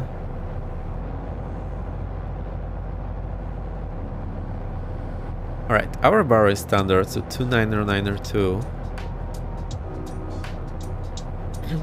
We are at 3000 feet in the moment, which should mean that the outside pressure is 27.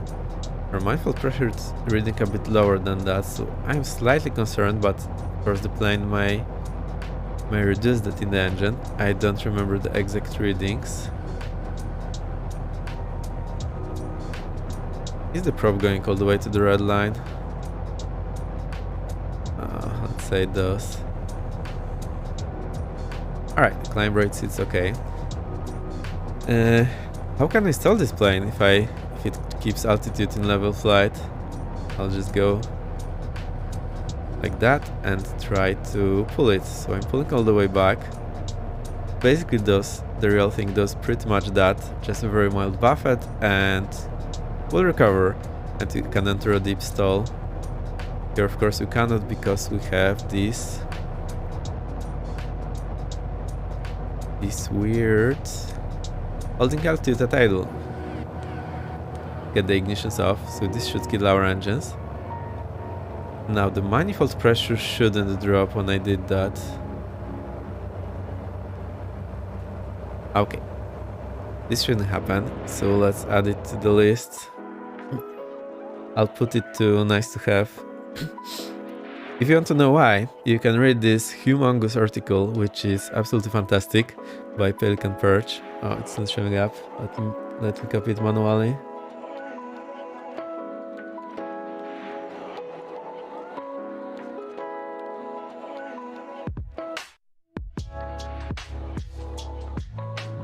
This explains in very fine detail why the manifold pressure will be up when the engine is turning, but there's no internal combustion. The manifold pressure. Oh, sorry, I closed the throttle. That was my problem. If I move the throttle, the manifold pressure is actually changing and responding. That's okay.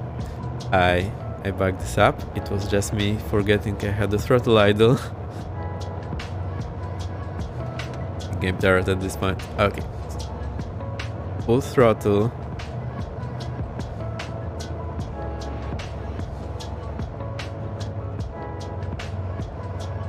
Why is our aircraft still flying? I mean, it's not a bad glider. Not that good glider.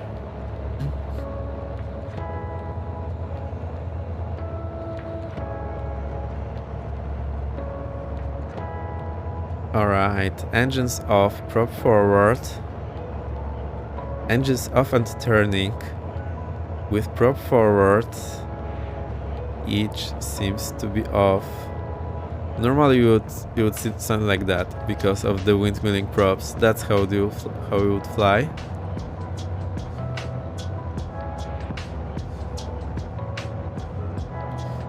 Let me write this down.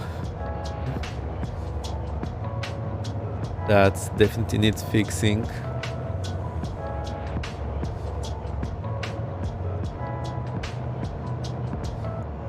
engine off and prop windmilling.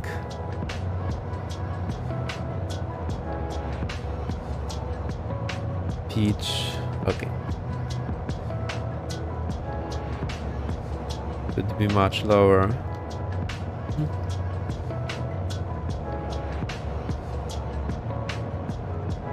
Unless I messed up something with the modes, but I believe we are in the realistic mode. Also, we started in the easy mode and then switched to the other one. But it will not fly like this.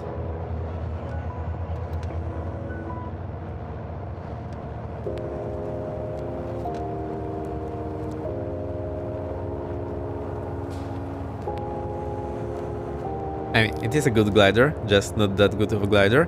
And it's gonna have to go X. Apparently CP is important. It is. I should be doing the same very soon. Thank you for staying around. It's very nice to see you. I hope you had a good day. It turned out to be more of a ground school than anything else. We'll continue this on Thursday. So,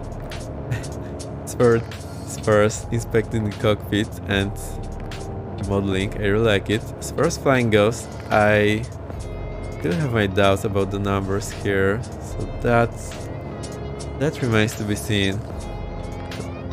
Really, we would fly like this, maybe not even with the engines off, and prop not windmilling. Okay, we need the engines on again, so we just need to hit the ignitions, and this should keep the engines running. Okay, they're running. All temperature is rising. I think it's also nice to have that the engine oil temperature doesn't drop so fast after turning off the engines in flight. Like, until you secure the engine, you will actually not see that any difference. So let's try that. I'll kill the left engine, which should be the critical engine. There is yawing to the left. I need a lot of right rudder. Prop forward.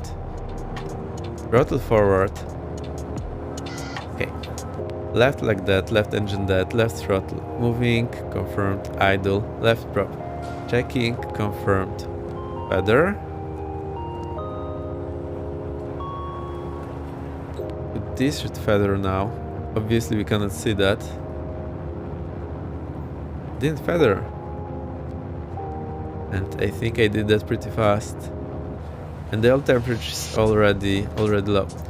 That's too fast, I believe. I'll put it on nice to have.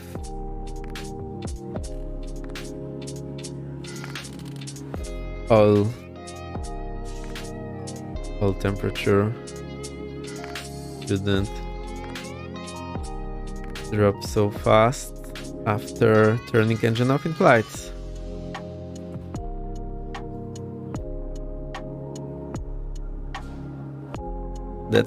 That's a bit of the problem. That's why you need to use your legs to detect which engine is dead, because there's no other indication in this aircraft. Everything else seems identical on the aircraft. Instruments. Right, save that.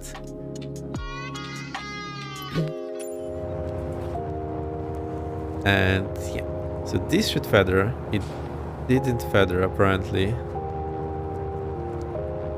That's suspicious. Oh look, forgot to get the lights off.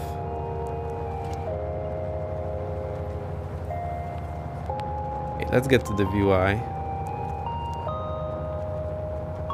And I have full right rudder. And we need a slight bank into the left engine.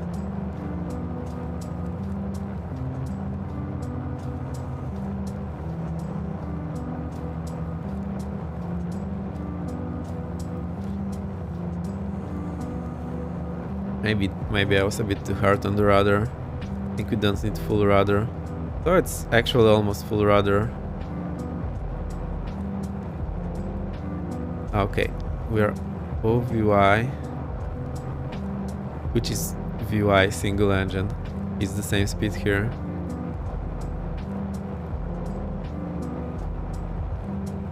Maybe the prop feathered is just the model that's not showing us that.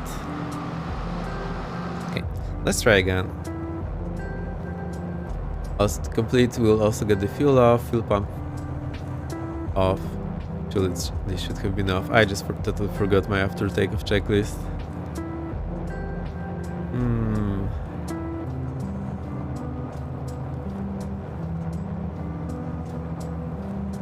Right, let's get this engine running again. Prop forward. Fuel pump on. Ignition on. If it starts now, it means that it hasn't been feathered. And it's running. Okay, so let's try to feather it again.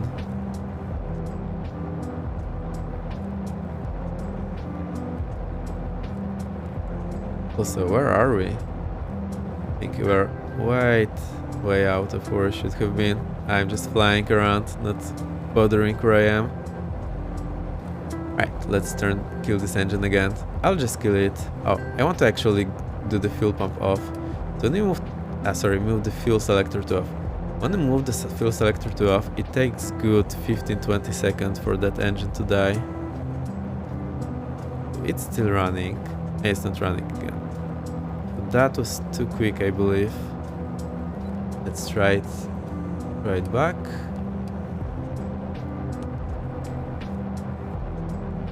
It should be running now. So now we don't have the indication if the engine is running or not.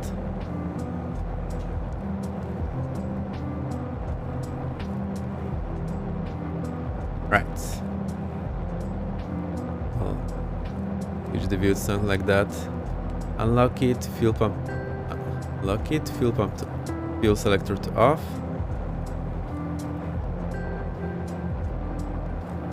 And it died now.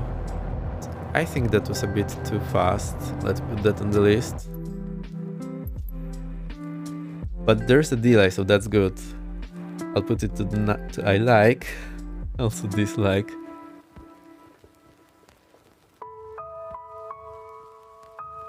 Delay between turning fuel selector off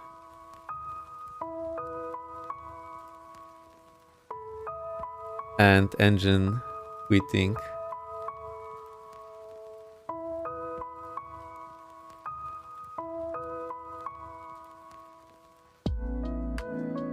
Okay, I'll add it to nice to have. Longer delay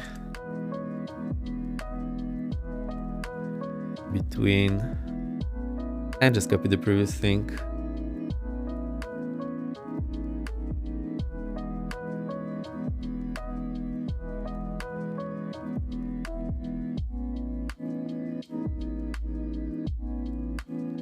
So in many aircraft you turn the fuel selector off and the engine quits instantly, which is not great for training because normally there is a huge delay.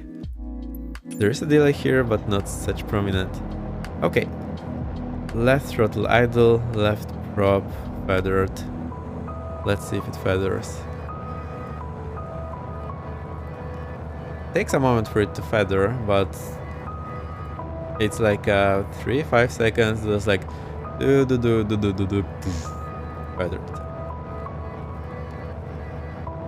Then how are we doing? I hope it's entertaining. All right, so the prop is not feathering. That definitely needs fixing. Put this on the list.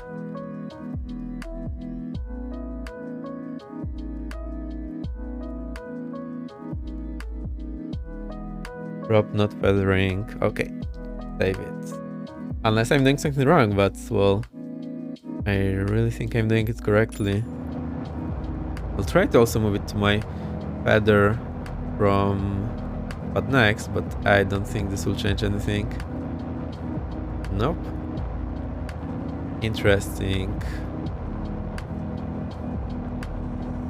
Right. Get the already going. I have no clue where I am. Alright, so we need to turn there. I'll just hit direct Echo Papa Oscar.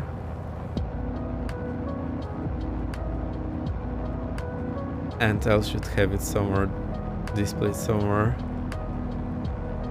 Enter, activate. Alright, so now we have magenta line to follow, the one we love. Let me also sync the heading. So I go here, click that. Okay, that works.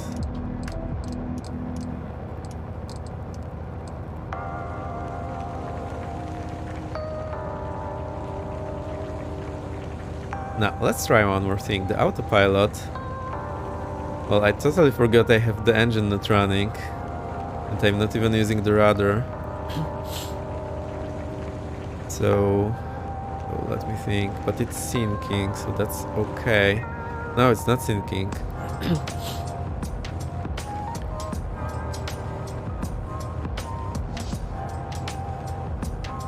I'm just having aileron input, no rudder input. And it's climbing. And we have one engine out. It shouldn't be that. That definitely needs fixing.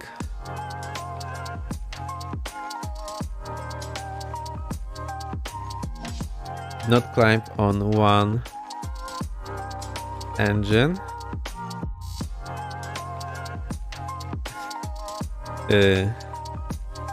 While other unfeathered. While other windmilling.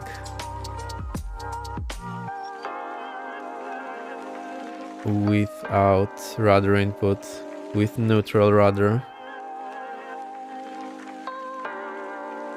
Unless we're in the easy mode, I will need to check it again and go to the hard mode from the very beginning. We'll see if that helps. So maybe the switching of the modes didn't work correctly because I did it so late.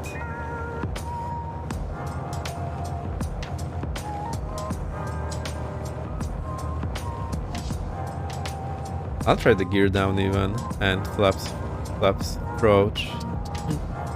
See if it climbs now.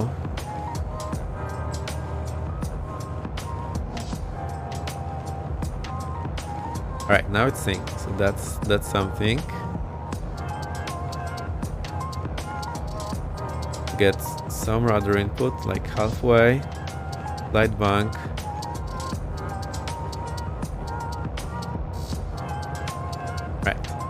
Syncing, so that's good. Gear up, flaps up. Okay, let's do the landing. I think we'll do single engine landing. Well, if the one engine is not secured correctly, I don't think it makes much sense to do one engine landing. Oh, there's some Maria flying out there. I wonder how many of them are now in the skies.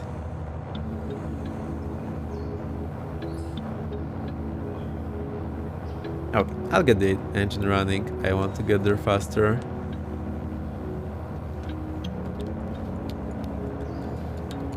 The engines are running.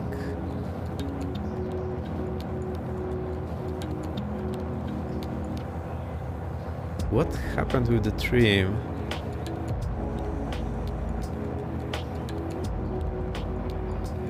No, we do not have a trim. Rudder trim. Why is it off to the side now? Wrench.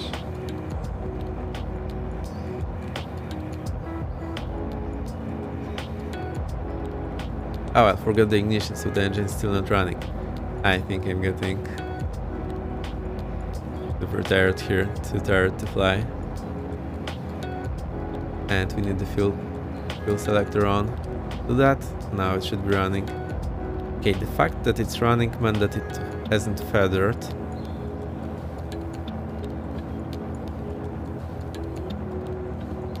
There's the airport just in front of us.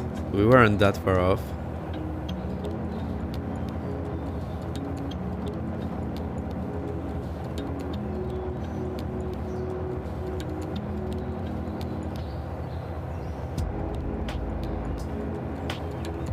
Right, we'll go for the landing. Let's do one touch and go, small traffic pattern, and we'll wrap up there. I still have my doubts about the flight model. We will need to check it in more detail. I see this problem with the engine feathering. Also, the idle seems to be way too high, and for some reason I still couldn't start it in the hard mode, so I need to check what was my problem. why it didn't work for me.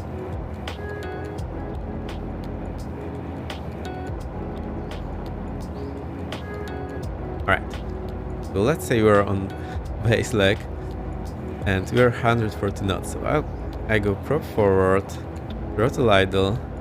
It should slow down like crazy. It's doing that, so that's okay.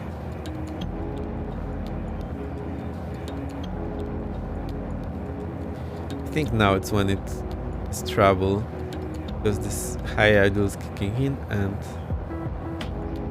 I also need to keep altitude for that to happen. Laps approach. Gear down. Laps full. I want to keep the blue line all the way until very short final. Okay, now it's working, but we have gear down and flaps full.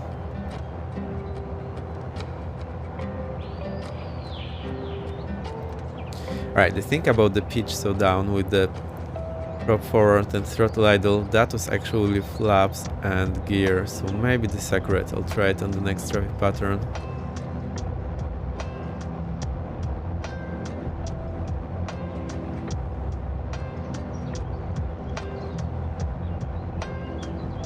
Right, throttle idle, let's see.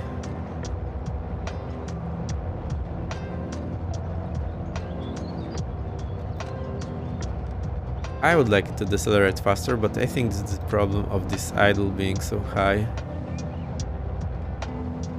I need to remember I don't need right rudder here. Throttle, full throttle, rotate, accelerate to the blue line. Laps up one notch.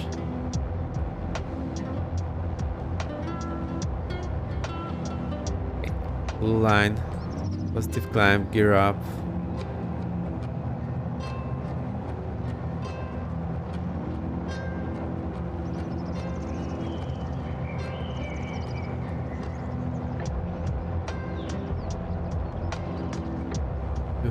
feet, flaps up.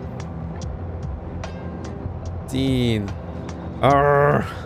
Sorry, I think I'm just way too tired. How long has it been there? The whole landing? No, burked, totally burked. Sorry for that. You have my deepest apologies.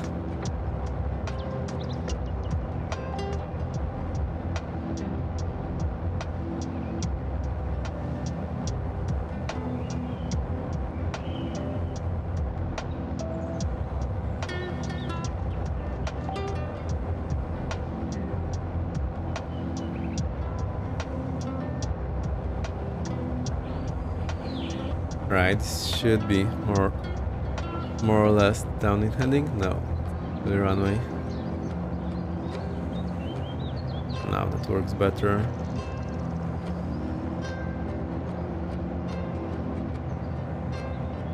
Alright, I'll engage the autopilot. We'll see what happens again. So, prop forward, I believe. Throttle idle, let's see how quickly it slows down. Go into the heading mode so I can control it a bit better. Okay. Seems to be accurate. Now it's slowing down very slowly, and I think this is because this idle is developing so much power. Right, for throttle idle, prop forward, and it's not going down between 100 knots. Oh, it's going. Oh, it's actually the autopilot that lost the altitude. Okay. Pitch check gear down, flaps 1, 2, disengage the autopilot. My button doesn't work, so I need to use the one on the yoke here. And there wasn't beep, I think, when disengaged the autopilot. Our airspeed is criminally low. Here's our airport.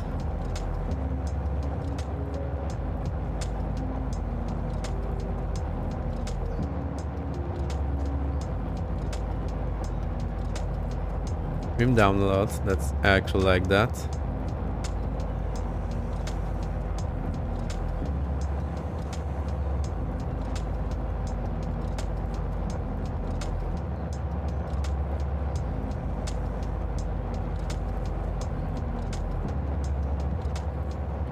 Alright, I think we'll do full stop landing here and continue the flying on Thursday.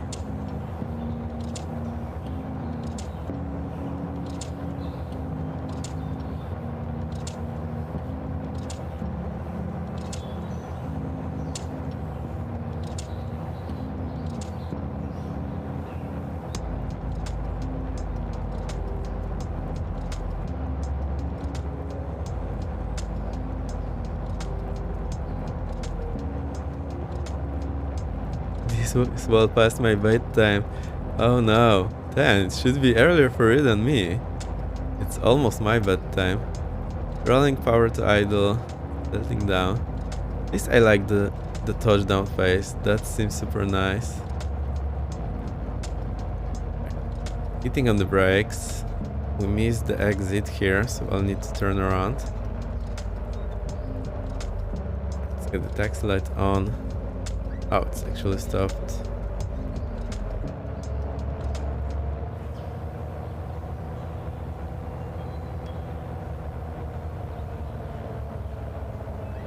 I think we should turn tighter with the full rudder, but that might be Flight Simulator problem. Other aircrafts also have this issue. Basically with full rudder, unless you're going fast, of course, then you wouldn't be able to get the full rudder or break the nose gear. It will just turn in spot.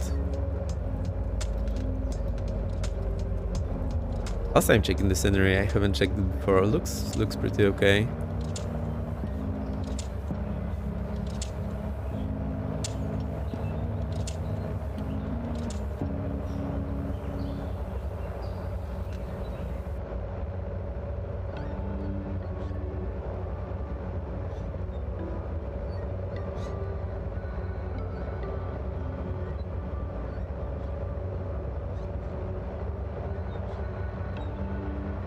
How fast are we taxiing? Where's my ground speed? 25 knots. Okay, so that's fast.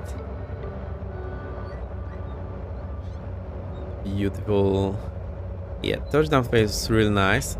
So it doesn't stay very long in the ground effect because the wings are high, so the ground effect is not as pronounced as in low wing aircraft. Load down here, full right rudder. Seems to be okay. I just want to test this driving a bit. Need to slow down a lot. Okay, seems to be okay.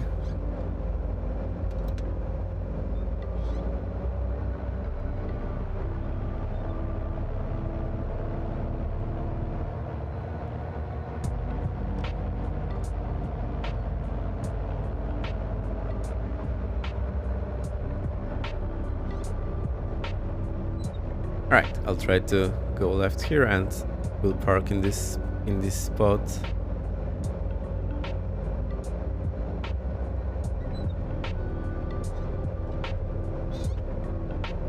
Right, let's.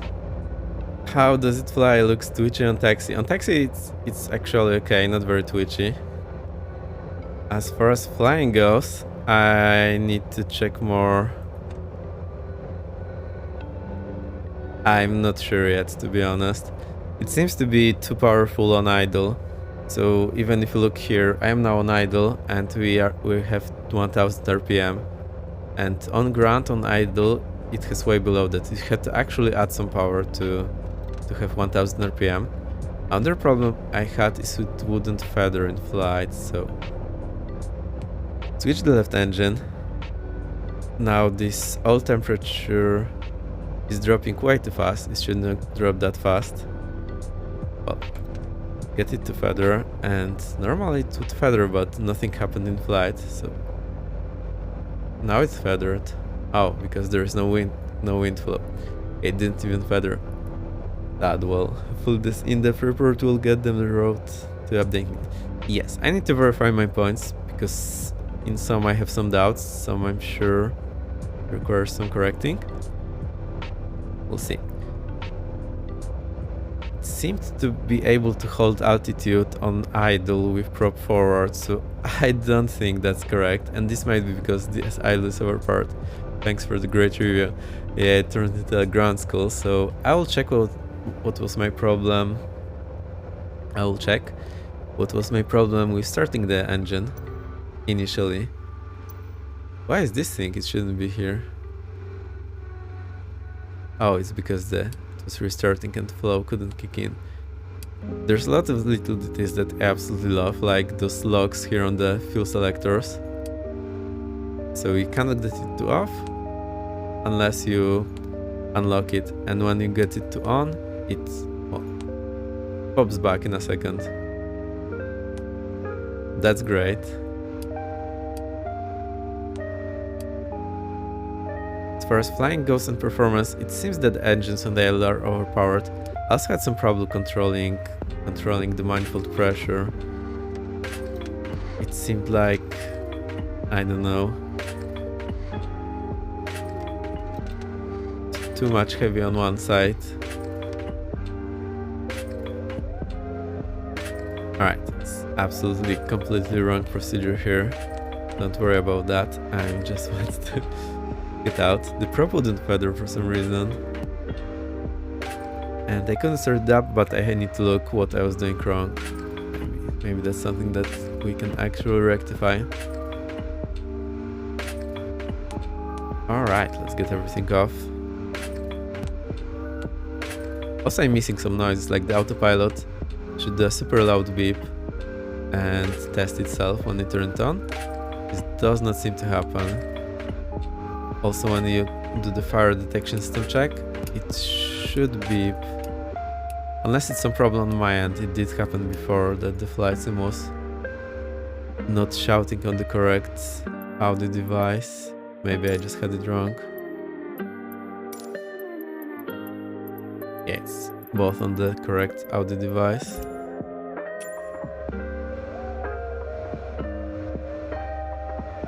There we go, master off. I also like that this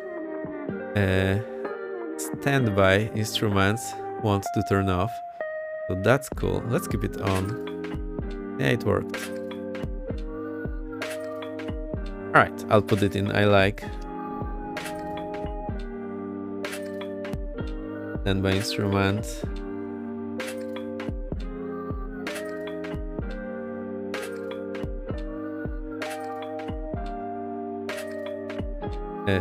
Off timer after power loss. That's pretty cool. Alright, I'll put the list in my Discord just like that. Just remember this is work in progress.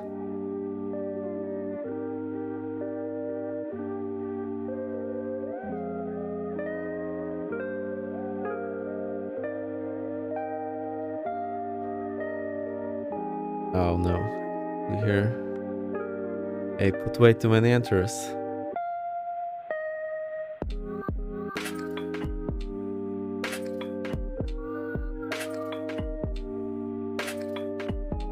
I'll just put it in. We have the scratch pad.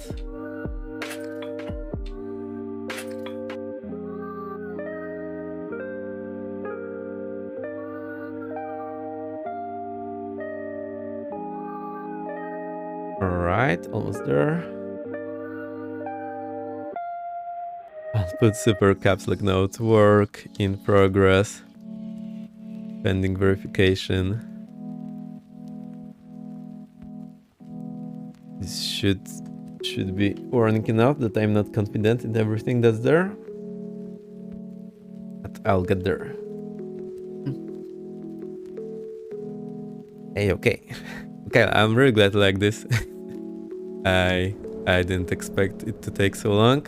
Look for who forgot the flaps. I'm way out of shape today. We need to master on, get these flaps up. Shame, shouldn't have happened. Okay, master off. Let's get some nice view and we'll end there.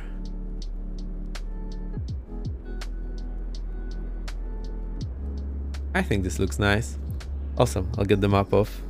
Got to do cylinder. I am totally wasted. So, we'll fly tomorrow Thursday. I'll review the list, try to organize it, try to gather information that I need from the manual and things so we can actually properly flight test it. I'll check with my instructor a few notes that I had. Maybe he'll have a chance. 4 hours? No, not 5 hours yet. I can just hit the exit. Yeah, this is the record. Whoa. Thank you then for the applause. You're very, very welcome. I'll also give you cheers.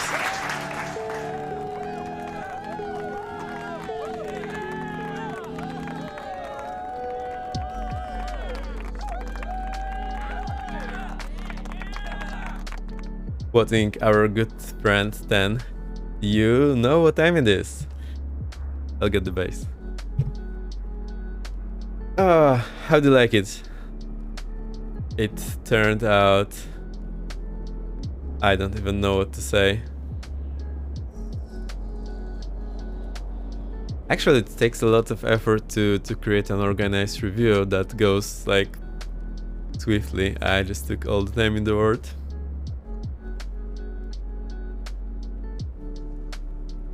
Okay, flight sim is muted. One sec, I'll turn the guitar stuff on. Really cool inside. Cool, I'm glad you like it. And yeah, now this immersion and, well, in interacting with something in sim that I'm familiar with in real world gets all these memories back and all the details I remember. So it turns out I remember quite a lot about this aircraft, even though I haven't touched it in 3 years. Feels good. Also, a few things I should revise. If I was flying it in real life, I would probably go through the manual again. A lot of people would review this having no basis for comparison. They see the... Yeah, I have like 30-40 hours. Of course, I do not know it inside out and I haven't tried everything. That's at least some base, and I know where to look for answers. We have the manual. We have some people who are flying it. So I said that the descent angle at idle shouldn't be so shallow, but then yeah, we were able to hold altitude at idle, so that's probably the reason why. Okay, let me get the guitar stuff going.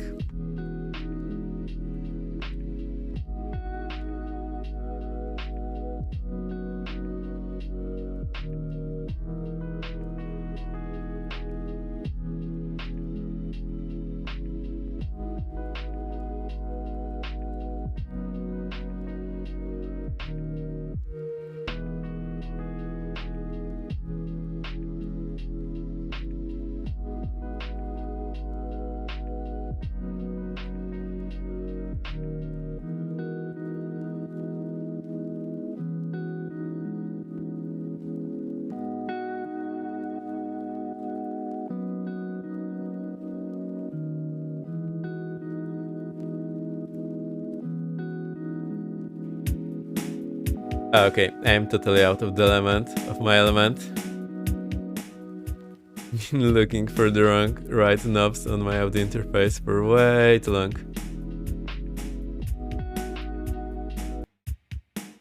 Right, the music is stopped, the drums are running.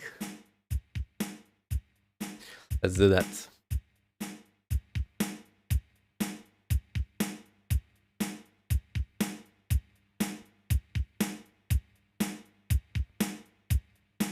The chirps, we need the chirps. Something goes off.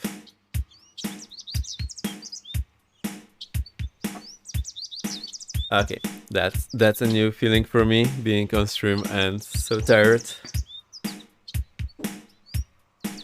Any song requests?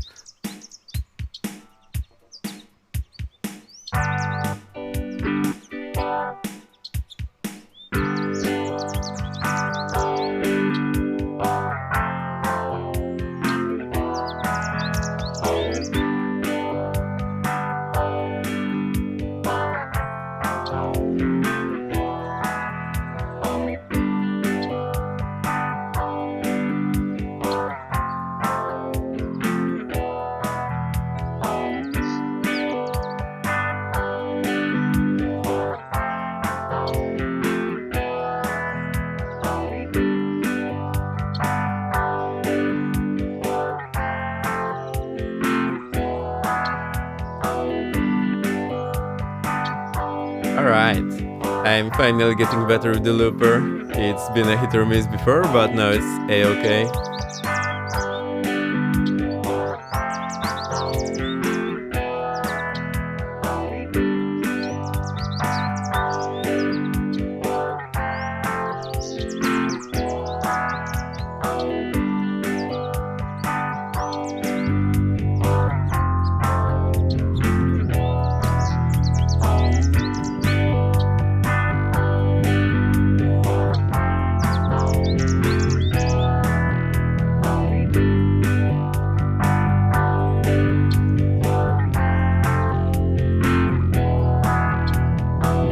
Guitar might have gone a bit out of tune, sorry for that.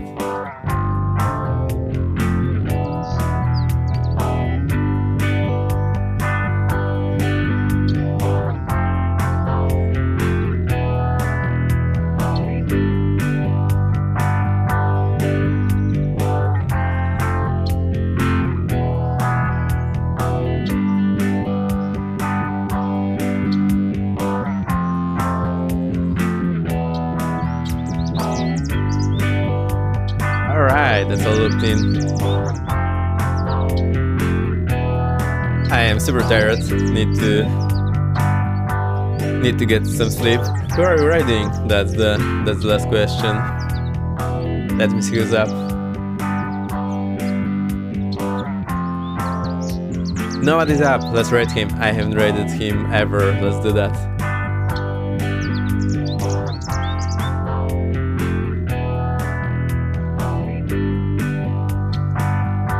So one sec, I have to make sure I will hear him.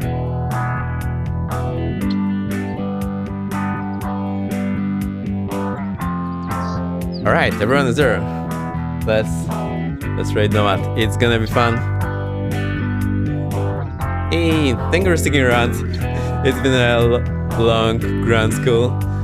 I had fun checking the aircraft on the ground, checking all the fine details. We didn't have much time to fly it, and I still need to find what's my problem starting up. I will look for answers, try find all the fine details we need for more flight testing, and we'll see it next time. Right, thanks for coming. Next stream will be Thursday, 18 UTC, unless I get sick and will not be able to stream, but in that case I'll let you know on Discord. Good luck even after a 5-hour stream, yeah. The habits kicking in. Alright, I'll see you next time. Thank you for coming, thank you for sticking around. It's been super fun. Let's set the ride up.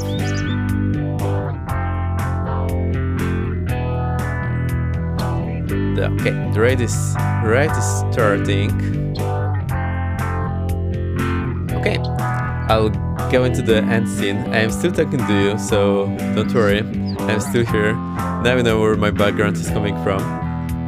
And let's see in Nomad. Get all the hypes. Actually, we probably need to copy them now. Let's do that. Here are the hypes. Go copy it. And spam Nomad. Let's have fun. I hope it's going to have a good session. Alright, let's go there. I'll see you next time. Bye bye bye.